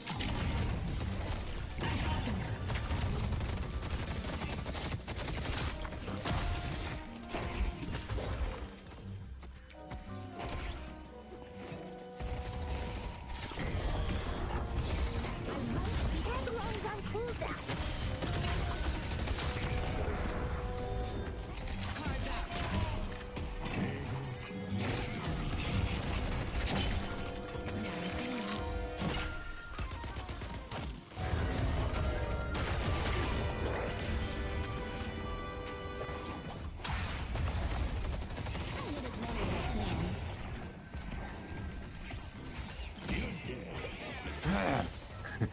Welcome back. We got turtle lovers on the show, as well as a man who eats salad with a spoon. Can you guess what country he's from, chat? It's not one of the three on your screen. Jason Kaplan. As we abuse those who work behind the scenes, we have to also shine a bright light on those who have entertained tonight. You called out two in particular, Cosmetical, who has showcased a great talent, and then OCs, who has showcased a Wraith and a very nasty Venator. What do you want to see more of? Yes. More games. We're turning this into a best of 5. If we reach another 100, how many subs we need for our goal? We need 113 more subs. We'll do a best of 5 113 instead of a more best of subs. It 3. becomes a best of 5. And ZP Yeah, solo no. cast the last 3 games. None of what has been said is accurate. That is my disclaimer. My official At disclaimer about the 113 more teams. subs, ZP said he's going to wax his eyebrows off. You heard it here Yeah. first. Yeah, we're going to create a bunch of new goals here on the stream. The next one is if you want to see ZP dressed as your favorite unicorn princess, aka Celeste. He already has the boots from would go Amazon hard. being shipped to his house. He may or may not have ordered it, but when he sent the public email to all of our addresses, it became public knowledge. So let's jump into this next match. ZP, think of your high heels. Your size 10 and a half, right? Size 13. Good. Got Okay. those. All right, calm down. Let's take a look here at our bans. I don't think you're banning Celeste. The heels are getting in. Lady Geist ain't wearing any shoes around my cursed apple. So who is getting banned out? Who's getting picked early here, ZP? Pocket has been abused by the bans. Always the second team has to get the Pocket ban out, but who else is going early? What was I Well, thinking? Pocket. okay, interesting enough, it's Leviathan as first pick, which is odd. Normally, you'd want to leave that open, and now for Lowkey W, you don't have to spend your ban on Pocket. Like, Lowkey W was going to ban a Pocket no matter what, so this is a little bit weird to me. I feel like for Leviathan, they've actually just, like, gave up their ban for free because we have not seen a team not ban Pocket with their pick. Leviathan could have kept Doorman open for themselves. Now, instead, I mean, they have first pick. We'll see what they go with here. History in this matchup would suggest it would be Victor. Billy Bot gets through. Who picks him up? Silver? And then are you grabbing Billy early, or is it not a necessity? Now listen. I put up a bet for Cosmetical. Yeah. They pick Silver. You know they're not going to pick Shiv. Uh-huh. We better see my boy Shiv. If not to win the game or lose the game, let's just prove ZP wrong. Saying Freemock's the best Shiv in EU. How is that even proving it, though? It's not like a 1-to-1. It's not like they both have Shiv and there's a Shiv mirror. One person gets to play Shiv, the other one doesn't. Like, I don't know what we're going with here. But the GT coming in for Lowkey W makes a lot of sense, especially with its impact. They followed up with the Billies, so you get your front line. Cosmetical gets to drop owl bombs on the GT, but having that good of an opening is not always guaranteed. For Leviathan, you kind of want to pull any lever possible to not have a GT have plus 70 at 13 minutes. Kaplan, I showed a little ankle today, and now the chat is demanding I dress up as Mina in a skirt. It's not happening, chat, but Billy is in your game. Will Mina make it through, Kaplan? Is there a need for her in the current meta with the urn being so important? In 112 more subs, you could get Pocket to do a Mina cosplay live here on stream. 112 to go. He confirmed it during the break. Jax Libido, where you at? Chrisana 14. We didn't say it earlier on, but I saw the 10 gifted by you. Thank you again so much for returning. Thank but you, 112 left to go, and he will dress up as Mina. We can make that happen. I would wear a bob. I would just say that, and I would look damn good in it, ZP. You do the lipstick as well? No, don't need it. No, I've worn Bumps. lipstick once in my life. I don't doubt it. This I week. did. Okay. I did Powder Puff, where I dressed up as a cheerleader, and the women play football. It was Go great. on, I please. I look good in a skirt, I'm just saying. But I'm not dressed up as Mina. Pocket will. We have a new Mina nomination. Victor is in, despite being banned out and then abused in the last game, ZP. They're going with the Undead Billy Gray Talon opening. I feel like I haven't seen this in 38 episodes. Yeah, I mean, priority is on frontline and space for Cosmetical. It's kind of a mix of some priorities we've seen. Leviathan, though, okay, this is super interesting. So Lowkey W bans Viscus, maybe expecting, okay, Leviathan will pick Rem for Irizumi. Irizumi says, nah, not about that. Bans the Rem in turn. It almost makes me wonder here, is Leviathan angling to go for a Kelvin when their pick comes up? Lowkey W, they don't care. They add more beef to the lineup. 3 strong frontline characters backed by GT. That's Lowkey W plan. Leviathan, we'll see how they respond. I assume if they're going to take down the Rem that they're planning on something on the support event. The only thing I can imagine here would be a Kelvin, but we'll see. They may not go either. Bebop is back in the building. I saw the chat saying, I've seen enough. Bebop needs to be nerfed. Bebop was not in any of the lobbies previously. Kaplan, there's been a lot of bomb haters, a lot of bomb abusers in the low ranks, but you were telling me you just got to buy Dispel Magic and he's worthless, right? Or why do I want a Bebop in my game? I think it was ZP telling you that, to be honest. Okay. But I don't think, you don't really see, you get me and ZP confused quite a bit, but we look so different, I feel like. I got the Italian mustache and he's got the American. I don't dream look at over you there. guys ever. I just stare at my own face. I mean, the thing is, Bebop, we don't really see him as bomb build. We don't see him as gun build. no. It's just kind of a general. Oh no, we see it just as like a general kind of build. Oh, You see that bucket? Oh. Snuggles. They're excited for you. They're With 20 excited gifted. for. Now 92 subs to go, and Bucket for our 41st night shift. We'll dress up as Mita. No, we got to get to at least 1,500 subs before so. Like 1,300 isn't really a milestone. I feel like You the put Twitch the mod catsuit just got on lazy Jake there. for like, what was it, like 500 subs or something? He You gotta- was you gotta happy man to up. dress up as Shoppy, bro. That guy will dress up at a heartbeat. McGinnis is in the game as well. An S tier character is breaking through. Or is she? Yeah. No, I think Is is she good quite- at a pro level? Yeah, she's quite good. I actually think she's been underpicked. When we saw her in DSI this weekend, she looked really good. In terms of earn fighting, she's one of the like best characters that you can have in that situation. It's also probably gonna be That wall. Irazumi's character here. Like I'm sitting here like racking my head thinking like, hey, who's Irazumi gonna play? People have been as hot on Kelvin. I actually think for Lowkey W's end too, the Ivy may be a little bit underrated also. I mean, Stone Form is a great way of breaking up Burger Box, especially if people actually going like even earlier Echo Shard to just like double Stone Form, which wasn't uncommon on Ivy before, but is even more prioritized for in control. The thing I don't love about the Lowkey W draft is that Mirage. taking on Mirage. The curse of Mirage is real. I He has knew nothing you were winning games. gonna say it. Why do you hate Mirage the same way I hate Lady Guy ZP? Does he abuse you at your rank? No, right now he's 3-17 in the last like 3 days, and well, I think this patch is better for Mirage. Yeah, it's stats. Like even though I think he's better on this patch than he was on the DSI weekend patch, Mirage has just not been performing in games here. So yeah, on one hand, Lowkey W, I like the first half of their draft. On the other hand, they got to find a way to win with Mirage. It's doable. The 4th win in the last 3 days of competitive Deadlock. It's going to happen here. I'm digging Lowkey W. Got such a strong front line. Cosmetical's going to tear things up yet again here with the Owls. But I'm real curious, man. The question for me is Leviathan, are they grasping at straws here with a Bebop and McGinnis? Or is this something they've been secretly working on and hiding, man? Because obviously with the weekend coming up, Leviathan's in the open bracket, having to qualify for the main event on Saturday and Sunday on this Friday. To throw something like this into the mix here, if that's something you've been hiding, is going to be a little bit risky. But I think they want this game 3. They want their title back. I mean, to go into NSO with a night shift win would be huge, I think, for them. I wish we could do crazy odds with this prediction. Will OCs lead the lobby in souls? I think I'd put it at just 2-1 odds, and I'm going with a yes, ZP. I think it's happening tonight. If he doesn't do it, who does? I mean, if he doesn't do it, Zergy would be the next logical guess. I mean, they're both kind of position 1 for their respective teams. I think, though, it's a little bit hard. I mean, granted, it happened 2 games in a row. So, look, it could happen with the Ven, but I feel like if you're Lowkey W, you're going to be trying to put more pressure to shut down the Ven before OCs gets mega farmed. We'll see if they can do it, though. Chat, does anyone want to see ZP dressed up as a priest? Come on over to his church every Sunday down in Minnesota. In the meantime, it's Game 3, Lowkey W versus Leviathan. Well, Jason, as I say, our Father who art in heaven, hallowed be thy name. Look, I went through a good amount of Sunday school as a kid, father's orders and all that. And, I think if I'm not going to test it, but I may be able to do a full Our Father at some point. That's all I know. I don't want to see you dressed up as a priest.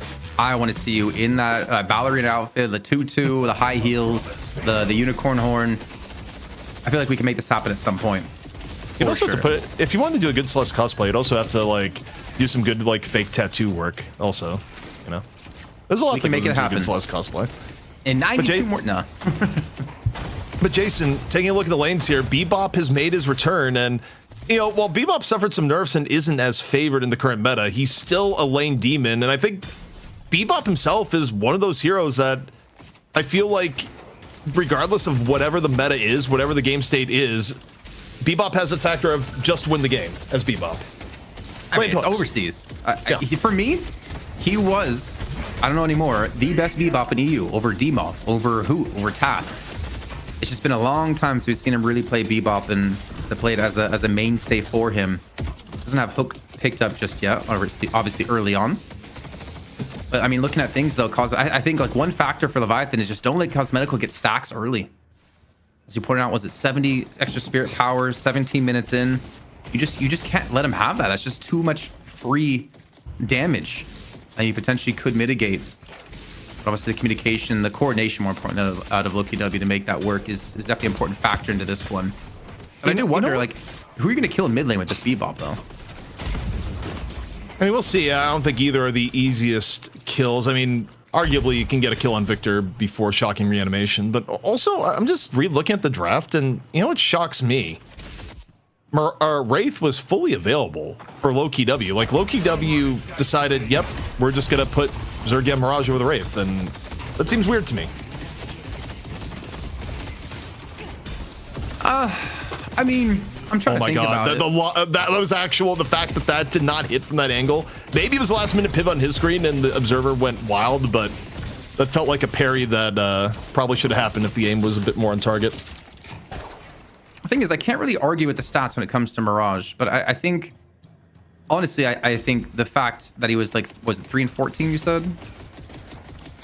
Mirage was 3 and 17 if you count DSI just, and today. just DSI. It was like 3 and 16. 3 and 16?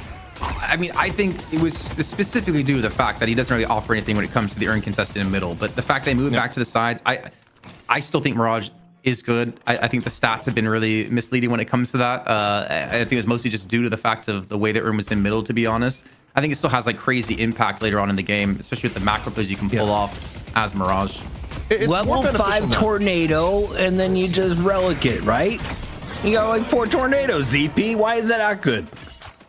Well, the way people play Mirage in a lot of these games, that, you know, even if you're late enough, you go Echo Shock Tornado, like, people are usually just sitting from the back, like, trying to pump damage is a lot of it. Like, for Mirage, he's a hero where you're only using, like, very minimal parts of your kit, but Cosmetical just goes deep, and OC's just basic tracking takes him down. 2-to-1 odds are now dropped down to 1.8. Not a good start here for Cosmetical. And a very good start for OC. He's picking up 2 kills in lane. It's shoulder charge though. Did they actually swap lanes? They put they put Victor in towards the right lane now. So they swapped him from middle. So they put Hoot over there, and they put Obi-Kim over towards mid on the Ivy. So a little bit of a change up coming through to kind of balance out how these lanes have been played. But I'm gonna get his Venator. That's not a lane we've really seen ever. But a wall plus gut shot is pretty damn deadly. Kind of hard to miss a gut shot when you have a wall. It's very effective. Like, it makes landing good gut shots pretty easy. Like, I think it's easy to underestimate just how deadly that lane can be. And when McGinnis is good, like, yeah, McGinnis Venator are natural friends in lane. It's not a meme where it's like, oh, just do the wall on this. Like, nope, it legitimately works. A little bit of Rise and Ram bashdown action here. I don't think it really caught anyone though. As Gank had come through at Holistic, trying to make his presence on this middle lane, leaving Cosmetical to his own. Gets dislodged though. The buff spawn in 15 seconds time. Looks like both teams going to be retreating away to lock some of these in, even pushing Holistic out even further. As Zergi rotates on in. It's a little bit of a 2-on-2 here towards the left-hand side, and it looks like Obi-Kim's going to be picking up the right buff for free. Up on top we go. Mobility buff over to Sai, and Listic getting hit with the Shining Wonder. 300 HP on Billy. Trying to use every movement trick in the book to get around. Chased down by Celeste. Double bash down. 150 HP. Listic desperately trying to break some ankles here, and it works out. He got support from Zergi, who came on in and at least pushed some of the people chasing him down back. I think Ray got parried actually, because he dropped extremely low. I heard a parry stun go off on that tier 2 camp at the fish market. The Rake will fall. In the meantime, the Overseas did some really good damage to this middle Guardian, down below half HP. Survival buff for Obi-Kim, movement buff for Sai. The biggest of losses for Leviathan, or biggest of gains for Lowkey W. As now, it's highest to be rotating towards the middle, looking for Gank himself. No swap, only at 2.6k souls as OC's has at 4.1. Maybe a kill to be had here on a Zergi. Zergi, potentially some danger. Owl comes in, applies the stun, then, okay, for Silver, how hungry are you? Not hungry enough. Goes back onto the Guardian, and I think that's a good call. The deeper dive likely would have resulted in death. So a slight lead for Leviathan at this point in the game. You know, Dan and I were talking about the changes to boxes and the changes to the tier 2 camps being 5 minutes instead of 6. We didn't get to hear your thoughts, ZP, if you had any on those in particular. Sorry, was the folks just the timers changing? Yeah, the timer's changing on boxes, and then that was at the tier 2 camps from 6 down to 5 minutes. I mean, it's probably healthy for the game. I think the overall, it's basically just adjusting like how much of the early economy do you want to come from one or the other, and incentivizing camps a little bit more, perhaps. It's probably the intent coming on in, but as I look towards the left here, we're 3 minutes away from first urn, and you got nearly 4 members of Lowkey W hanging out near the left at the moment. This is a pretty wide rotation. On the right side, though, there's some action happening. Nairuzumi, Nosi's going head-to-head against the Bash brothers of Hoot and Vraic. Nosi's continuing to build up a lead. A good hook here under tower onto Cosmetical here overseas. Showing exactly why I said one of the best bebops, or at least was the best bebop for a time. Even rotation coming into the rest of the team. Leviathan have 4 players on this left-hand side looking for some kills and maybe a Guardian after, as Cosmetical's going to fall once again, having a much rougher time here, ZP, than he had in the last game.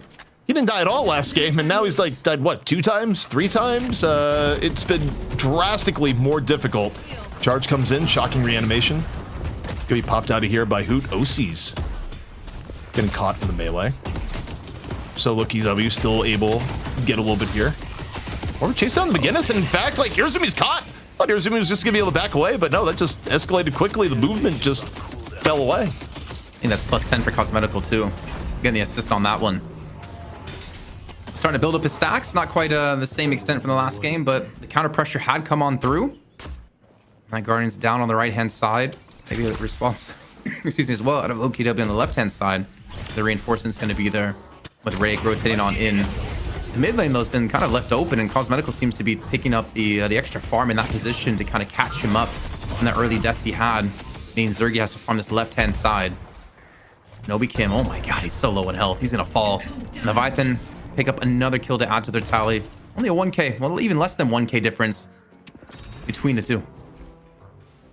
Pretty close so far, but overseas on the Bebop has been impressive. Even if Bebop is less of a priority right now, again, I think when FPS Lounge was doing well, you know, remember FPS Lounge ever since making the change and, you know, going away from Erebus and going away from Bebop's certain gameplay, they've yet to win. It's like the power of the good Bebop player cannot be underestimated as just a quick little airdrop on the side. Take him down and away. Lowkey W able to even things up a little bit more. 50 seconds though, Jason, till first urn. Yeah, on that note of Erebus, I mean, the power of like a one trick is a reason we saw like Paradox being banned against MKLS. There's a reason we see very specific heroes banned against certain players, considering how much they transcend the meta with them. There's an owl coming on through, though it's not going to really help, as Drake's going to be the first to fall here. 3-man owl connecting. The pressure's continuing to be applied on this left-hand side, fighting inside the fish market. I guess that's the nursery this time.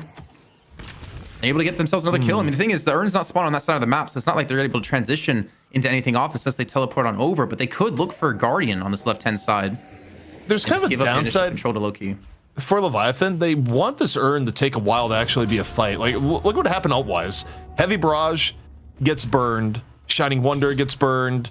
Like, the ult bank actually just very depleted post that last fight. So there's a window here for Lowkey W. I mean, if they run urn quickly, it's a lot more free than otherwise would be. As okay, hook here on the Zergy. Wall comes up. Raj, of course, the upsides of the character is incredibly evasive in situations like this, and it's going a little bit deep. He's getting chased deeper right now, is Zergy. You got Free Mock on the case as Silver. Doesn't take the jump pad, waits, now takes the jump pad. Good patience. Over and in comes Free Mock. Dust Devil may still be on cooldown. Can you finish this off? Zergy's low. The Walker, though, is just torching Free Mock. Oh, out coming on through, though. Free Mock gets the heal from the minion, though, keeps him healthy enough as the urn is looking to be turned on in here. Side coming in for the contest.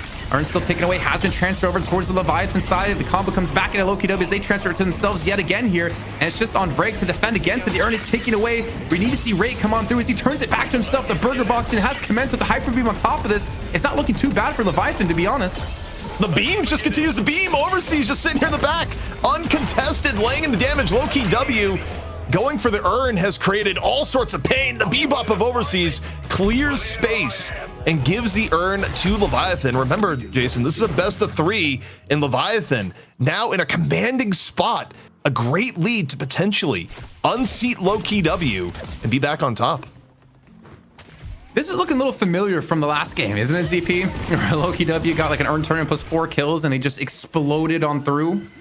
Yeah. This is a little bit dangerous now. And Cosmetical only at plus 10 now as we're about to hit the 12-minute mark. This is some rough times. can we take a look at overseas and the build overseas went here? You know, a lot of the Bebop builds, whether you go Spirit or Gun, tend to be similar early on, but I wonder if overseas spent a little bit more on the Spirit end. No, not really. Still I see Abrams. more gun-centric. The one item that's been picked up a lot, depending on the character, is a lot of people loving Grit early on. Yeah, I think it's such a strong item. The fact that it builds into so many different things, like so many different shielding things, is like super important. And especially considering what you're going against. Actually, that shield's gonna be, sorry, excuse me, super important. You know, I gotta say, Jason, should Lowkey W lose this game, you know, puts Mirage at like 3-18 since the weekend. But okay, we got the replay here. Backs up, gets the bomb kill before the beam even comes out, and look, he just gets to sit back here, and no one's contesting him whatsoever. All sorts of damage being pumped in onto the urn, and even Abrams just falling. This is what we talked about, I think, with Dan in the first game. Of like, we were kind of surprised to see Bebop actually not being more prioritized, considering like a hyper beam build could give you such solid control over the urn turn-ins that you can try to snowball a game from there. I wonder if NA watches this and is like, wait a second, should we prioritize Bebop more? Because NA doesn't watch EU games. You kidding me? Honestly, fair. They think they're better than EU. They almost lost to EU in an NA event. Come on. NA's washed. Yeah, I saw Ido in chat earlier. Made an appearance. Speaking of washed, not Ido. Ido has redemption at this point. You know, it's been a slump for melee creeps. Actually, since Night Shift, the end of Night Shift 32, is 33 was the beginning of a 7-streak loss for them. They were able to win this weekend, and you know they were waiting to unveil their branding for when they got a win. They're like, they held off on for like 4 weeks. Is like, well, we don't want to do it until we win. And you know, winning a 10K tournament's a pretty good running their occasion. social media as well. It was so funny because they were like posting images of them like losing consistently when we had Shopify as a sponsor, and they continue to lose when we had Intel. It just seems like they couldn't win any of the sponsored shows. So we'll see. Melee We'll see how they're creeps. gonna do this weekend. We only win pure grassroots events. That's our thing. Well, I guess the tournament this last weekend was sponsored, but either way, Jason, Ivy just, you know, Obikin walks up. I'm just trying to, did we miss some context to that? I don't know. The Guardian wasn't low. There wasn't another. I actually, I'm at a loss for words here, Jason. Like, I'm just it's like, what obvious thing am I missing here? But either way, we got a fight starting up on the left. I see Victor. Oh man, Hyperbeam's ready, and Hyperbeam gets thrown on out here, trying to focus on Hoot. The Owl's going to dislodge him though, so a good use out of Cosmetical. But again, with that Owl being used onto him, that means you're not going to be gaining stacks, and that wall almost locking Hoot in completely. He goes for the heavy melee to break it on down. The Shocker animation will be consumed. And Leviathan looking to back off here. You still have the heavy barrage available for Rezumi. The urn has spawned on in. Changing being used by Listic to pull in a couple of players. It looks like he'll catch on to only one. And the fight's going to continue as Listic just tries to back off. The swap connects over the top. Cosmetical about to be a victim here once more. Freemock though, gonna miss that last melee. Close to letting the wolf out. Bola connecting from long range. GT though, able to use movement to get up top. Elsewhere, McGinnis, you got the wall, and this is the world's saddest Victor. Hoot in a lot of pain here. No reanimation in the cards. Finished off by Overseas as the wall doing some heavy work. Zergi able to pick up one off some of the skirmishing here. Listic went back to base, got a heal, back in lane. Freemock, though, might want to take that fight. I mean, Freemock has survival buff. I don't think Freemock has any fear whatsoever of the GOAT. Yeah, not at all. Okay, but the urn's still being fought out. Obikim up against Irizumi. Entangling Thorns up against the turrets. And will come out the victor of Obikim here, able to hold it on towards his walker. There's still fights in multiple parts of the map here. You have a Silver up against Billy on the left-hand side. You have Zergi potentially up against Sai in the mid lane. And Leviathan don't want to let this one go for free, considering it kind of catapults them forward, though the lead's only 2k at this point. I see Billy. Off into yet another fight. This time on the right. Urn right now just being fought over. Where you turn in the urn as the chase down on the Hoot, and a tough last 2 minutes for Hoot, where I feel like Hoot has been the sacrifice quite a bit here. Urn for Lowkey W still in their control, but not really something they want to immediately go into. The gap, though, between the two teams here, Jason, only 3K, despite how one-sided it feels like the last few minutes have been. Yeah, but this is still going to be a walker taken. I think it might cost Fremont his life. The survival buff's going to help out quite a bit if he can just buy some time for the regen. And Owl's coming on through, too, on top of this. They're throwing a lot into him. In the meantime, they're losing players on the right-hand side as it looks like Leviathan decided just to hold forward and go and fight. They're touching towards a closet here up against a silver. It just transforms the Lycan curse, forcing Zergy back. But somehow Fremont is keeping 3 players here, and there should be no world he escapes this. Do not tell me this Lycan gets away against 3 players from Lowkey W. Pops the locket for a little bit of extra stamina, but no, it's a long chase down, but it's a time-wasting chase down. Like, yeah, you killed Fremont, but Fremont stun-locked you for an incredibly long period of time, and elsewhere on the map, you give up a walker. I mean, I think that was a super productive death for Fremont, all things considered. Yeah, 2 walkers, and they lose a guardian. And maybe they get more kills because Listic has fallen. A good charge comes in, though, locking on Overseas, and they actually turn it into 2 more kills themselves as the urn has been picked up and potentially turned in for Lowkey W. So this could be a huge switch around for them, which looked so good initially for Leviathan. I don't think you can contest this. I think you have to let this one go, and Lowkey W are going to close the gap. Well, you say that, but I hear boss music. OC's in the area, and even they don't flip the urn, they're going to be looking for kills at the very least.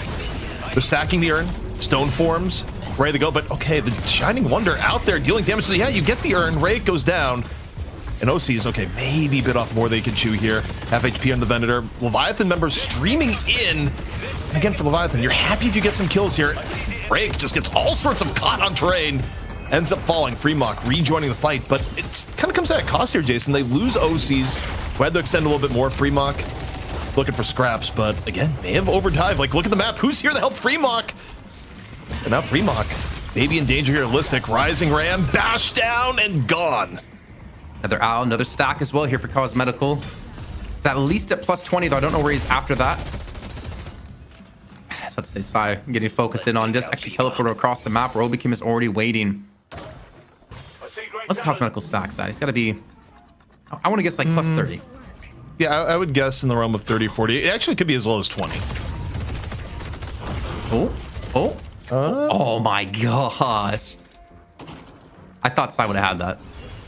I mean, it's a little bit of a clenching on the teleporter moment there, but you take that as far as being able to escape with your life. Yeah, we haven't really talked about the game in terms of scaling here, and I think it's kind of interesting. Part of it, I think, does depend on like how many stacks Cosmetical gets, but you can make the argument that even with the Bebop, the scaling for Leviathan is quite good. I mean, you got the Ven and the Celeste.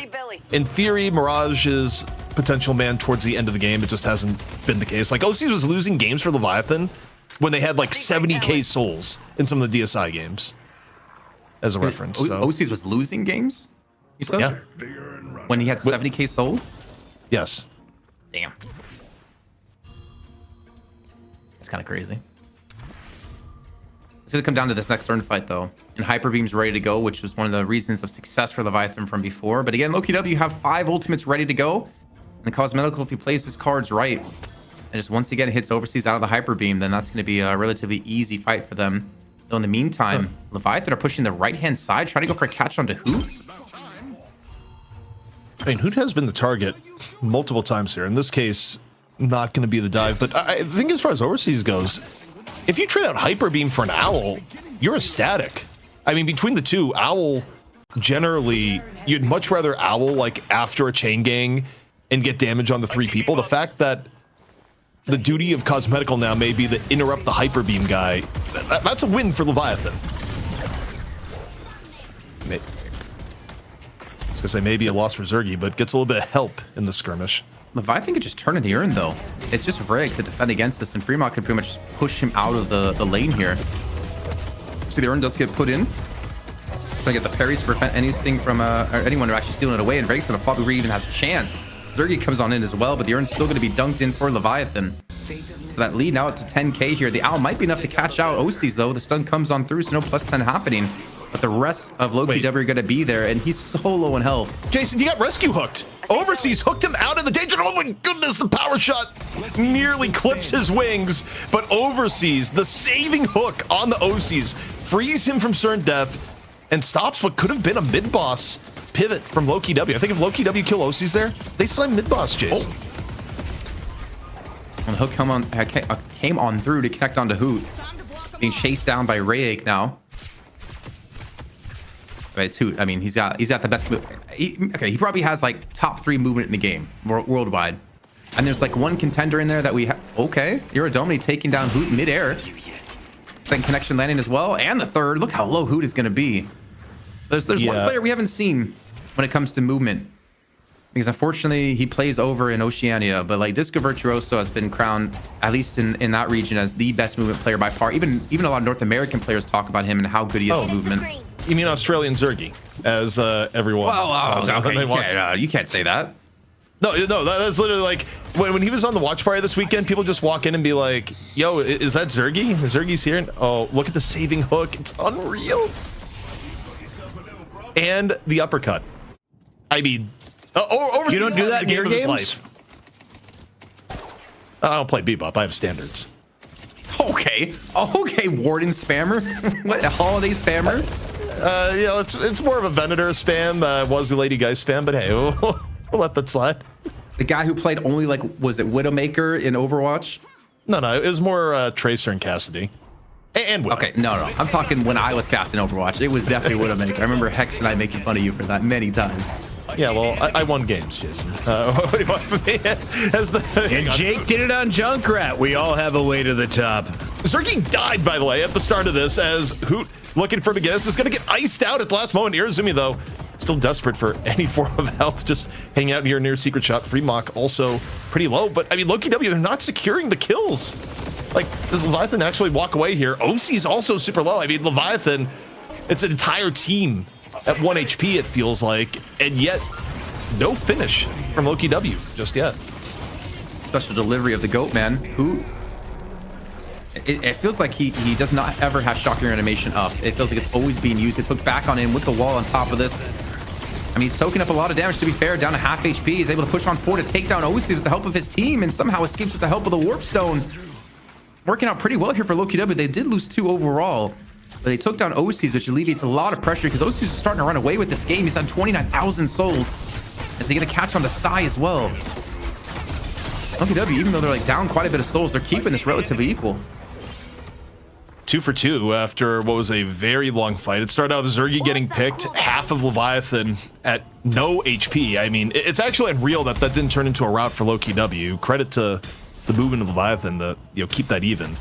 And we end up in a situation where Leviathan still with a small lead, but neither team in enough of an advantage to go mid-boss immediately thereafter. Also, I want 2 things here. Can we get a look at cosmetical on the owl stacks and also a golden statue check? It's about time. It's 25 minutes in. I'm gonna guess plus 30. Yep, there's the plus 30. And probably about, I'm guessing, let me close my eyes, 12-ish golden statue buffs for cosmetical. By the way, ZP Goober called you out for playing Lady Geist. Hey, there's nothing wrong with playing Lady Geist. I don't know what to tell you. But also, Fremok is getting the business. Stone form into the full attack. The healing field, though, out from Irizumi. Buys Fremok a decent amount of time. Nowhere close to bringing out the Lycacris, but may not need it here just yet. Goes to a much more favorable part of the fight. In and around Sai's time wall. But Ivy dropping down. Obikim a little bit hungry. But all the while, Fremok's able to survive because the top end of the fight not going out anywhere near as well. The Hyper Beam comes out. Zergy is gone. They'll see a Hoot, who does have shocking reanimation up this time to make the difference, but the walls continue to divide and conquer. It saved OCs for sure. They're at least bottom time for them to turn it into a kill as Cosmetical eventually closed this one out. A Phantom Strike was being used by Ballistic to force Rake down to the ground. Now Cosmetical looking for an escape here, somehow hits the bounce pad without being stunned up. There's a wave crash on the right-hand Walker, though. So Lowkey W might get some good damage, potentially even the Walker from this one, but they're going to lose so many players and most likely mid-boss from this, and even potentially a 3rd Walker of the game. 10k lead is going to expand into 15k at a minimum here off the back of this. And they're also going for an earn turn at the same time here. This is tough times for Lowkey W, and I don't really think there's a world he can contest this. No, most likely not. Also, that last fight felt like a masterclass out of Irizumi. Multiple very impactful walls coming out to save people at low HP. I mean, Fremok got the full team triage where Fremok was at risk of getting picked off early. Everyone came in, created distance for Fremok. He was able to buy enough time to get like in curse up, get back into the fight. And now 3 rejuves and what should be an uncontested urn. Leviathan could be on the verge of a new champion here on the night shift. It's been a long time for Leviathan. And what a night it would be, where it started, Jason, with the arguable upset onto Abrahams. Yeah, a comeback upset too. I mean, Abrahams had a fairly strong lead for a good portion of that game. They threw it away around that mid-boss contest at a Leviathan. I mean, game 1 didn't look too close here in the series. Game 2 didn't look close either. Game 3 had definitely proven to be a lot closer as they kept Cosmetical in check for the most part. Zergy as well hasn't really exploded with his lead as OC's at 32,000 souls, the richest in the game, in the server. And also, let's just keep production busy. Let's take a look at Souls breakdown from everyone. Also, we talk about the Souls breakdown. Has got a note. Wait, we got the Gamba fight here. Who trying to defend the Gamba?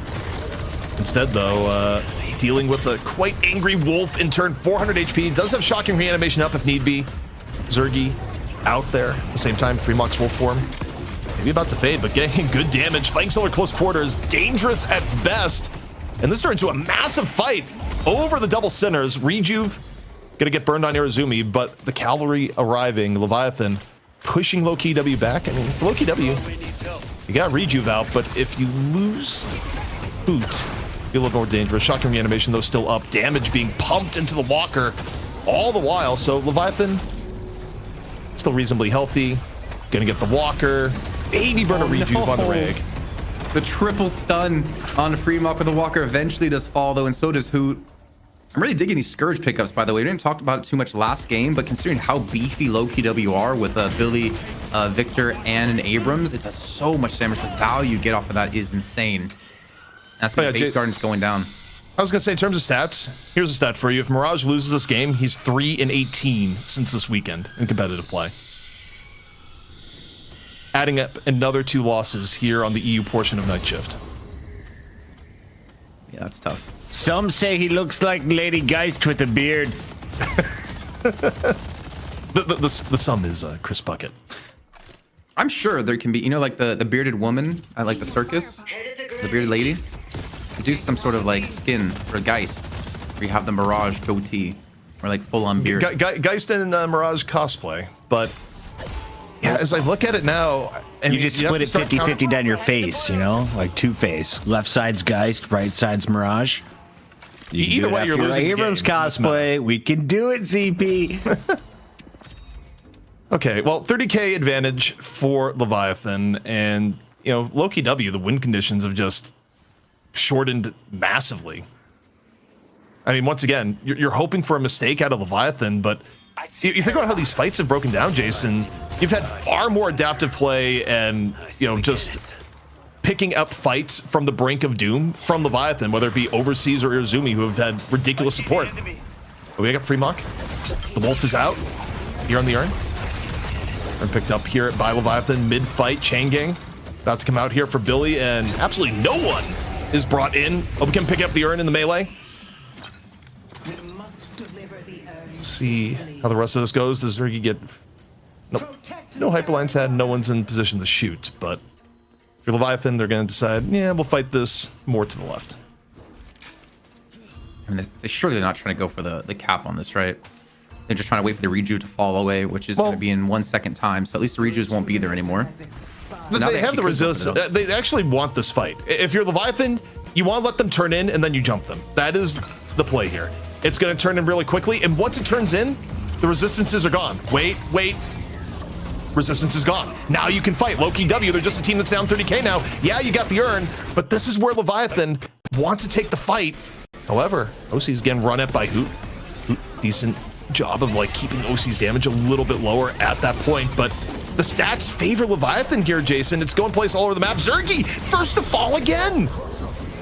It's kind of insane to think about when you're Mirage and you have Dust Devil to get away.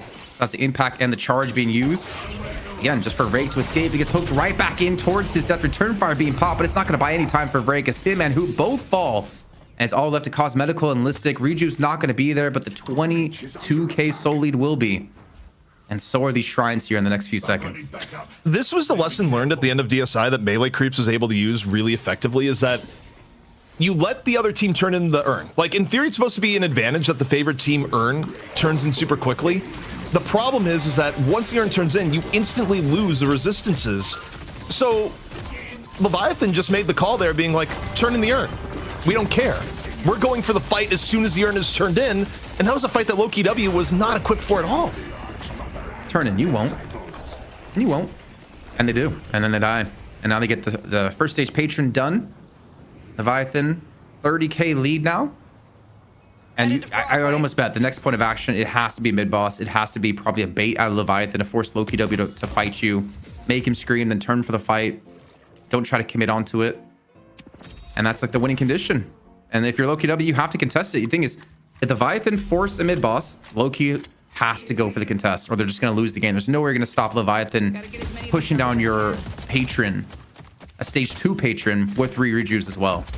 I see great talent. No, and I mean, for Leviathan, you're ahead. You're not so far ahead that you recklessly do a push. You just get the lanes in a good state. You go for a pick if you can find it, and otherwise you prepare for a mid boss. That's going to be very difficult for Lowkey W to deal with if you approach it properly. Also, on top of it, I mean, lane management is going to be a pain with shrines being gone. And once more, overseas, the wall comes up, it blocks Vrake's escape. You get the owl for a little bit of covering fire, but oh my word, the hook nearly hits. I don't know if the hook was needed. It wasn't. OC's pulls out the big gun. Off on the other side, Chain Gang out from Listic, takes half his HP and damage. The Urdomini through the time wall. Nasty stuff out from Leviathan, and with 2 picked off, they could either end the game, they could go mid-boss and end the game. They got options, but either way, Jason, we're about to get a new champion.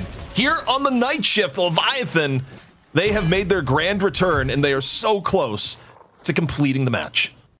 Such a crazy time to do it, too. This makes you get more hype for what's coming up this week. And if you guys missed out, the night shift open with $12,000 to be won for North American event where EU teams are allowed to play, but it's all going to be on the NA servers.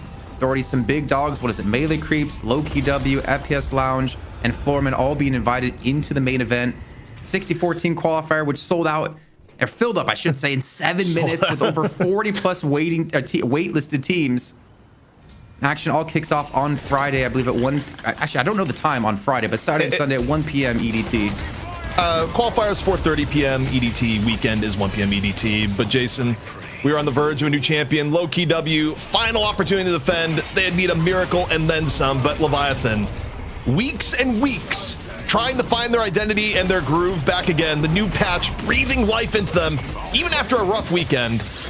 They find what they need against Lowkey W. They're going to be taking the prize here on the night shift. Break goes down, and just a little bit left here on the second stage patron, and Leviathan will be your new champions here in Europe. Don't stop. Just need a little bit more. Yeah. My resolve is. Do you have it? Do you have it? You got 4 left. Yep, they've done it. Leviathan, officially champions of EU. Good job. It's locked in. OC's on Venator. Did he get the top souls in the lobby? It looked like 45k to me, family.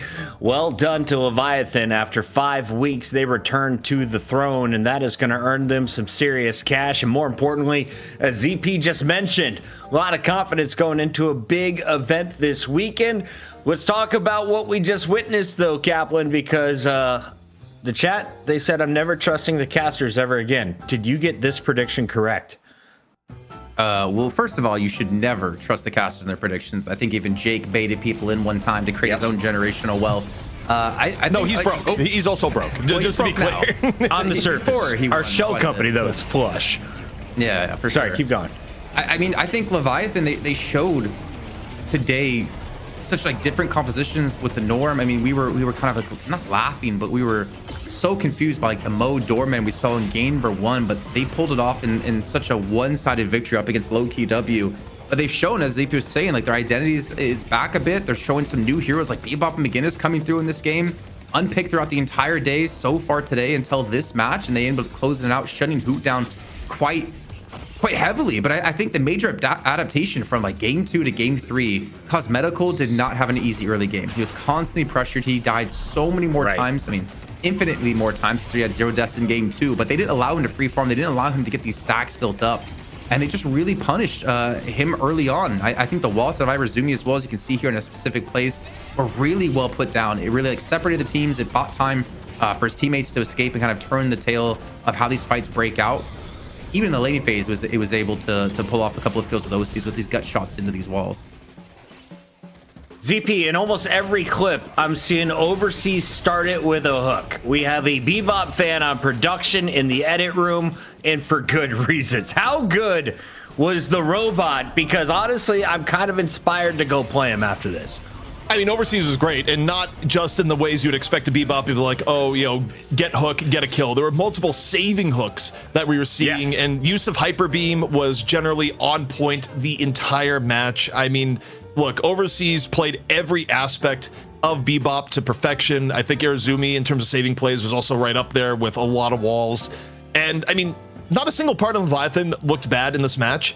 Also, I am honor bound to say, I'm duty bound to mention, Lowkey W picked the Mirage character, and the Mirage character has lost again. I mean, look, normally I realize for some of the stuff, it's just like, you know, it ebbs and flows. You got to look by team basis. But a 3-18 stat line over the last 4 days from Mirage is just damning. This character, take whatever you will in terms of the analysis of it, the character is not winning games at the moment. I think it's worse than the 1-8 run that we saw from Lady Geist on our live broadcast. Incredible job, Mirage. You have taken the throne as the worst character to perform at a pro level. Why don't we see Drifter? There's been a lot of Drifter ban requests in the chat. What other characters do you guys hate right now? Who are you loving with all of the earn changes? My rank games have been a mess. Kaplan, as we take a look at the rainbow, though, it belongs to OC's. Freemock steals the player damage at 55k, though. Yeah, Freemock, again, it's so night and day between game 1 and 2 and 2 and 3 for him.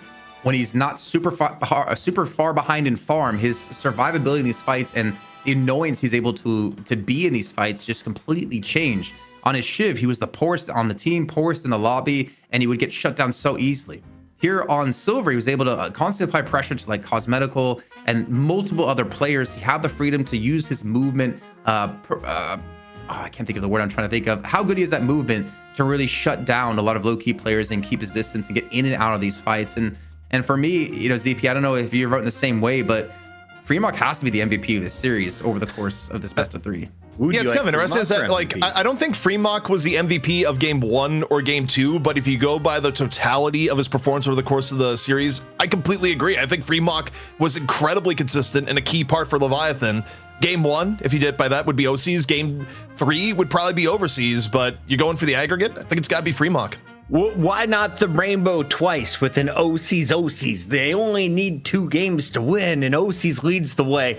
I'm not angry at this pick. Freemock flex and into the silver. 19 assists, 6 kills, 2 deaths, and he played bully against the Victor. Let's talk about some of the key plays from the silver as we start with some of the highlights here. Kaplan, why did you love Freemock, and do I need to run Scourge with my Berserker? I think, well, the Scourge against this comp for sure just has like double value with 3 tanky heroes on the other side. We also did have requests from him to be called Fridge, or I'm gonna call him Fridge Mock. Apparently in his language it means something else. It's a name. It's, I guess, not a refrigerator like I would think, but the thing is, the work he did, I mean, over the course of the entire day, I think really showed off how good he is as a player. Again, I still wouldn't necessarily say best Shiv in EU, but he's definitely got some of the best movement in EU by far. And I think understanding of his limits in these fights, constantly dancing in and out of them, using Silver to our planer to a T, honestly. And I think the impact, if you talk about, like, you know, OCs, why don't we give the MVP to OCs? I don't think OCs has games like this without Freemock creating space and creating pressure in the early to mid game for OCs to really come online. Makes sense. Here are some of the reasons why he earns your MVP on the night. It is kill after kill, assist after assist, and of course, getting out with his life is the most impressive part. ZP, Leviathan retaking the top spot after 5 weeks of struggle. It's getting spicy here in EU, and we still have the NA half of the show to go. Yeah, and I mean, who knows where we're going to see an NA. Smart money looking at it would be like, this is going to be the return of Melee Creeps. You think back to history. Melee Creeps, they were struggling in the weekly tournaments, come through and Trolley end up winning courtesy of John going wild on the Bebop. New lease on life, come back in and tear off what ends up being an incredible streak in Night Shift history. So Melee Creeps are trying to channel that same storyline again and be like, we just won the weekend tournament, and now we're going to reclaim our throne in the Night Shift every Wednesday. Now, are they going to be able to do it? We'll have to see. FPS Lounge, though, they've had stronger days. They're coming in with 2 subs today. Braden and Lord NM filling in for Rokane and Lowmain. Rokane actually is off the team entirely. I think he left the team on his own will, and Lowmain is vacationing in Mexico. So we'll see if Lord NM and Braden can fill some pretty big shoes. Guarantee loss. Is he going to be back in time for this $12,000 prize pool this weekend? Yes, that is the full FPS Lounge through the weekend. Lowmain was not canceling his trip. Send the private jet. Lowmain needs to get back for good reasons. We got some serious money. Leviathan scoring the first part of our pot tonight here for EU. And as you can see, they did it quite a few weeks ago, way back at episode 35. They have returned to the throne at episode 40, and we'll get to see them again in just 3 days. Captain, what did you learn about the team? What's their greatest strength right now? Fremont. I thought they were out in Challengers match. They were down big against Abrams. Yeah. I mean, we've always talked about OCs, and I've been saying for months now that we need to see someone else step up to be able to carry games like OCs does. And I thought it would have been Ray coming into the team, but honestly, Fremont, Silver and Shiv, man, he's been playing fantastic and definitely worthy of being called one of the best players in the EU. ZP, final thoughts before we send it to North America's finest. I just love the volatility. We get some of the best Deadlock around after a patch. Things change up. And I got to give respect to Leviathan. This is a team where quite literally on the graveyard shift yesterday, Lightbreaker was kind of looking at it and said what me and Calc agreed with at the time, being like, look, this could be a team on its last leg. The morale has to be down in the gutter. And what do? They come out here on Wednesday, they defy the odds, and now they're our EU champion again. All props in the world to Leviathan for defying expectations and playing brilliantly here tonight. My only note so far is by rebuttal. Guys, keep your notes coming in the chat. We're going to a break. When we come back, we're switching gears to North America. Congrats again to the returning champs, Leviathan. We'll see you in a minute. I blacked out.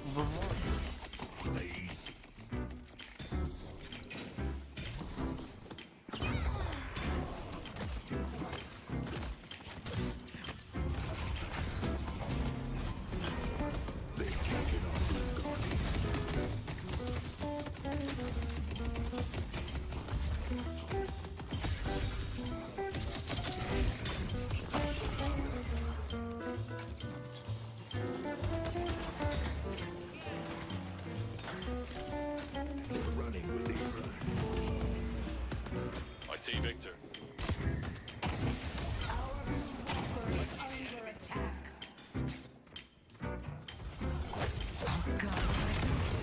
see Ivy. Waiting to be claimed.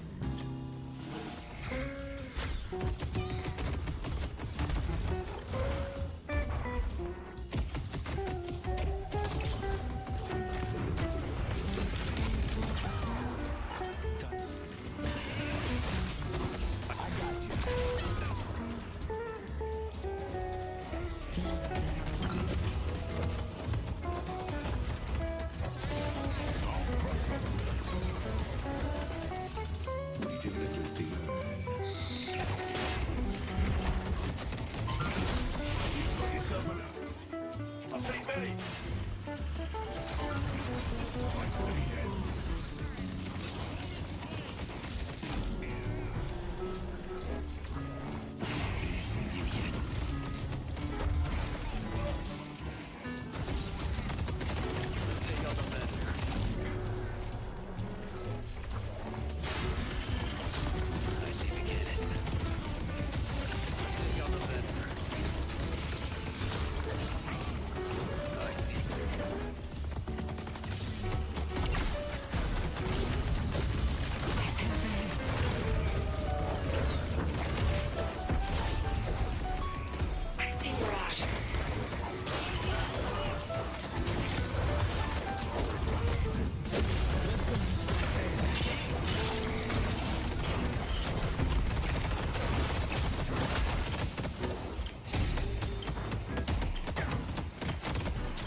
Welcome back to the night shift, where we just learned in the staff room that ZP has children's baseball in his algorithm. We welcome DDK back to the show. DDK, thoughts on this new topic? That we should put it in the bin immediately. He's out. We were talking about an umpire who is going viral. In the meantime, ZP, let's talk about Deadlock, because that's what we're paying ourselves to do, because you're our CEO and you run this company. So talk me through our business plan for tonight. What are we doing in North America? Well, you know, titles, I'm not sure they're entirely accurate, but we're doing here in North America. Well, we got the return of Melee Creeps, and they're taking on FPS Lounge. Melee Creeps, the rising force going on here in North America. They won DSI this weekend, and they're taking on FPS Lounge. Of course, FPS Lounge, they were up against them last week, where it was a little bit unfortunate. The game was close, and Snakes decided, you know what, I'm gonna get caught behind a doorman door for 40 seconds, and there's nothing I can do, and it was a little bit rough. Even if Melee Creeps may have won that fight, it was tough. We're just like, FPS Lounge, come back next week. But FPS Lounge, they're coming in, and they're down 2 players of their normal squad, which, honestly, in Deadlock history, it could be bad, or it could be great. Like, it actually has helped sometimes, so you never know. Yeah, you just go back to the basics, the raw fundamentals, DDK, and you forget the fact that this is a meta that requires ultimate team fighting and earn control. We're going to be diving into NA here in just a moment. Let's talk about our teams and, of course, the new MLC logo. Every time I look at it, it kind of reminds me of MLG. It takes me back to the fine days of 2004 when Saya was nearly born. True. Let's not think about that, shall we? Let's move on. Because we all failed. Yeah, this is going to be interesting. You know, Melee Creeps, obviously, they won 3-0 against Lowkey W in the DSI. Obviously, now the meta is going to be different. The way that you play the game is going to be different. So we'll see if Melee Creeps can kind of continue in that form. And interestingly, in that big tournament, I believe Melee Creeps actually dodged playing FPS Lounge pretty much entirely. Ooh. So it'll be interesting to see how FPS Lounge will fare up against them. I feel like, you know, pending no issues on Ido's end. I don't know why it's always Ido where the issues are, like whether it's like the door closing or the internet like cutting out or like whatever it might be. I don't know why the storylines are so centered around Ido. Do you guys know? I think he's a very popular streamer, but ZP, is it true that Ido is still running on dial-up? Who knows? I know Ido has taken multiple steps to enhance the durability of his internet at multiple levels, where not only has he gotten the full refurb from his ISP, he also has a cataclysmic backup plan where he will drive to his brother's house 15 minutes away in the event of a massive internet outage. So he has a backup plan here. So ideally, we don't have the tragic Ido disconnection that we had a few weeks prior. And if we do, we have now extended the player time to 16 minutes of pause length to allow for that 15-minute commute. Saya, John, Fishcake, Ido, Dew, and Ranger make up the Melee Creeps on the other side of this challenger fight. It's your boxed roster number 2. You know him as the FPS Lounge, Snakes, Hydration, Leffel, and Lomain. Poppers, Lord NM, and Braden tonight. So Rokane is off the roster permanently. Lord NM could be showcasing some Lash. Who the hell is Braden, ZP? Braden has been around some of the teams that have been out of the top 3. I mean, most notably, I think he was doing tour duty on No Earnings. He was with Chubby Bunnies most recently, and Chubby Bunnies took down FPS Lounge in the recent Deathy Invitational tournament. So, you know, Braden has been in comp for quite a while, and now FPS Lounge, you have the sub coming in. Where, by the way, I think here, if you're Lomain, part of you have to be a little bit worried. Like, Lomain is an incredible player and probably has a spot when he gets back, but there's always a spot part here where imagine if FPS Lounge wins versus Melee Creeps tonight, takes down Floormen, and then wins Night Shift Open with Lord NM and Braden as subs. Oh, no. They're not going to be subs anymore. They're going to be full-time rostered players. So this is always a scary thing where, on one hand, you want your team to win when you're not playing, but do you really want them to win? It's no, you want them to win. You want to enjoy Cancun and just imagine that this is not going to impact your career at all. Will it? We'll find out. But first, you got to win if you're the FPS Lounge, and they've had a rocky few weeks. We take a look at the Challenger battle in DDK. Did you learn anything from the EU kids that you think NA will replicate?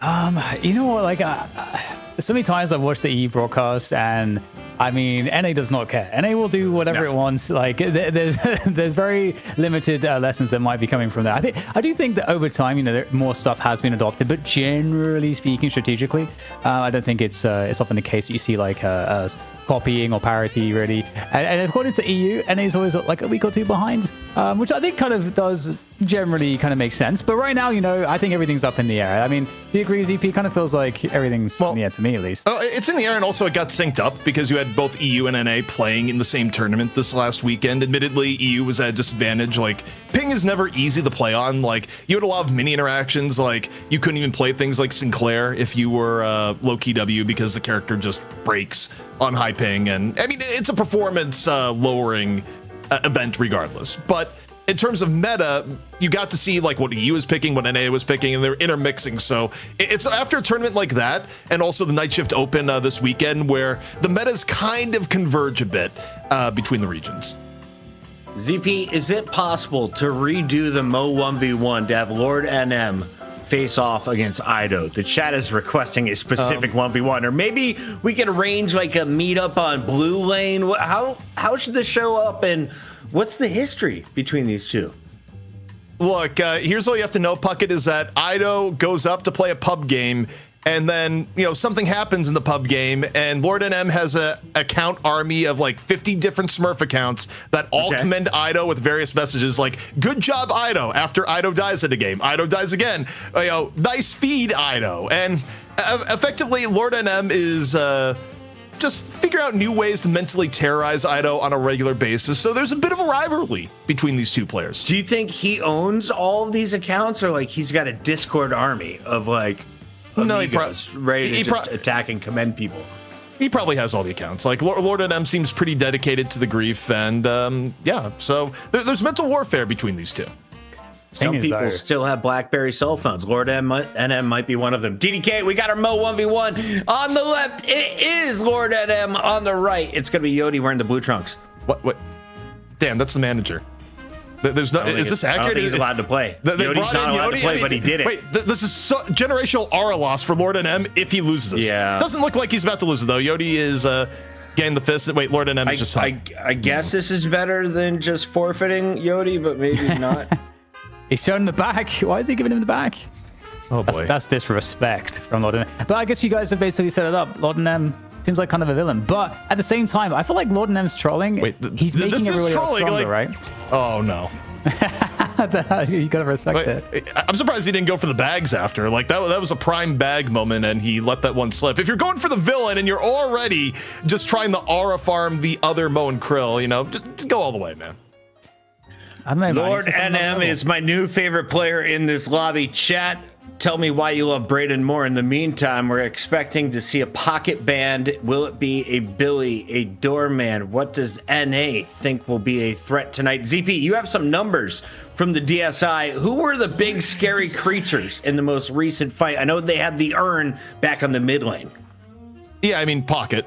Like, you just didn't get to play Pocket at all if you were first pick. FPS Lounge have banned Paradox, and for melee creeps, I don't know entirely where they're going to go in terms of their picks, but with their ban, they better ban Pocket. Like, letting Pocket through in a BO1 would be a tragic mistake, and it's not one that they make.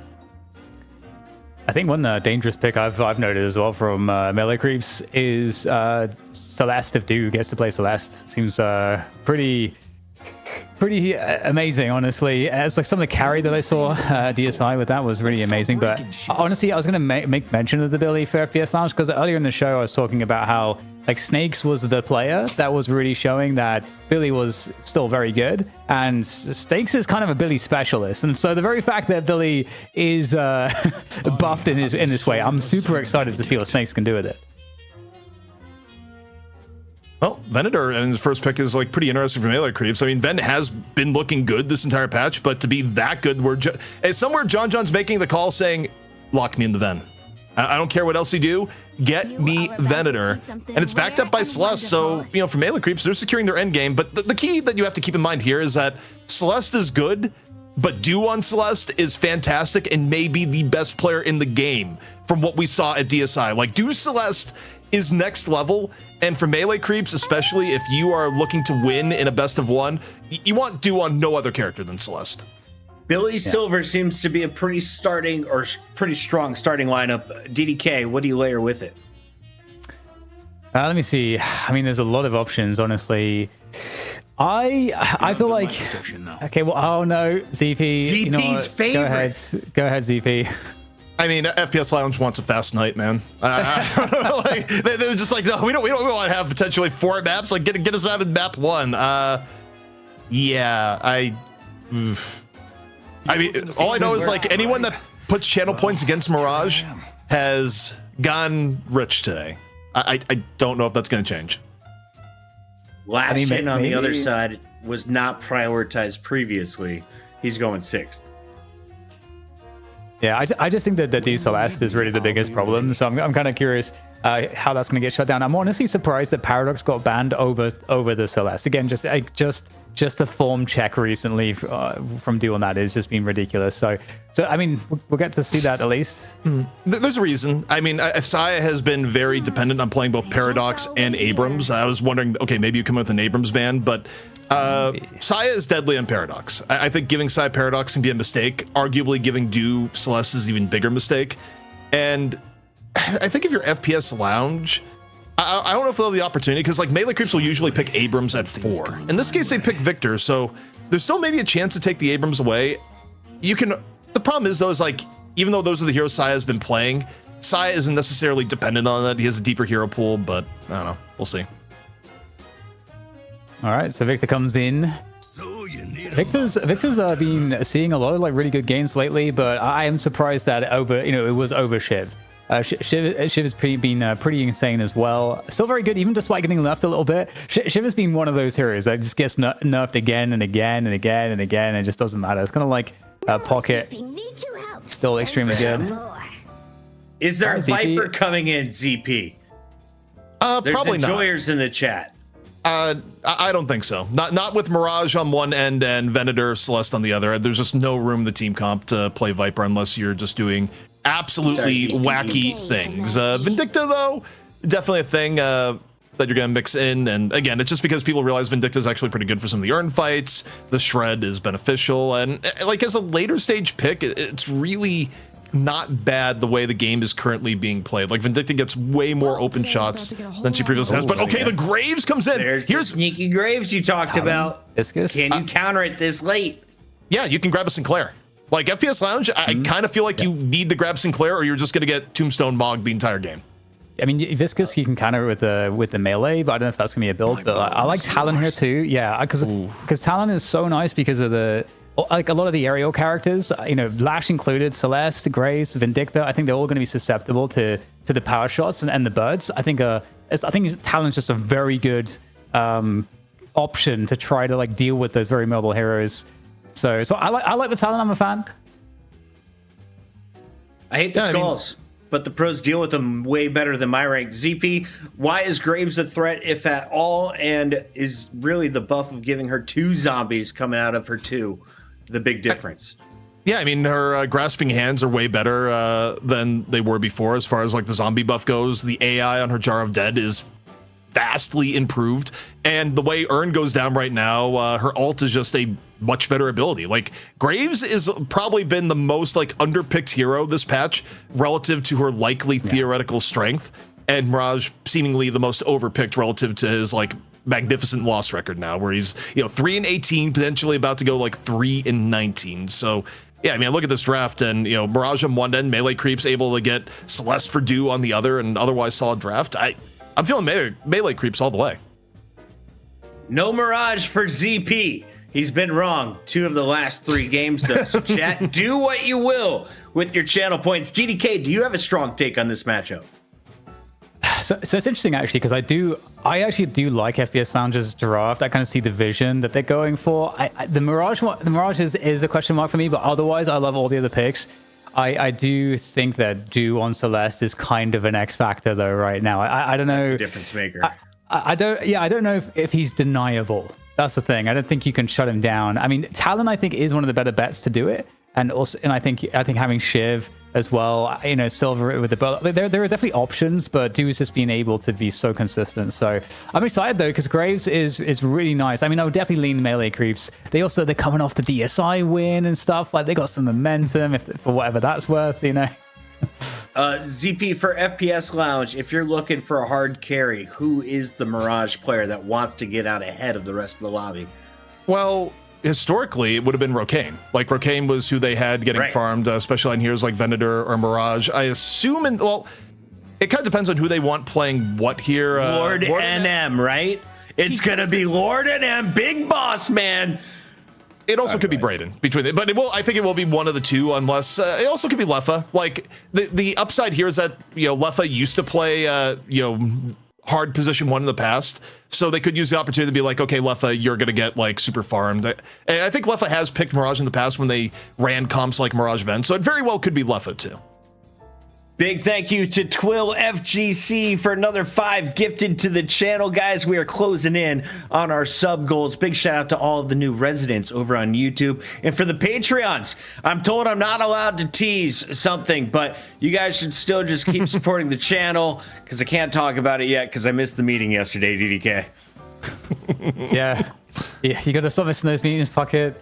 I mean, there's going to be consequences, man. You don't even know. See, the announcement who has prepared for you. The announcement of an announcement, though, the old classic. But it's NA. Supposed to move.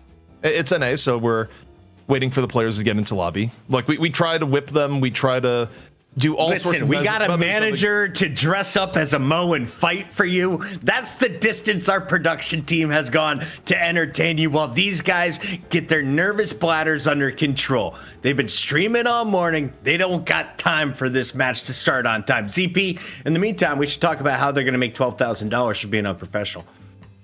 That's right. $12,000 up for grabs to our top 4. $6,000 to first place, $3,000 the second, and 1.5 apiece for third and fourth. It's all going down this weekend. The open qualifiers are on Friday. We may not be doing a co-stream. We might. It kind of depends. I'm going to be stuck making sure the teams do things properly on the back end. But on Saturday and Sunday, all the action will be going down right here on this channel. Similar format to what we did in Trolley, GSL style groups on day 1, which is, basically a form of double elimination, group split into 4, and then single elimination for the final 4 teams on Sunday. And the winners are going to be coming out with some pretty big prizes. It's going to be a great show. Can't wait for you guys to all join us. Saturday and Sunday is the main event. Intel and Walmart, your main sponsors, and $12,000 going on top of the $10,000 that the community dished out with the DSI event this past weekend. The fam is eating good here in NA. Speaking of NA, I'm told our players are almost ready. So as we break down the lobby, you've highlighted kind of the key characters. Are there 2 key players to zoom in on in this lobby? I know the chat is really hyper-focused on Lord NM and Ido right now. DDK, do you have any favorites in this matchup? I have to say Snakes. Snakes is Billy. I gotta say that. That's a given for me. I have to say Do on the other end, on the Celeste. I think that's the 2 obvious picks for me. I think there's some others I could maybe shout out, but that's where I'm going. Zeeps? Yeah, I mean, my number 1 answer is Do, and frankly, my number 2 answer may have been Do, but I'll save a little bit of the Do glaze and say I think from what we saw in EU earlier today, it's probably a good time to be a Venator. I mean, John looked really good on Ven over the course of the weekend, and it's been one of the highest impact heroes, so much so that Melee Creeps took it in their first round of picks around with Celeste. So they're banking on it having high factor. They're rating him very highly. And I mean, John in general has probably been the most consistent player for Melee Creeps. It's rare to see John have a bad game. You'll see everything fall apart around John, but rarely you'd be like, oh man, John just threw that game away. It doesn't happen. He is the rock that Melee Creeps depend on. John, I know you got a big brain. You're an engineer. You work all day, you play all night. I respect the grind, but my question is, can you show off the same movement we just saw from OCs? Because I played Venator. Mine does not move like your guys does. So is John a movement king, ZP, or is he just the macro man in charge? What makes him separated amongst the best? I mean, John is more the I shoot good king, more than anything else. I mean, look, you have to have movement of a certain level in Deadlock to actually be capable. Like, he's not running around on, like, broken knees or anything, but you don't necessarily look at John and be like, damn, John's movement god. It's more so, hey, John, you made good decisions, you got farmed, and you're hitting a lot of your shots. And what's that? Your hero Domini just killed 2 people at the start of this fight. That's pretty good. That's more the John meme. Also, he just like keeps playing like the most basic heroes of like, I will walk forward and shoot. It's like, if it's not Warden, it's going to be Venator. You know, John kind of has a classic hero type here. I just checked chat, and we've got absolutely 0 updates from Low 2 in production. Low 2 in production, who is in charge of getting the players in the lobby. Can we get an update on Ido's status? Is his internet out? Is it a restroom break? Is it Ido at all? I'm putting the blame on one of 12 players just based on previous history here, but it could be anyone, you know? True. Yeah. It's FPSL right now. Ido is off the hook at the moment. I'm looking at the player chat here. So Pure Content has updated and said 2 minutes for FPS Lounge. Quote, NA bathroom break. So it is bathroom yet again here in North America. And Saya is also bragging that Ido now has 2 routers, noob, in all caps, NOOB. Hydration, never mind 1 pissing, 2 pissing, 3 pissing. With that said, hydration, we are going to take a quick bathroom break for production. When you're ready, we will remove $50 from your prize pool and begin the match. Wait, they just said we're ready. All right, maybe we don't go to break. All right, let's not go to break. I believe ZP. Do you believe ZP? I believe mostly. I think we're about to go in. Lord NM is dropping gifts of the deep from the boys for whatever reason. In NA speak, this probably means we're about to go in game. I think. Nice. I hope. I don't believe you. Can we slowly zoom in on Commissioner ZP's face until this game kicks off, Solomon? I've done all the filling I can do. We've won awards for our fill jobs in the past, DDK. But I don't think we're getting one tonight. Why? This guy is so handsome. Is he Abrams? Is he Marvel Abrams? He could be. Let your favorite talent agent know he's available. Melee Creeps versus FPS Lounge on the mic. It's Daniel, Capadia, and ZPnius. I mean, ZPtrius. I mean, Tempo ZP. ZP, what's your real name? Andrew or Andy. Either the one works, but what's the ZP stand for? At this point, nothing. It is just ZP. That's it. The Z never stood for anything in the first place. I'll tell you that. But Dan, we're in. Like, it was a long period of fill. The bathrooms have been done. As Lotu said, production. They had to dig some latrines before they could go, but we're finally in it. Melee Creeps versus FPS Lounge. I was hoping Bucket would start like whispering in the VO when it zoomed in on your face, but maybe next time. I think as we're on Rem, this is a good Rem game. I think ZP. You know, if you look at all of the buffs to tag along, I mean, it got buffed significantly. You're going to be able to jump between Shiv, Billy, and Silver like pretty happily in a lot of these fights. So, and I think that's obviously going to be pretty big value. So, I'm looking forward to seeing, if that's going to actually play out well, because correct me if I'm wrong, I don't think we've seen Rem really do much, at least during the EU games.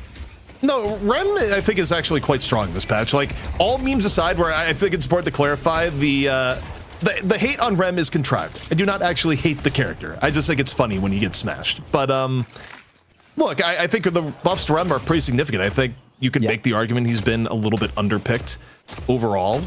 And when you're picking a lineup that has, like, obvious tanky targets like a Shiv and a Billy, I mean, it definitely makes for both good lanes and good comebacks in the middle of a fight. But for FPS Lounge, I think this game is going to be a bit of an uphill battle on their comp, especially when it comes down to how some of their infights may shake out.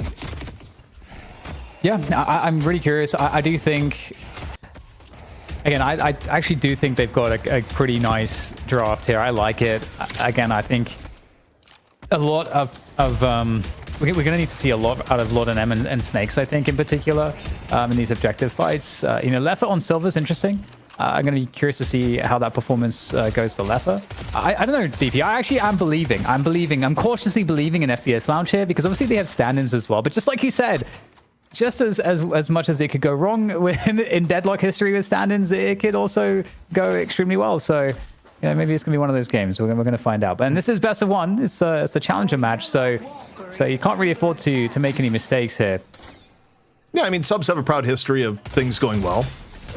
However, they also have Mirage, and like, look, I'll be as happy as anyone when Mirage finally rips off another win, but it's been a bad losing streak for Mirage as of late.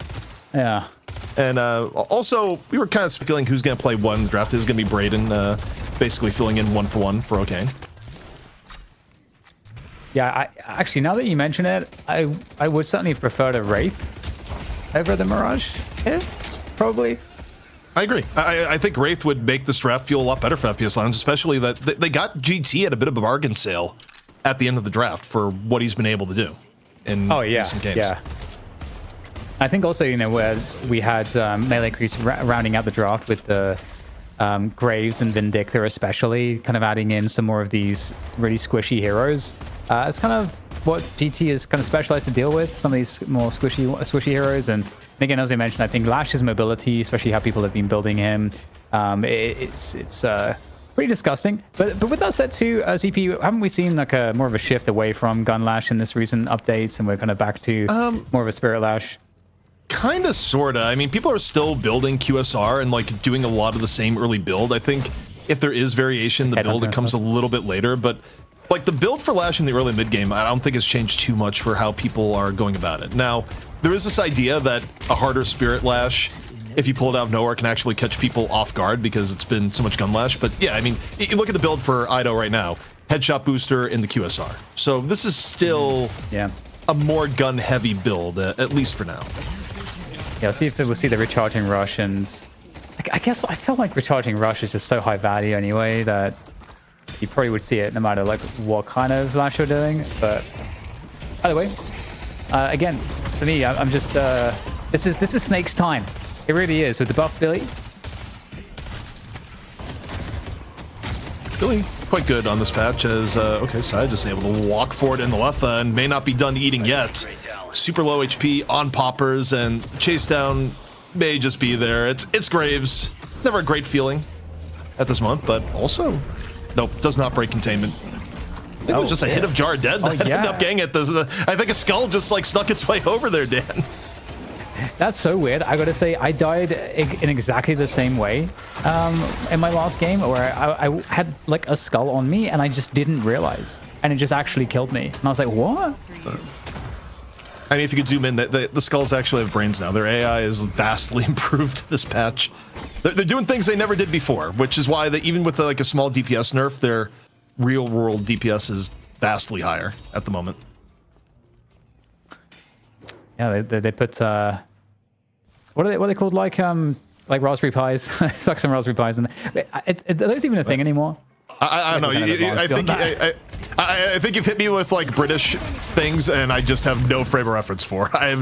Oh no, it's a technology thing. It's like a thing that you can. Oh, okay. You know, it's like a Neuralink for your anus. Okay, now I understand. Yes. I know the Raspberry Pi for that, but you said I was just thinking food is like what snack item? Like what is going on here? But those are pretty useful. People done cool like mini Roblox things, but Jengang off here in the side lane, one way the ground due for a moment. But all it is a moment. The Shining Wonder already out and about. And it's a quick engage with no one falling here just yet. Ido, though, able to walk away at good HP. Do maybe going for a quick bath in the spawn. Yeah, no, it's got the Mystic Burst next. So like, it's still like really standard Lash stuff, for sure. I've seen some people going like trying to like get the stomp up more quickly because it can catch people off guard because you just always go flog first. But I also feel with how the lanes are sped up, or in theory are sped up with the changes to the Guardians and so on. I don't think that matters as much to get as much pressure, like invest as much into pressure versus just a good overall selection of skills or build order for the skills. Yeah, I mean, I think in terms of Guardian stuff, the one thing that had, well, you feels bad is if like for first urn turn in, if you still have your left lane Guardian, like trying to turn in against that feels pretty awful. So like for FPS Lounge, there's actually a reasonable edge for first turn if they're able to maintain it. But but it's still small. It's not as big as it was when the urn was in middle over the weekend and you had middle guardian versus no middle guardian, which was actually near impossible to fight the way those broke out. Like, you can tell who would win mid urn just on status of mid guardian half the time at 10 minutes. Another quick build check. Is Poppers going gun, actually? But hang on, I suppose we've got a bit of a fight. Breaking down his snakes. The snakes rem combo, the Billy rem, is looking like kind of nasty, actually. Not as much lockdown as you need. Elsewhere on the map, Leviathan is able to take down Fish Cake. So the early skirmishing for FPS Lounge, not too bad. The question is, are they going to be able to bring that into team fights soon? It's 8 minutes. Sinners are up. Let's see if we get a bit of an invade here on the left. Instead, it's looking like Saya trying to defend and gets the parry on top. Goes down, though. Shocking reanimation, not yet off cooldown. So all the while, there might be a bit of a Sinner steal coming in for Poppers. It's there. It's available. I don't know if Graves can get there in time. Yeah. Although Mystic Shot, it got a buff actually. I believe the scaling on the spirit damage got better, by like quite significantly better, maybe. Mystic Shot is a lot better now. Increase or something. Yeah, it's also like one of the items that people have been building more on Lash too. Like things like Headhunter, Mystic Shot, Lash. John having to run for the hills here in the middle. I mean, the one thing about Mirage that no one can take away from him is that even if his win rate has been bad recently and his team fighting is less than great, early laning still pretty good. No fear of Dude. Dude at half HP. Okay, Dude just like made an appearance in middle, up the through the top, 8 shots from Mirage and died. Like, I don't know what Dude's plan there was, actually. That is another thing that Mirage is good at. The Scarabs actually do surprisingly a lot of work here early on. Nice catch from Poppers. And I mean, this is like a pretty good start for FPS Lounge. They're tempoing out quite nicely here. We're going towards that 10-minute mark. Guardian's now starting to get taken down. And okay, this Mirage is he's really, there's some aura there, ZP. I think he's heard the call from you. He's heard the doubts and looking to have a generational performance. He's trying to channel the Spirit Bomb Goku style from all 73 people that currently reside in Wyoming. We're getting right now, Dan. But the Lord, NM. All right, chill, Lord, chill.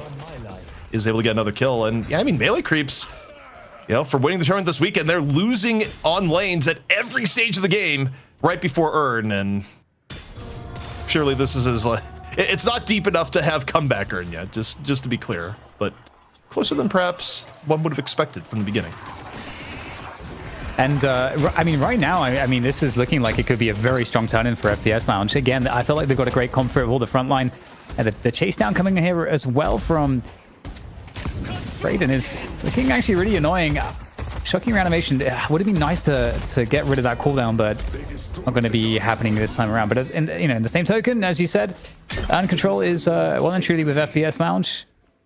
And the question is, can they actually make the turn and happen? Because, you were talking about Graves' power with the ult, especially on the Urn. Well, the interesting thing is that despite that being, 2 or 3 minutes, that was mostly in favor of melee, or rather, of FPS Lounge.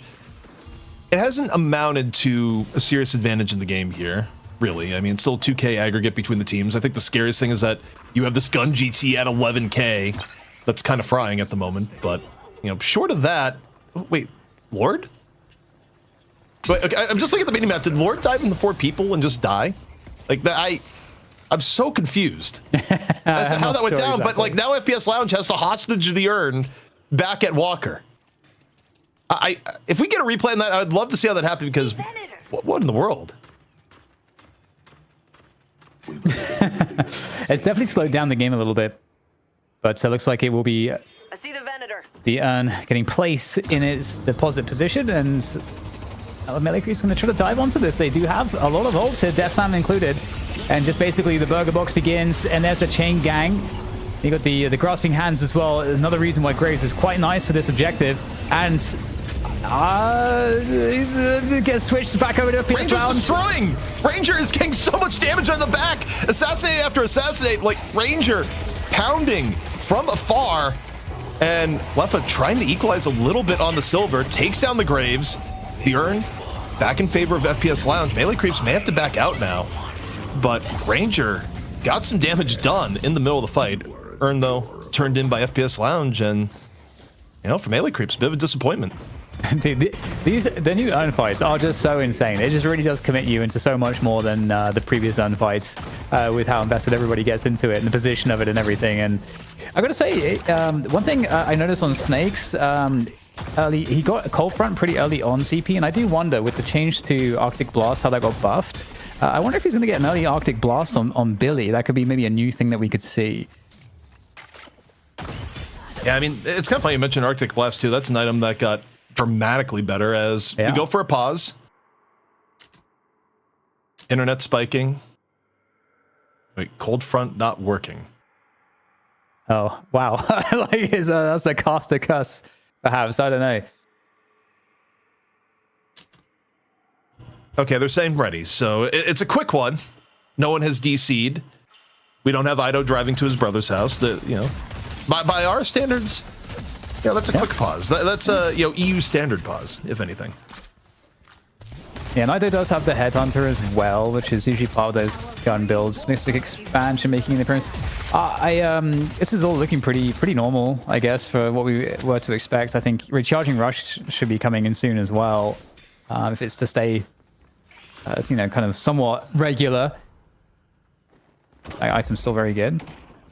Get the extra grapple, so you can just stay but just in the air just forever, and you also get the extra stamina as well when it's level 3, I believe. Oh my god, getting caught by Billy here is not good. There's the chain gang as well. ZP, this is not what I wanted.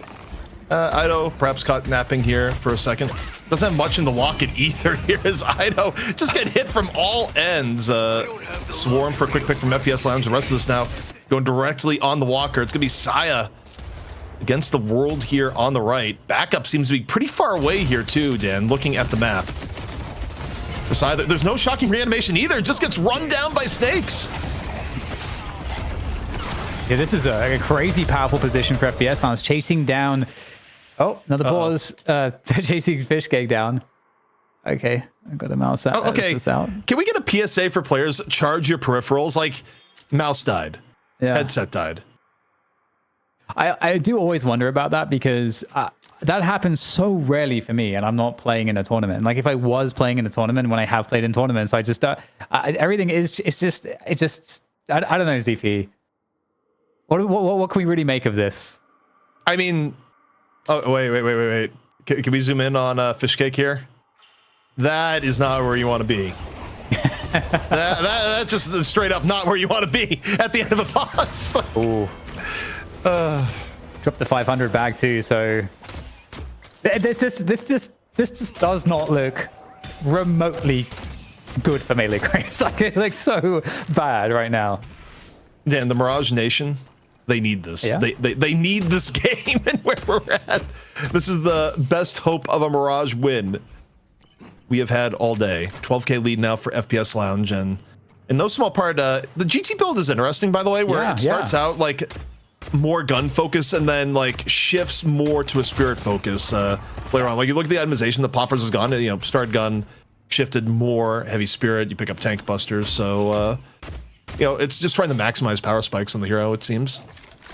Yeah, it's really nice too. I mean, I wonder if Indomitable will make an appearance with a reactive barrier picked up. That's going to be nice insurance against potential death slams and then these potential things that are problematic for GT.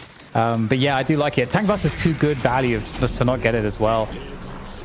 And Saya finding his ult on cooldown immediately. Puts Rem to a quick little sleep while this is happening.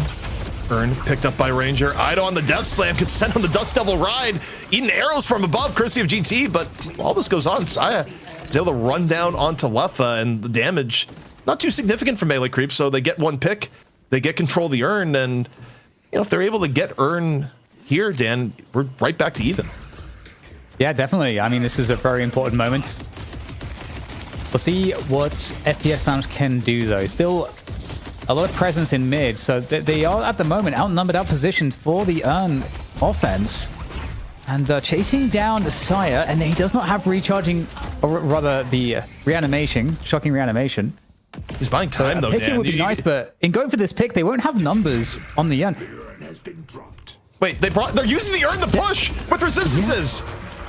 I'm pretty sure if this was comeback Urn, then yeah, they're just like, we're gonna bring the Urn over I don't know if it's come back or not. I may have just they wanted to keep it secure while they did earn or Walker and brought it back.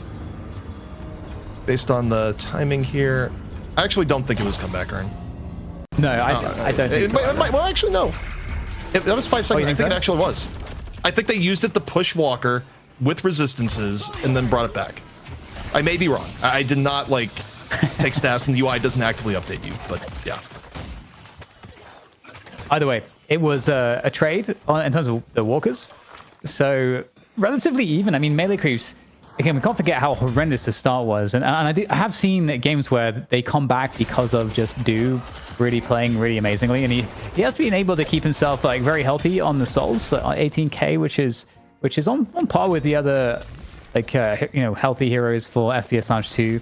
So it does feel like the game state has reset somewhat after that earn and Walker.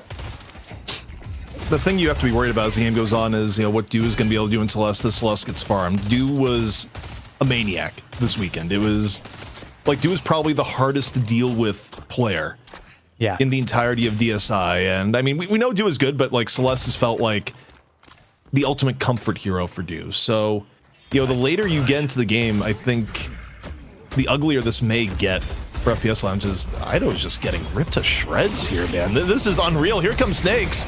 Movement being brought to a crawl. Courtesy of Chain Gang throwing a bird. I mean, you talk about Ido hate watching. That just, they entered the game here, Dan.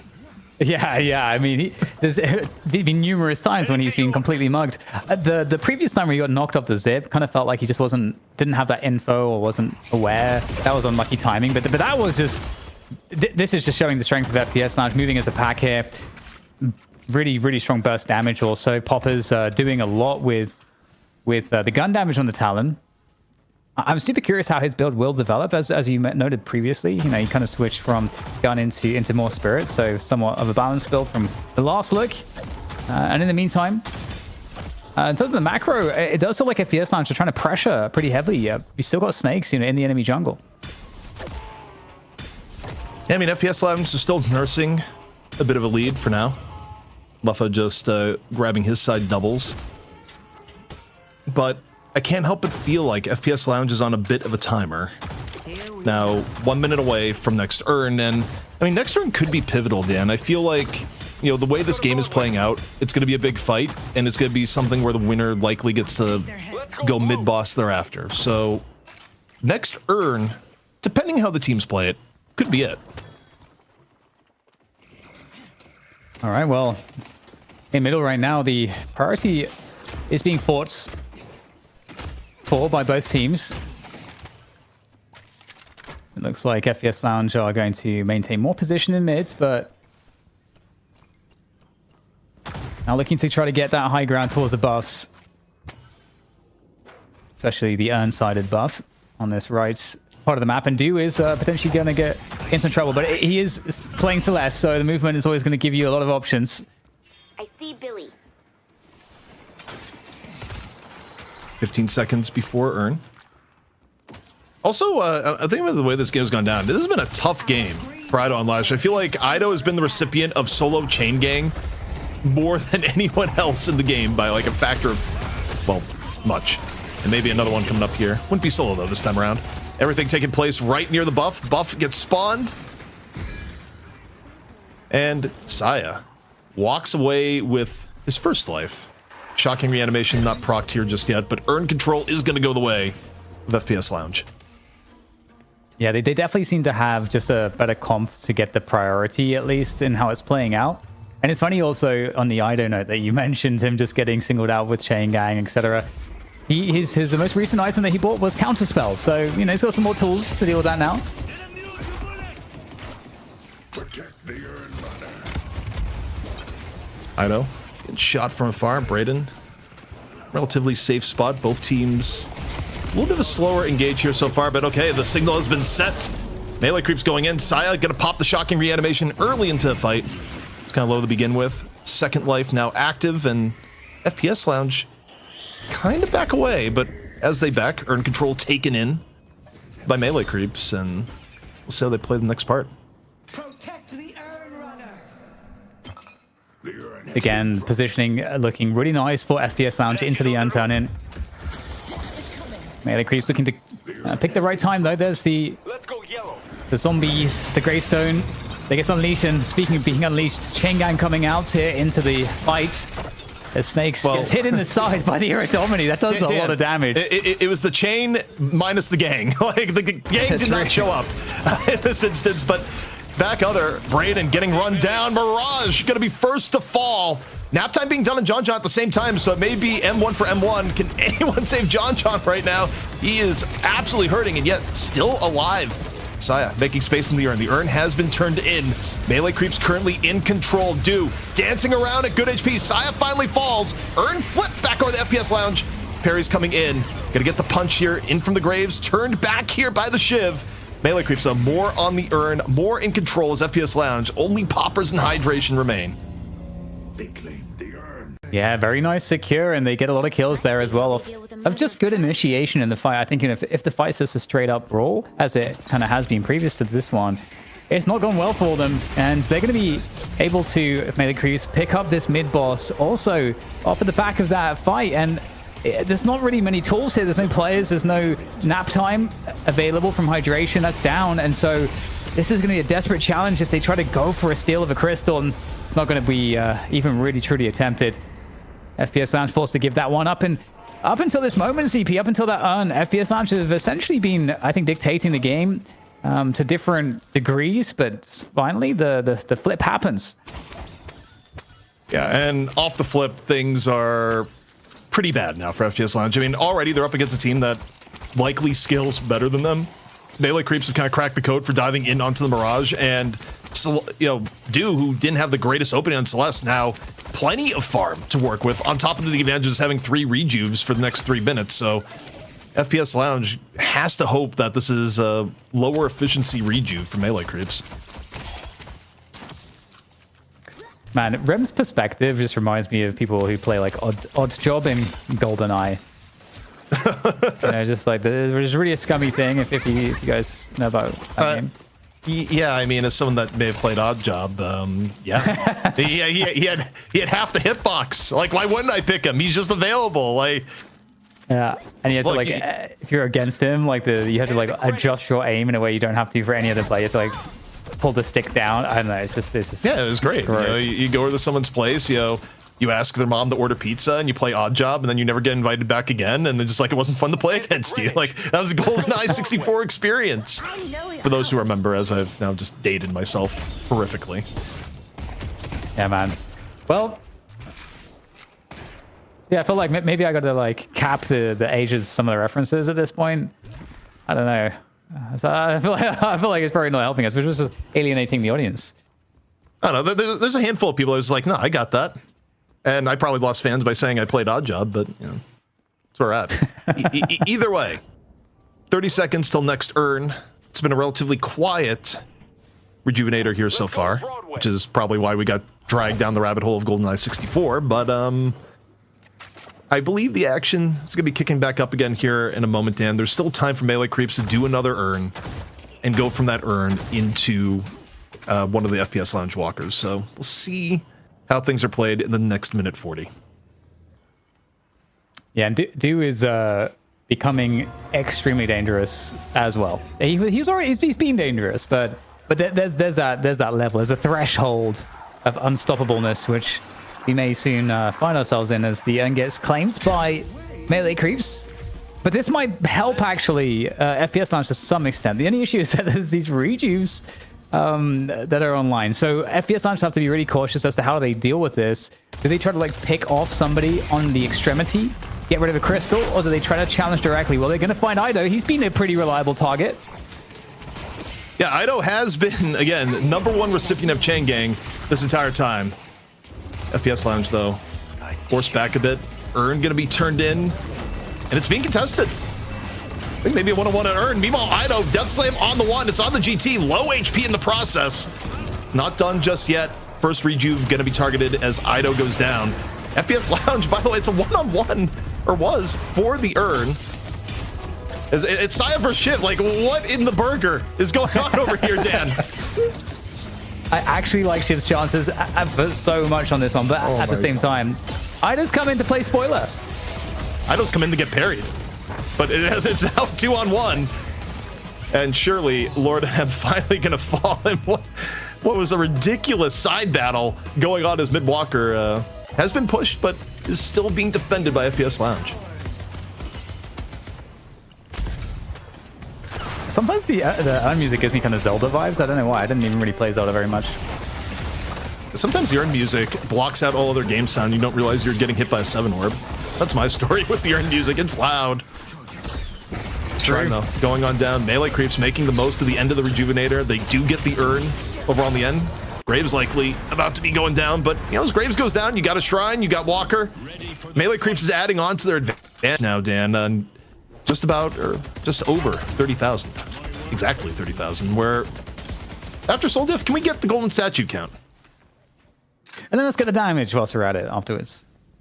Let's get a buffet of statistics. It's funny, I was thinking the same thing. It's like, we're just at a restaurant. It's like, yes, I'll have the golden statue, and my friend Daniel, he'll be having the damage done, please. Okay. Melee creeps kind of dominating on the statues. Is that what you expected? Yeah, it's also been very balanced overall. Also, Mirage of all people just not getting any. Also, the damage being put out by poppers is unreal relative to the rest of FPS Lounge. GT, man. GT's a hell of a character. Oh, Ido Hate Club is back. The Ido Hate Club. That's not what you called it earlier? Hate watchers. But I don't know, dozens of them in Twitch chat. Melee creeps though, trying to take advantage. FPS Lounge technically have a 6-on-5 opportunity. Fishcake isn't back yet. The stat difference though, pretty significant. Poppers, Yu's been pumping out the damage, just superior stamining all the way up the top. Down in close quarters, John pulls out the Erdamini, and it's enough to take down Lord NM as the fight gets a little bit messy now for FPS Lounge, especially with Fishcake about to rejoin. Actually, I love the positioning from FPS Lounge in this particular fight. It actually was quite nice. Unable to really close the distance, though, to confirm any of these kills. But yeah, great work from Melee Creeps in that previous, I suppose, just string of plays that where they flipped the game at that point that we mentioned, into the mid boss. I mean, they cleaned up so much from the map and a shrine as well. So pretty significant advantage, but it doesn't feel like FPS Lounge are necessarily out of it just yet. They just need a really key pick or key engagement now around some of the objectives. And I mean, that's going to be tough to find, but they're not too far behind just yet, I wouldn't say, ZP. Yeah, I mean, it's difficult. I think the problem that they run into is scaling. Also, if you go for a more meta reason, look, they're running with 2 substitutions here, and the longer you go into the game, the more the deficiencies from running subs tend to go, and this is a mid boss that's just instantly dead. But the HP bar has just been, it got demolished. Here today, gone tomorrow. See if FPS Lounge can even get in, and 2 rejuves taken, 1 more crystal to go. Saya finishes off.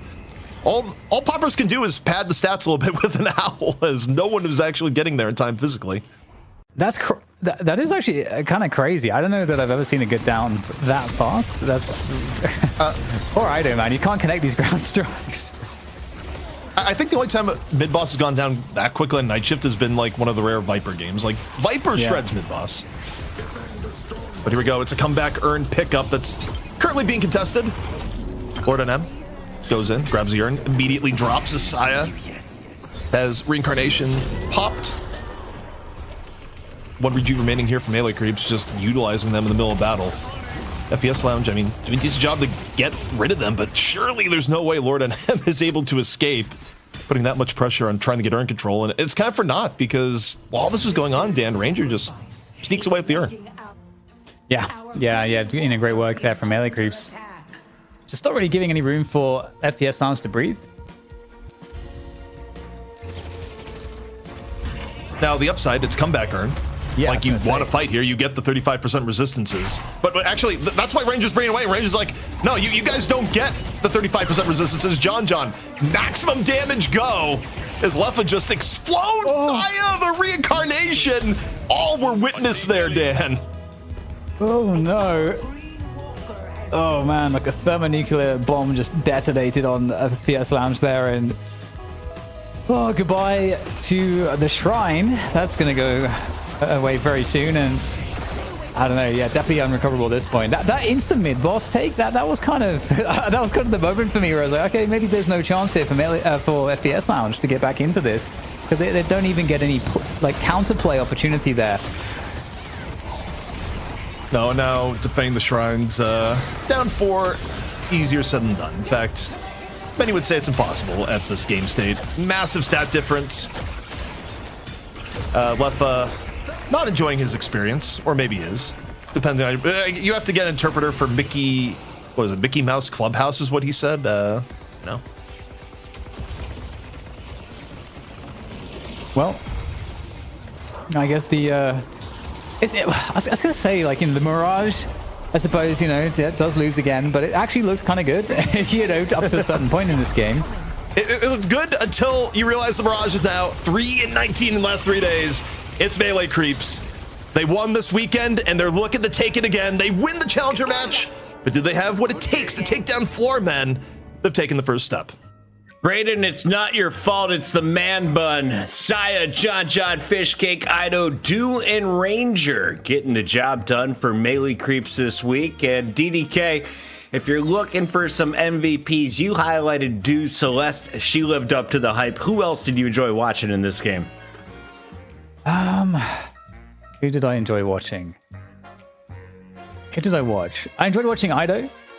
Getting mugged constantly. Yeah, I was gonna say, was that because of Ido's player? Ido just like continually getting hit like with 3 people in chains like half the game. Like, the stun lock was fun to watch, of course. Yeah.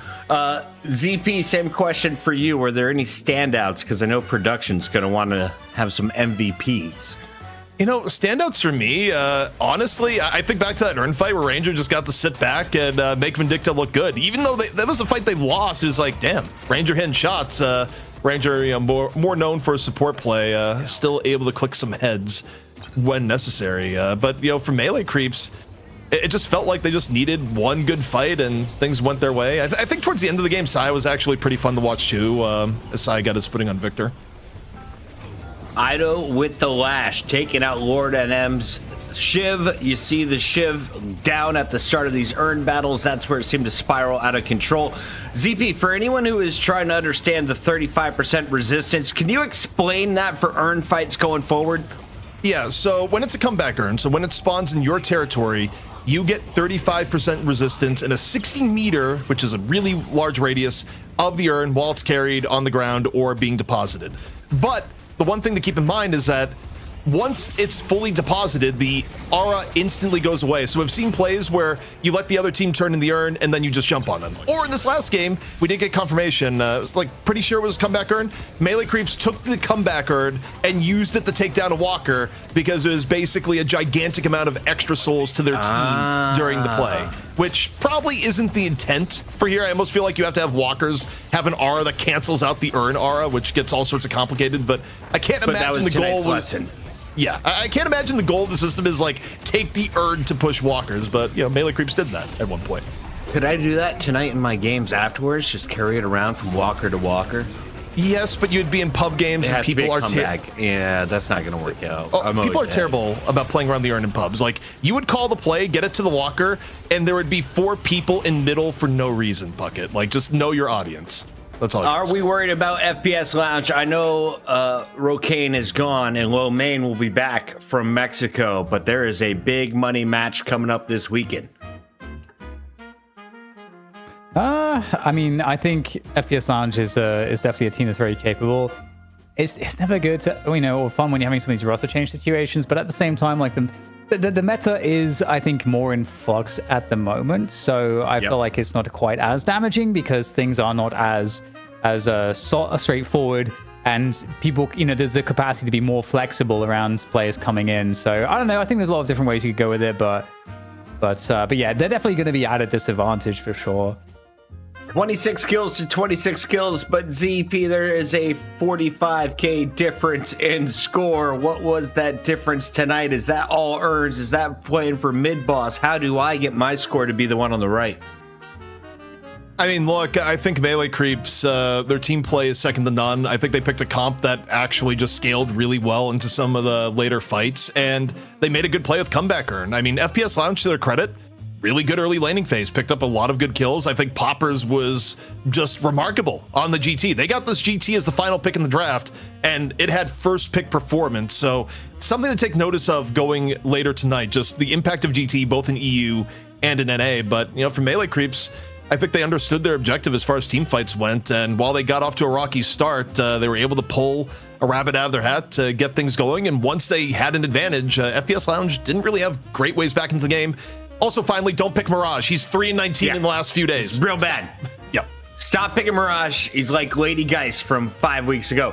Ladies and gentlemen, with that said, we have to crown your MVP from the first match. DDK, did you select an official champion tonight for the opening battle? I didn't. I could guess. At it TP, too. did you submit?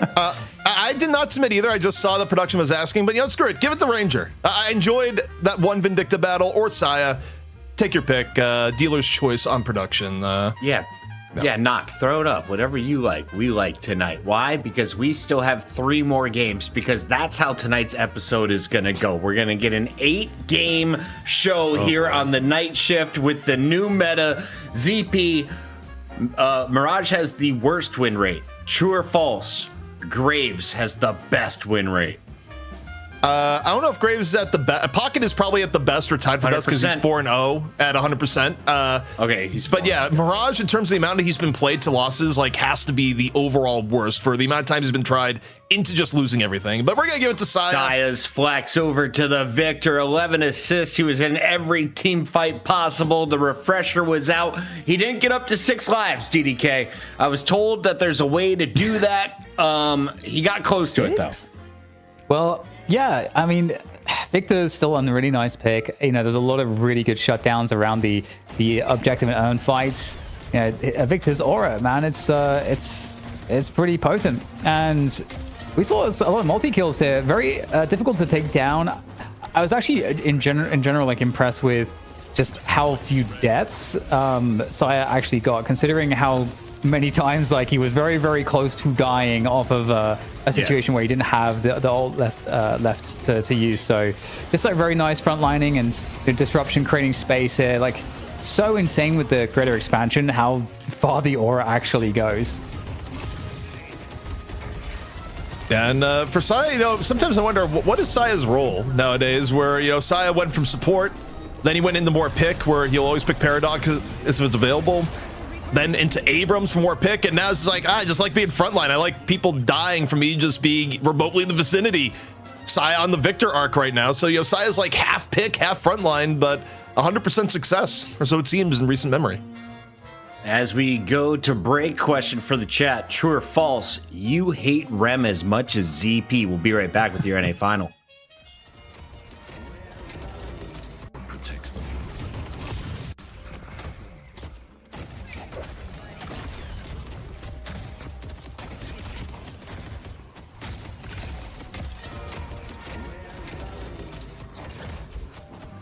I see great talent.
Disengaging. The urn has been dropped.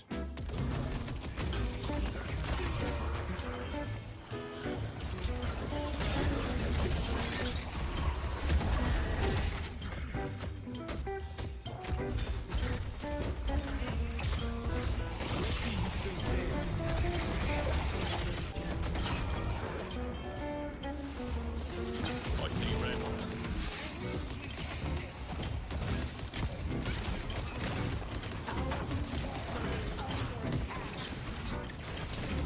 I see Billy. See the enemy.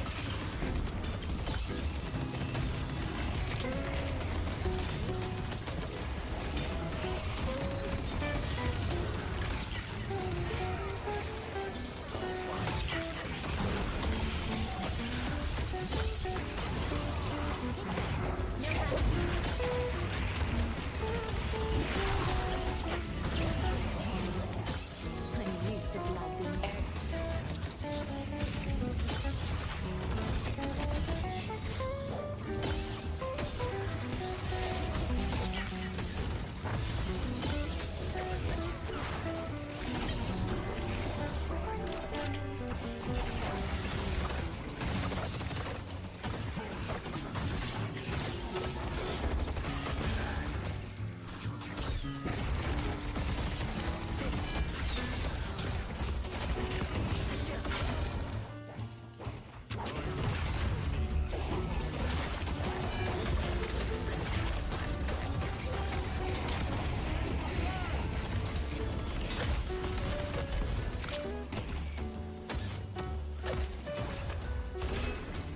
I see Shiv.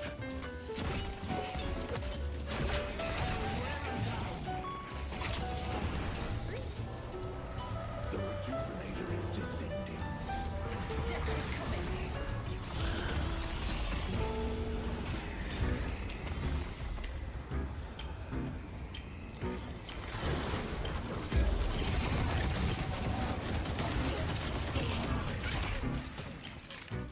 Protects them.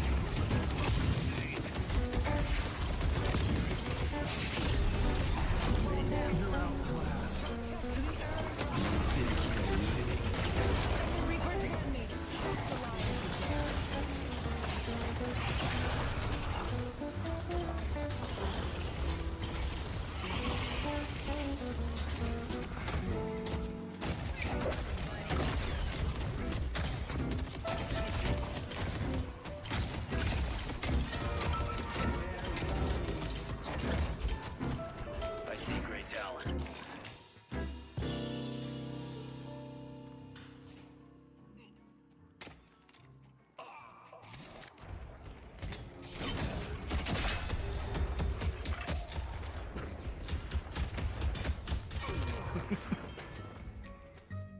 You would have to put a I mean, hey, welcome back. We got ZP, we got DDK. Lotu is telling stories that we can't tell on air. ZP, why do so many people hate so many different characters in this game that are not Rem, but you chose Rem?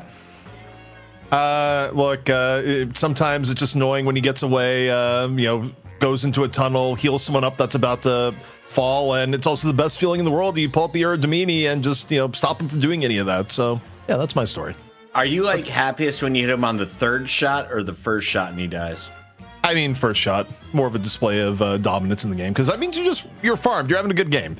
You're a natural born hunter, ZP. Yes. DDK, we have to talk about these teams as I totally distract ZP as much as possible tonight. He asked to cast 8 games. We said you can do it if you truly believe in yourself, and I think we're going to get there. Let's take a look at our squads. We got Floormen versus melee creeps, a battle we've seen in the past, and we're going to see again average, not AVG, guys, because there was another 3-letter A word that isn't liked in this community, so he's average now. We got Rocker, League, DMB, Zeno, and Dimov, the Bulgarian businessman making money in North America.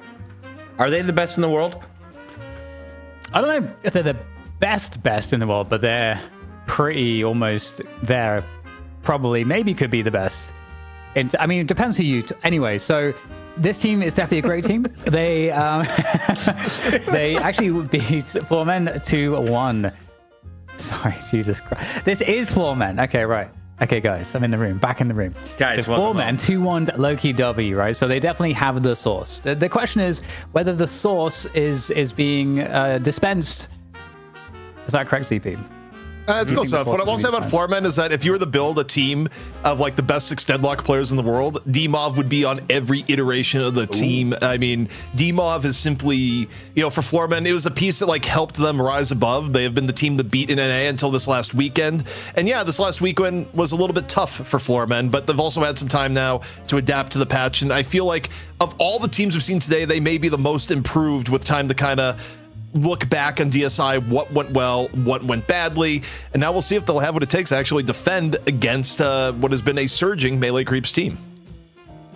Floormen, the favorites here on paper, but if you watched the tournament this past weekend, it was the Creeps walking away with the trophy. Let's take a look at MLC with the brand newly designed cat in a suit with a bat, but it kind of looks like a finger on a dark background. We got Saya, John, Fishcake, Ido, Dew, and Ranger. We've seen Dew on the Celeste.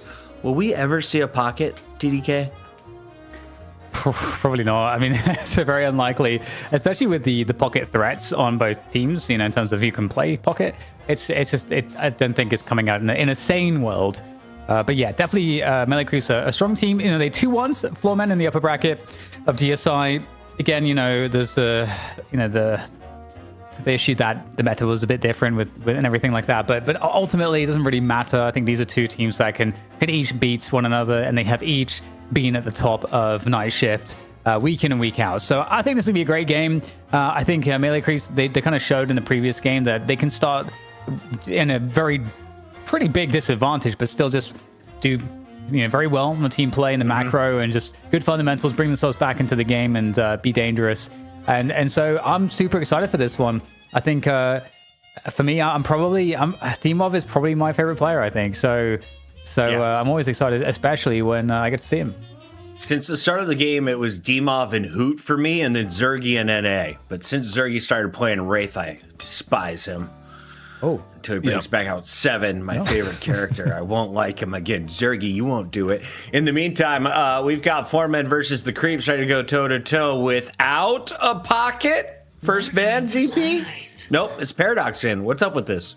Well, for Melee Creeps, you want Floormen the ban pocket. Like, that's your free space at the moment where the second pick team needs ban pocket or pocket will be first picked. Melee Creeps going with the first ban Paradox is interesting. It means that, you know, Saya's like, okay, I guess I'm not going to get it. And if we were to leave it up, so we're just going to ban it out immediately. But absolutely no one's surprised. Pocket is the first hero banned. We'll see what Melee Creeps grabs. I mean, last time around, they prioritized the Venator. And also, just to note, Venator is the anti-Mirage. He is 100% win rate on the day. And also had a really good win rate in DSI. So, and he's going to be the first pick for Melee Creeps here once more. Which is weird. Tracklock GG said the rest of the community is playing him at a C rate. Out of S tiers to D tiers, he was at a C, second to the bottom, DDK. Pros are able to use him differently. Is it just the movement? What makes him useful at this level? As Doorman has lots of uses. Many uses, especially checking you into a hotel. You're wanting me to do a cosplay, actually, of Doorman. I'm not quite sure why. Is it because you think I'm very polite and well-mannered and would do very well as a bellhop, or is it because you think like the British people are really good at servicing people who need elevators? We have Silver also in the lobby. She has a tail. ZP loves people with tails. Hey, look, tails, they're functional. What more can you say? But I'm going to say this. Doorman Silver, I mean, it's a good one too, but you give up Celeste. And Celeste is immediately brought in. So I kind of would have liked the idea for Floormen to not let Dew get this hero, given how strong it is. I mean, yeah, you'd be giving up Doorman or Silver. We're both really good, but the problem that I'm looking at here is like Melee Creeps getting everything they want, and they're probably going to round it out the Victor. Like, Saya's been liking playing the Victor. He's still pretty strong, and okay, they go Lash. So they'll have the ability to at least deny the Victor. Ido gets the Lash once more. If I'm Floormen, I probably don't let Saya get what he wants. Like, you ban the Victor, he'll go Abrams, whatever. Get Yamato. Just get the Yamato, and you're fine. About the Apollo ZP, because Chad is saying Apollo got dismembered, blended, and then formed into an Apollo nugget. Is he really that useless now? Yeah, kind of. I mean, he's still like pretty good in the laning phase. The problem is that he was already having a weak mid to late game in the last patch, but he was like strong in the early phase, and then he would be like Mr. Unkillable. Now he's Mr. Very Killable. You cannot use Riposte to get a million miles away the way you could in the past. So it's just no more escaping. Yeah, he's not the hero that lives through everything anymore, and as a result, his stock tanked. I also think, arguably in this meta, he would have went down a little bit anyways, but that nerf really destroyed what he was quite good at. They nerfed no his lunges too. They nerfed his hitbox. It's easier to hit, so no. You got Rex, man. Yoshi's like, no more of this. So Apollo's not getting seen. Victor's not getting seen. Wraith isn't getting seen. Who is going to be locked in? I still think Yamato. I think. Oh, McGinnis. nice. I was talking about this in the EU as well. I think McGinnis is still pretty good right now. Especially if you go more of the gun-oriented build, ZP. Yeah. No, I think McGinnis is solid. But to your point about Yamato was also like 1 in 10 on the weekend. Like the buffs in theory should have been good, but the way it was playing on team fights was not. And okay, this is something that we probably should have talked about earlier. That's very true. Usually is picked earlier. Is like getting Billy this late into the draft is absurd value from melee creeps, like to a ridiculous extent. I do wonder what Saya is going to end up playing here because most of the recent Saya picks are just straight up off the board.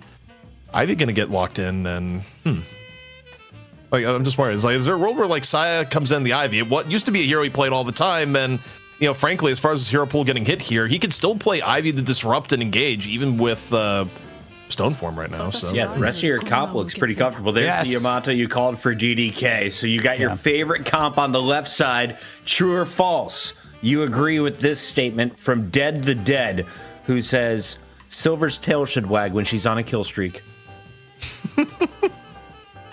Maybe that's something you'll be able to pay for. I don't know. In the Steam Workshop. No, the answer is yes. Enthusiastic, yes. I'm here for Silver tail wagging. Yes. Now, do you want the Viper tail to wag? No. It already does, man. No. When you're slithering around, it's like the happy place, the Viper, no? No, ZV? What about fall off when she's really scared? Guys, last pick Dynamo. This is the only place you can pick Dynamo in the draft and not have to worry about the Sinclair threat. Sinclair, good call. The Dynamo comes in, and now, like, okay, it is going to be Ranger Ivy and Saya Dynamo. I'm like 90% sure in seeing that. Like, there's also a Lash and a Viper in the same game. Chat, you know what to do. On the mics for this one, we got DDK and ZP. ZP, go ahead. Go talk about the real chat. And we're good. Do the intro. We're not even on the screen yet, though. I was like, I looked away for a second. I was like, oh, we're on the screen. We're not even on the screen. I just wanted to scare you. It's Dynamo. It's Viper. Who's got the better comp? DDK. Floormen. Hands down. Floormen. They got Yamato. They got McGinnis. I mean, I got Viper. I mean, I'm happy. ZP, you agree? Or are you going with the creeps? I'm going with melee creeps. And again, it comes to the fact that like Yamato was like second to Mirage on worst hero and actual performance on this patch. And while I think McGinnis is good, I think Dynamo has probably been underpicked for his value, in part because you can only pick him at the point that melee creeps picked him in the draft. Melee creeps, they still got Dew on Celeste, they got John on Ven, they got Billy at an absolutely ridiculous value. I think melee creeps, execution wise, Floormen could still win, but on paper, I think melee creeps have the edge going in. I think melee creeps are crushing the draft with that Dynamo pick. Also, they got Graves as the last pick in the previous game. Getting this first pick is going pretty well for MLC tonight, DDK. What were your thoughts? Sorry. No, I mean, I definitely would have liked to have seen the Billy instead of the Abrams, but I think you're underestimating Floormen's comp here, ZP. I do think, all things considered, Lash, Celeste, Venator, Billy, that's an insane top 4 right now, especially. But I do think there's answers, and the reason why I believe in Yamato. Well, okay, so firstly, I feel like DSI, I don't think you can take the results too seriously because the mid burger box with that unlike, I think that just I just feel like it just changed the value of a lot of the heroes because you couldn't really macro in the same way. You couldn't team fight in the same way. You're just winning and dying by the objectives. So the comps were completely different ultimately in terms of what was valuable. So I don't know. I feel like Yamato is going to go and be very valuable against Celeste, especially because, Flying Strike is one way to really help to chase down a Celeste. you do need to have some answers. I think Bola, if you make sure to hold onto Viper's Bola for the Dynamo ult or Celeste, for example, like provides some important lockdown. And also like the turret CP. Maybe we'll see like a funny turret build. I don't know, it's going to shoot Celeste out of the sky. I don't know. I feel like there's creative options. Yeah, I mean, as I look at it, the thing for me is like, I feel like when Yamato looked bad, it wasn't even because of like the urn fights and DSI, like that didn't help, but Lightbringer was kind of like detailing why he thought Yamato was a bad pick. It was basically just other heroes have a lot more frequent uptime. Like Yamato is like kind of put into use Shadow Transformation and go in. And even for urn, where you'd think it would be really, really effective, it wasn't panning out that way in actual fights. Now, counter argument here is that it's Floormen playing Yamato. They might actually put Xeno on it, where at one point Xeno was like arguably best Yamato in the game. It's a big, big comfort hero for them. I think McGinnis also is kind of a sleeper in that. McGinnis, when she's been played, she's looked really, really good. So I don't want to like underrate that. On the other hand, I think Ivy is like arguably sleeper OP at the current urn, especially if you get early Echo Shard. Like Stoneform gives you a ton of control. You still got Billy, where again they got it at a huge value, and Dynamo when you get late in the draft, I think it's just good. Shout out to What Are You Doing Stepbro _ Chris in the chat for a first time chatter. Floormen versus Melee Creeps. It's your NA Finals match number 40. Who's going to come out with the first and the best of 3? I got money on Floormen, just like DDK. Chat, you agree with us? On the mics for this one, we got ZP and DDK. Go ahead, Zeeps. I was waiting for that, Dan. I knew he was holding back. I was like, I'm just gonna wait. We're gonna let that be a thing. You know, I gave the chat the pause, and now we're in. And now we're in a Melee Creeps game. Hopefully, we don't get the pause from Melee Creeps. That's it. That's the message here, Dan. As we're into it. Yeah, I genuinely am a believer. I'm a believer, man. One of the things, right, about some McGinnis, especially right now too, that might be somewhat of an underrated strength is she is powerful in the early lane, and if you're trying to tempo, you're going to be able to take down the tower pretty quickly, especially if you get monster rounds like first item. You're going to be able to take down the troopers very, very, very quickly, and so that I think is very helpful in helping set a tempo. So something that's because I feel like taking down the walkers, the guardians very quickly is something you can do way more now, obviously with that change. And so I think there is value in trying to do that and trying to be the team that can snowball the guardians.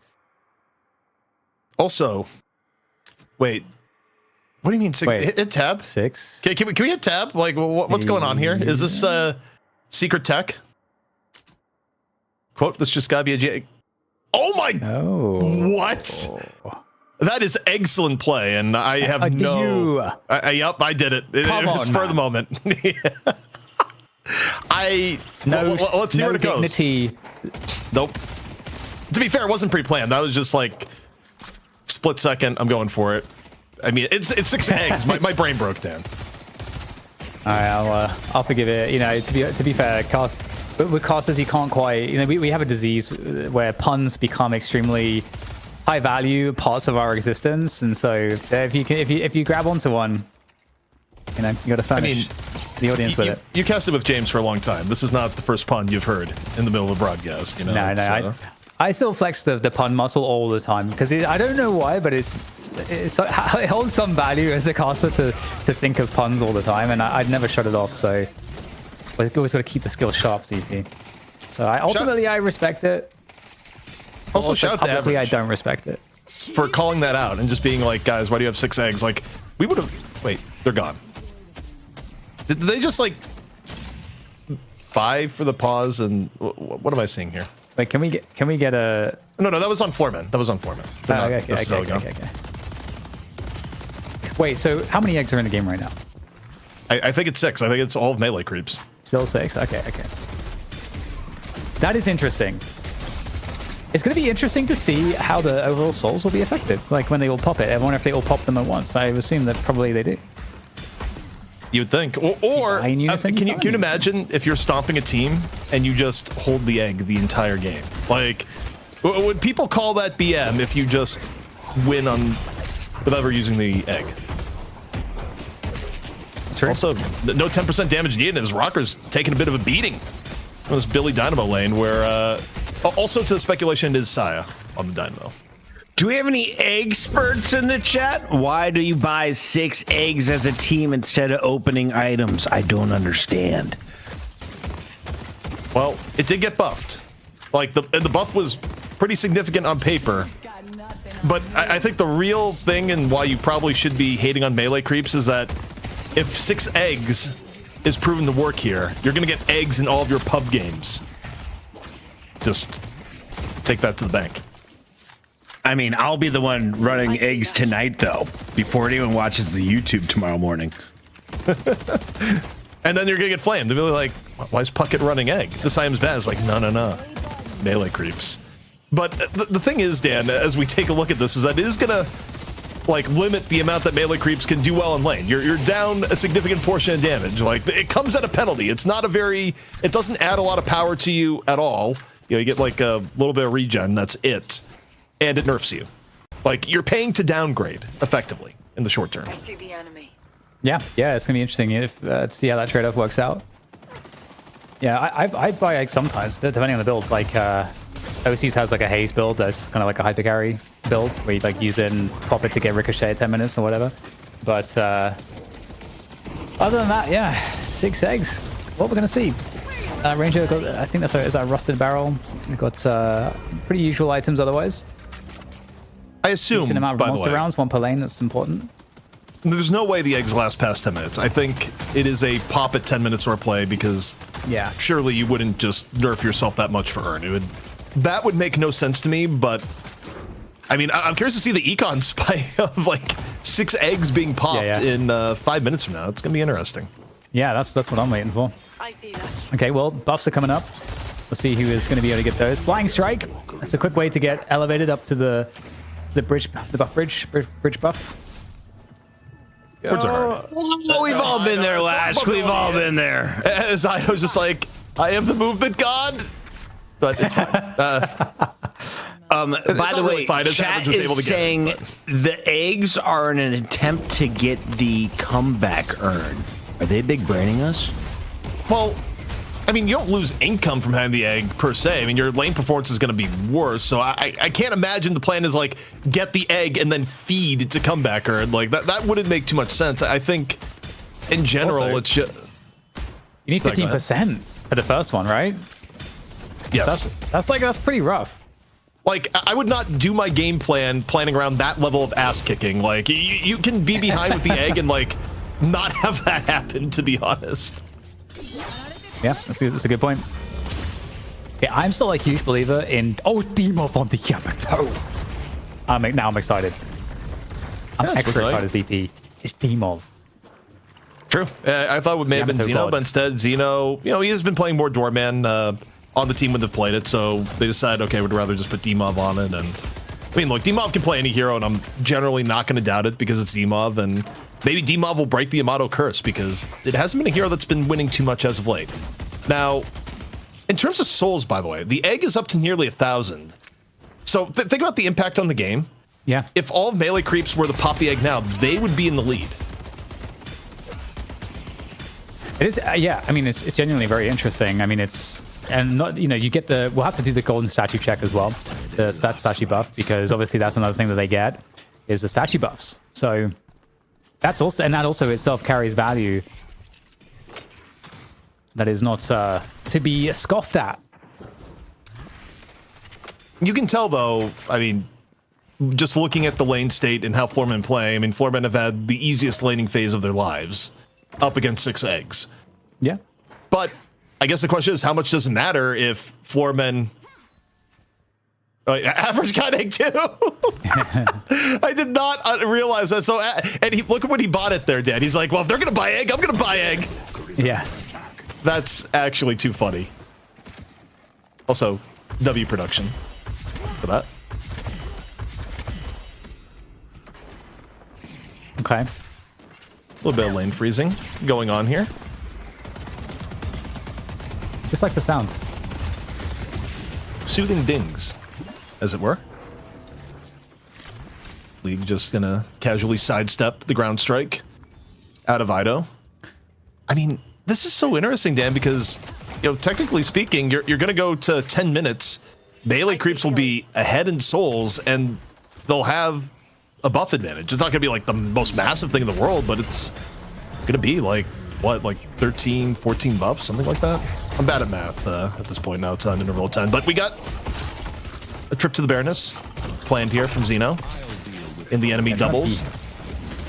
Disruptive, but where's the help? Okay, the help has arrived. And it's Ido first to die.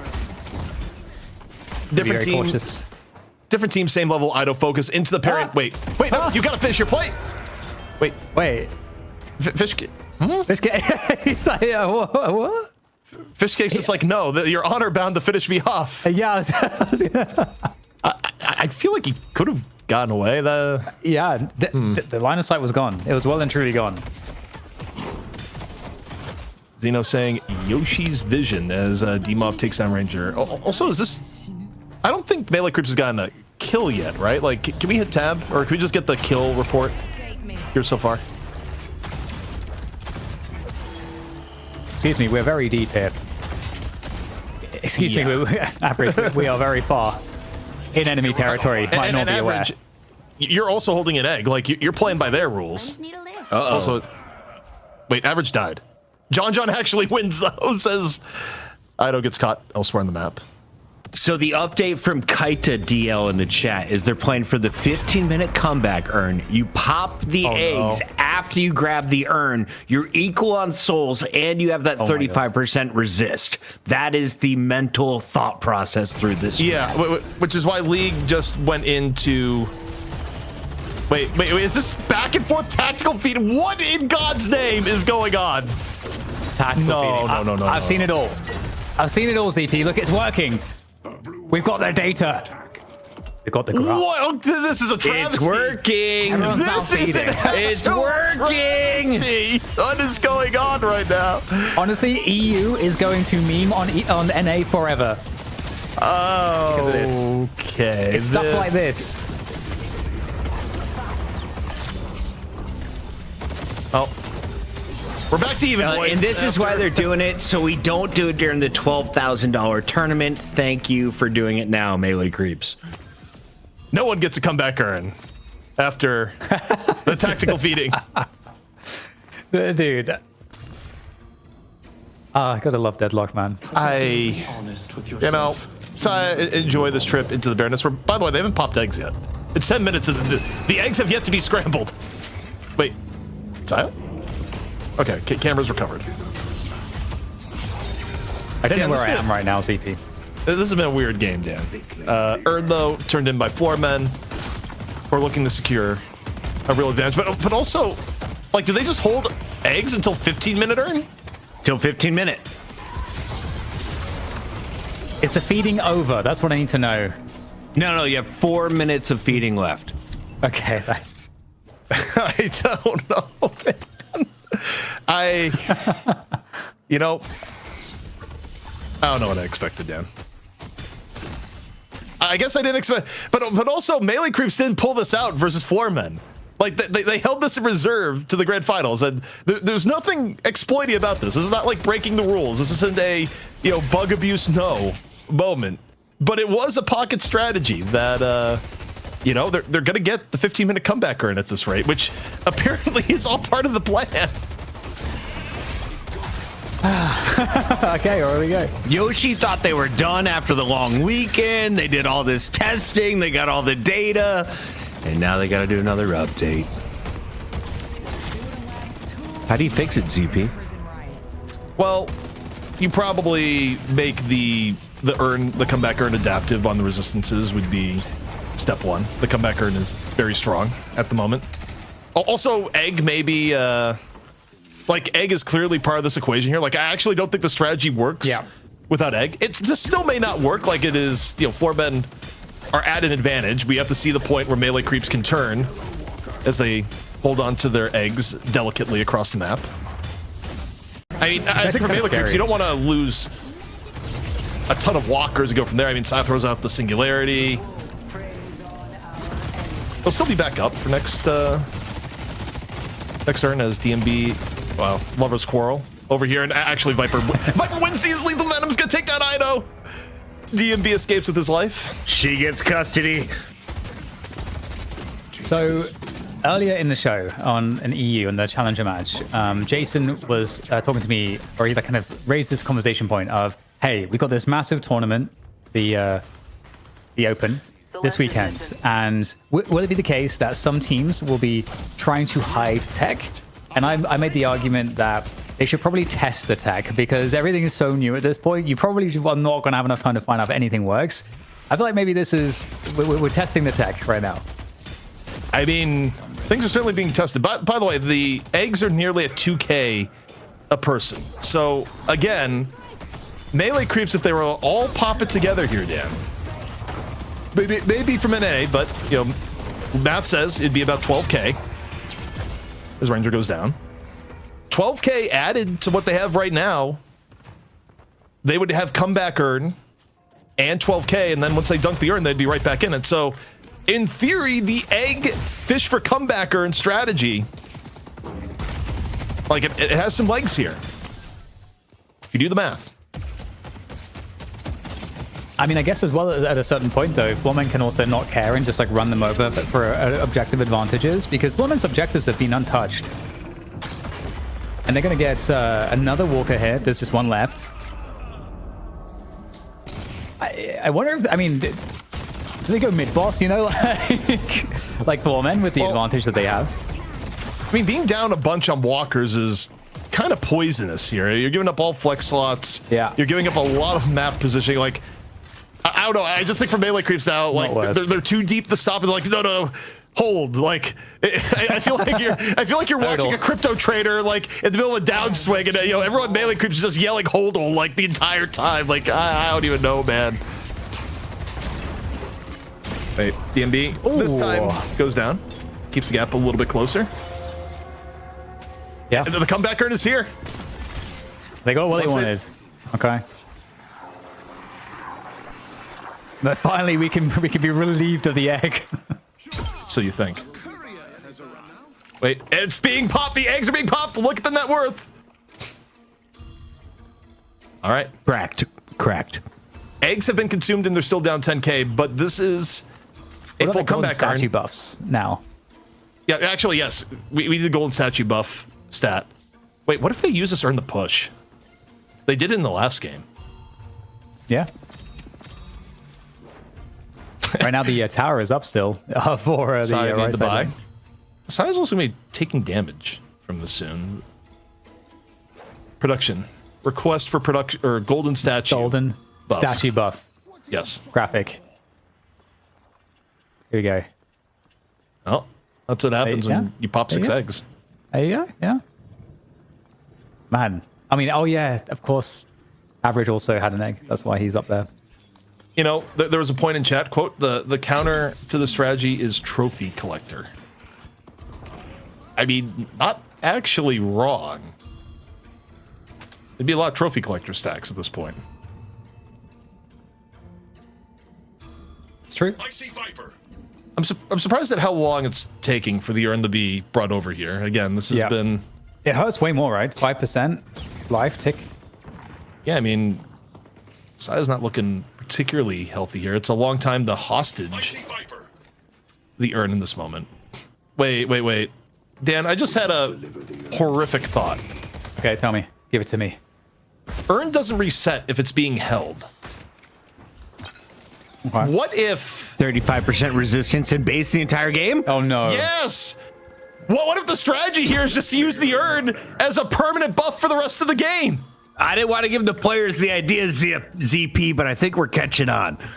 But doesn't it just hurt you at a certain point, and then it hurts not with the updates, though, right? Like Ranger is just going to be like this permanent resistance buff, where anytime Floormen tries to push any objective, okay, it's running back right now. But like, I actually think if you keep it held through 20 minutes, I don't think its status as a comebacker and changes. Like, you can use this as a resistance ward the entire game if you wanted to, so long as you hold it at 20 minutes. Oh my god. We are seeing resistance totem Ivy. Yeah. At the moment. Back in the Warcraft roots. I mean, they're not turning it in, so I actually do think this is This is the play has come to fruition. This is what it's all about. This is heinous. Wait, and they're doing. Oh no! Oh my God! Are they doing mid boss and bringing the resistance totem in the? You can't hurt us. You got to be shitting me. This is. Oh boy. Okay. Are you having a nerdgasm yet? The fight. My math brain is tickled. Quickly, gentlemen, never leave the urn. Only fight around the urn. But the thing is, though, is that Floormen have complete map control. So they just, I mean, this in the long term is absolutely hurting melee creeps more than it's going to help them. I would imagine, right? Yeah, I mean, yes, but if you're Floormen, how do you fight them with this being controlled? Again, we're going to see confirmation here in a moment, but almost certainly, I think they just hold through the respawn of it. Can't you just run it up mid through the Walker ZP and just win the game? I think in theory they want to get mid boss first. They want to use urn. Right. To do I need to mess with the left or right lane though? Can I just focus mid? this is really smart, to be honest. I mean, this is. If it's all about getting this mid boss too, I mean, they can dunk because they can dunk it after getting. If they get mid boss, they can dunk it if they get the crystals. Oh my God. Okay, Floormen, Floormen want no part of the terror of the urn. Oh my goodness. An uncontested. Oh my goodness. Dude, this is.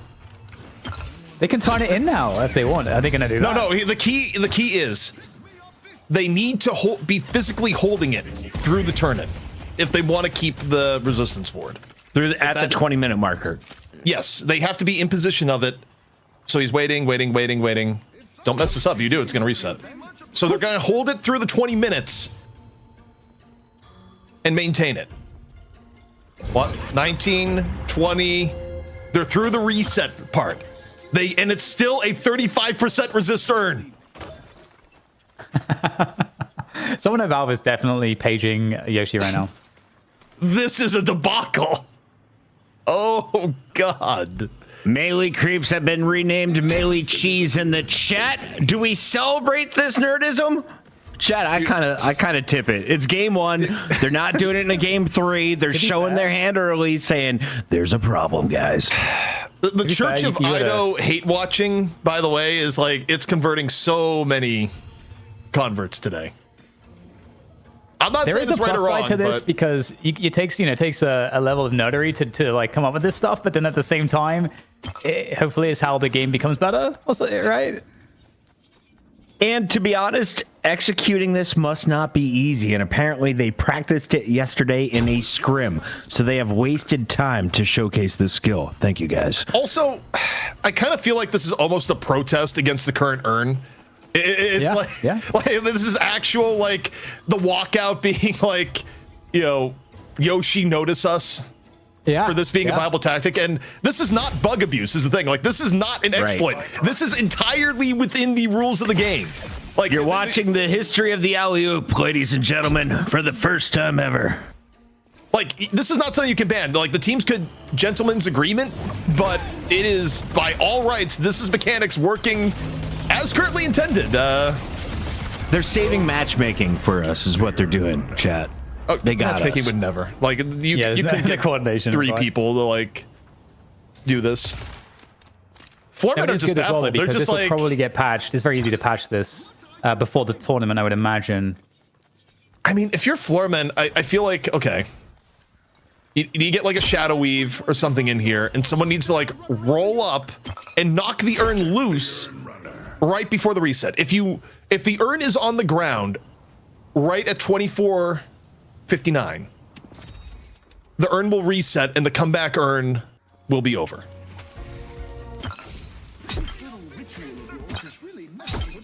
That's all I got. That's actually all I got. Oh my god, it's so easy to patch this. It will be patched. There's no way. The question is though, Floormen they've obviously stayed in advantage. Souls wise, they're still in a scenario where walkers will be evened up now. But Floormen, what do they do here? They've been quite passive, and honestly, I respect it. They're in a situation which is hard to deal with as a team, especially in a game of a 6v6, where you have to, as a team, come up on the fly with a solution for something you haven't seen before and have not practiced against. That's completely novel, and you can't make a mistake, because if they did have one bad team fight, the game would have flipped enormously.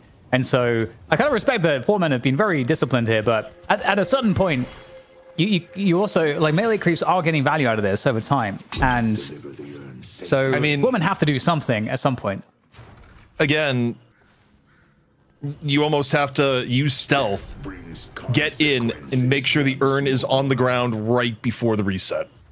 Other than that, you have to take a team fight that you're probably going to lose, because you cannot win against the 35% HP buff, which is, I assume, the point that melee creeps is trying to prove here. Like, this is, I feel like our tournament right now is a mere bystander to a larger philosophical discussion going on in the game right now. Like, we are just the venue of the protest that melee creeps is putting on right now of the urn. I got 100%. That is most I can say right now. Because we're not talking about the the gameplay flow or anything else. We're just watching one team and their love of the urn. And I've been watching our numbers. We have climbed 3,000 viewers since they started holding the urn past the 15-minute marker.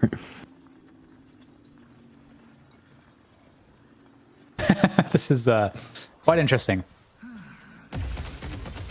I feel like Lightbringer has to be losing his mind right now. I kind of want, like, I know this is getting podcasty because, like, we are also held hostage by this. But Zeno just saying 1 second. So, are they doing a tactical timeout here where they're just basically like, okay, guys, what do we do here? I'm gonna be honest. There it is. Should we just end the game right now, ZP, and go to game 2? From a comp perspective, started over. Like, while melee creeps can't be penalized for this, we definitely can ban this particular tactic for the future. And it's an even Souls game. Ask all 12 players, do you really want to play this out? I mean, there was also a thing you could have done.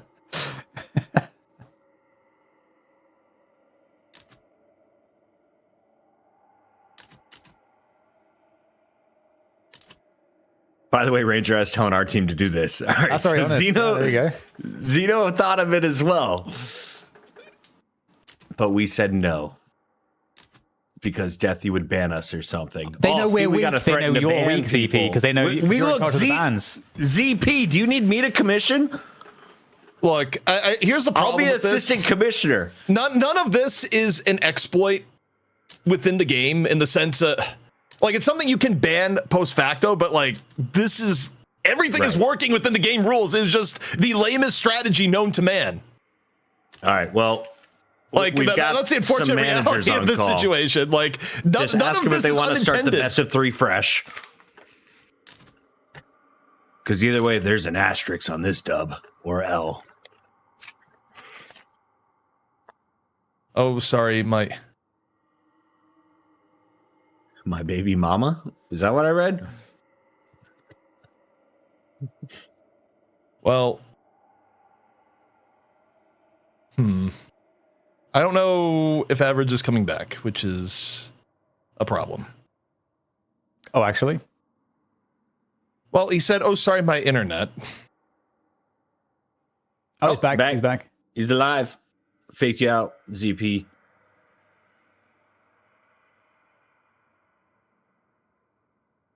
Yeah, like, Real Big 7. Sadly, I don't think you guys should ban this.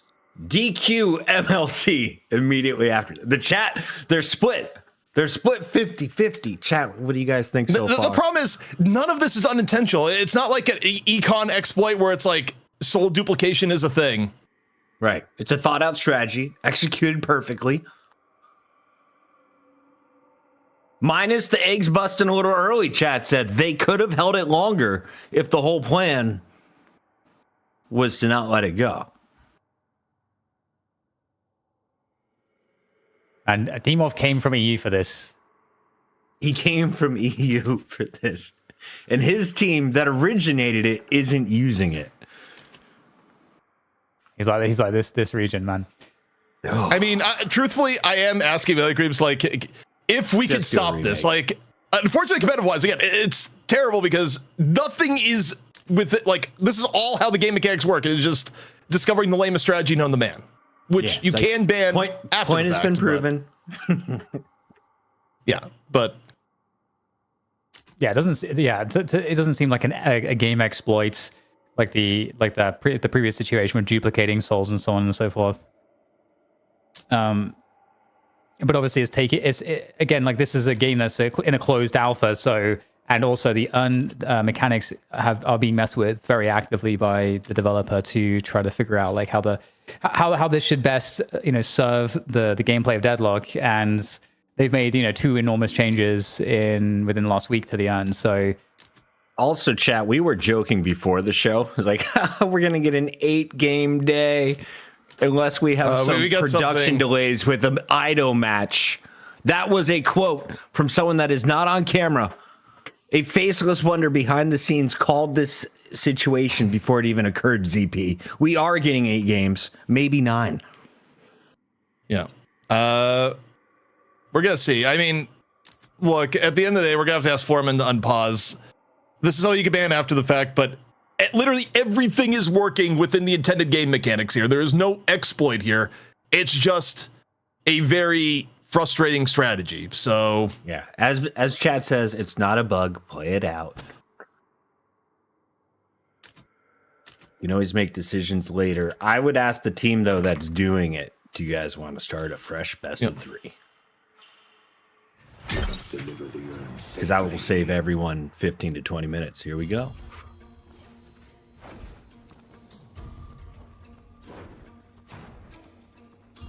well, back we go. really, we should just have a camera POV for this game that's on the urn and not the player, and just follow that the whole time.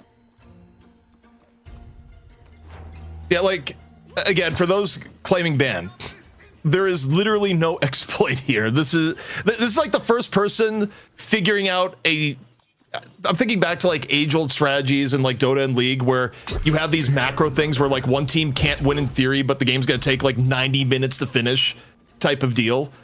Nothing illegal has been done here, despite the fact that, this is very much taking advantage of the fact that, this is just how the urn works. No. Fun fact, there was a football coach who wanted to use the strategy of hiring a very small person that he would give the football to and then throw them over the offensive line. The rest of the team refused to execute that plan. Not all plans should be executed. Melee Creeps, thank you for showing us this. Yeah, this is no more pause mode, though. Like, I've instructed the teams to not pausing. I mean, this is definitely going to be something that gets patched out, and I think obviously we can like deliberate on whether we think this should be included in the matches, and that's I think really the question, because there's no way that this stays in this form. There's like no chance.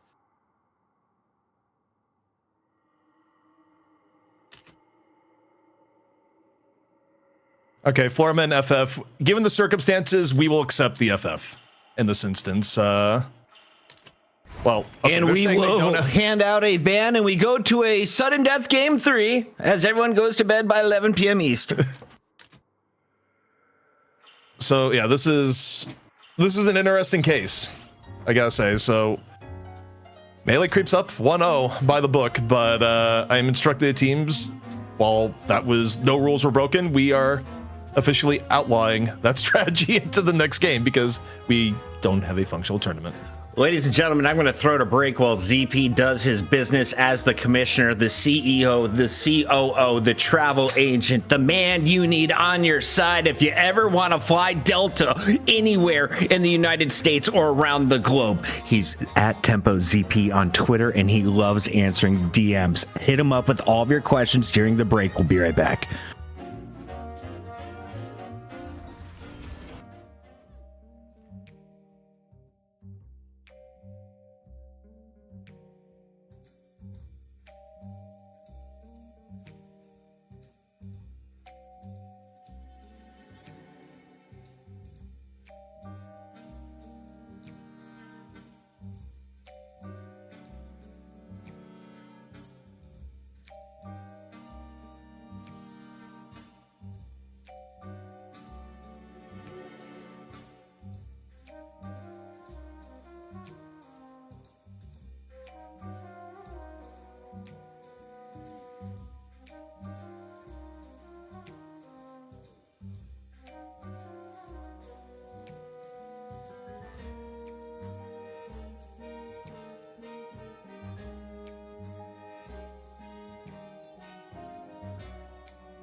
What is up, everybody? Thank you so much for your patience. I'll be honest, ZP is still on a call with our players and their team managers, and then their marketing team, and then their future employers. But in the meantime, we had a genius idea. DDK, there have been so many changes, from everyone crying over the urn being in mid lane, to the urns going back to the sides, to now new uses of the urn. But one thing will not change even after tonight's games. That is probably these new item tweaks. So what have you noticed so far, and what are you excited to read through as we scroll through this 45-page document? I don't know. I could just read it. Spirit Opening scaling? rounds. Spirit power reduced from All right, +7 to +4. I have returned. Oh. All right, we're going to mute ourselves and talk to ZP while you guys look at this beautiful list and listen to music. Alchemical fire. When am I done reading? Okay, I'm back, and we've talked with the teams, and this is probably the most anticlimactic end to the tournament possible. But here's what basically comes down to: is that Melee, both teams acknowledge like Melee Creeps didn't break any rules. Like even Floormen was saying that, but Floormen were just like, we still don't want to play out the rest of the day. It's understandable to be tilted in dealing with this. From Melee Creeps' perspective, the Melee Creeps' perspective is just the strategy is really lame to play against, and they wanted to get out of the way before the tournament this weekend was effectively where they're at. They said is basically better to run it now versus running it, effectively when the stakes were higher is Understood. where it's all at. All right, so we just got a GG in the chat. Bam. Solomon, were our mics up earlier during ZP's speech, or do we need to reiterate what he just said? They were up. All right, so ZP, you just broke it down for us in the chat. Melee Creeps understandably wanted to get this out in the open before a big $12,000 tournament this weekend. On the other side, Floormen have said we have seen enough Deadlock and Urnlock for the night. So we're putting tonight's grand finals on a official pause lock. It's done. Melee Creeps are your unofficial episode 40 champion. Over in EU, we had a real best of 3. If you guys want to check that out, it's over on youtube.com/@Deadlock Night Shift. We're coming at you every single Wednesday at 7 p.m. But ZP, we've got some new things that we should share with the community. While you were on your call, we decided in the future, the big issue is we don't have ability to pause the game. We have to have a player pause the game. So we're going to get like a way to communicate with the players to instantly pause the game. Then we're going to go to a commercial break. We're going to make an official ruling. Then we'll come back and talk with you guys and hopefully avoid this issue in the future. Thank you for growing with us every single week. Thank you for your patience. Reminder, this game is still in closed alpha. We are far from release, but we're getting better with every show. In the meantime, we've got a great show coming for you guys on Friday, Saturday, and Sunday. And this one has one of the biggest prize pools for an NA only event. DDK, walk me through the Intel Walmart night shift open. $12,000. You can all probably read that. It's a huge prize pool for a tournament like Deadlock, still in closed alpha. It's kind of crazy, but Intel and Walmart have come together to provide this opportunity for our Deadlock professional teams. It is an opportunity that is going to be played out on North American servers. That's really all the North American event really means, because this is an otherwise open event, and we've had teams that are able to sign up from pretty much anywhere, so, Europe as well as North America. So we're going to see a mixture of teams, and we'll start with the open qualifiers on May 29. We are not going to be broadcasting that in our typical way. We will be doing our broadcast on May 30th and the 31st as well. It's going to be lit. You're going to see the best players doing the best things on what could be argued the best characters. Is Mirage still an A or B tier character, ZP? Or do you have him down in the C, D, E tier? Where do you got him? I got Boardman in the it's game over if you pick him tier. That's just where it's at, unfortunately. And again, you know, it kind of sucks where it's at. I understand Floormen being tilted, but, you know, just to reiterate, Floormen have forfeited. And I mean, look, at the end of the day, it's all within game mechanics. And to whatever extent a point has been made, I do apologize to the viewers that things kind of ended in this way tonight. But as Puckett mentioned, alpha game. Yeah, we're not in charge. We're going to learn. We'll get better. We thank you all for your patience. Enjoy the games this weekend, and we'll catch you next Wednesday for episode 41 of the Night Shift. 41, that's crazy. See you then.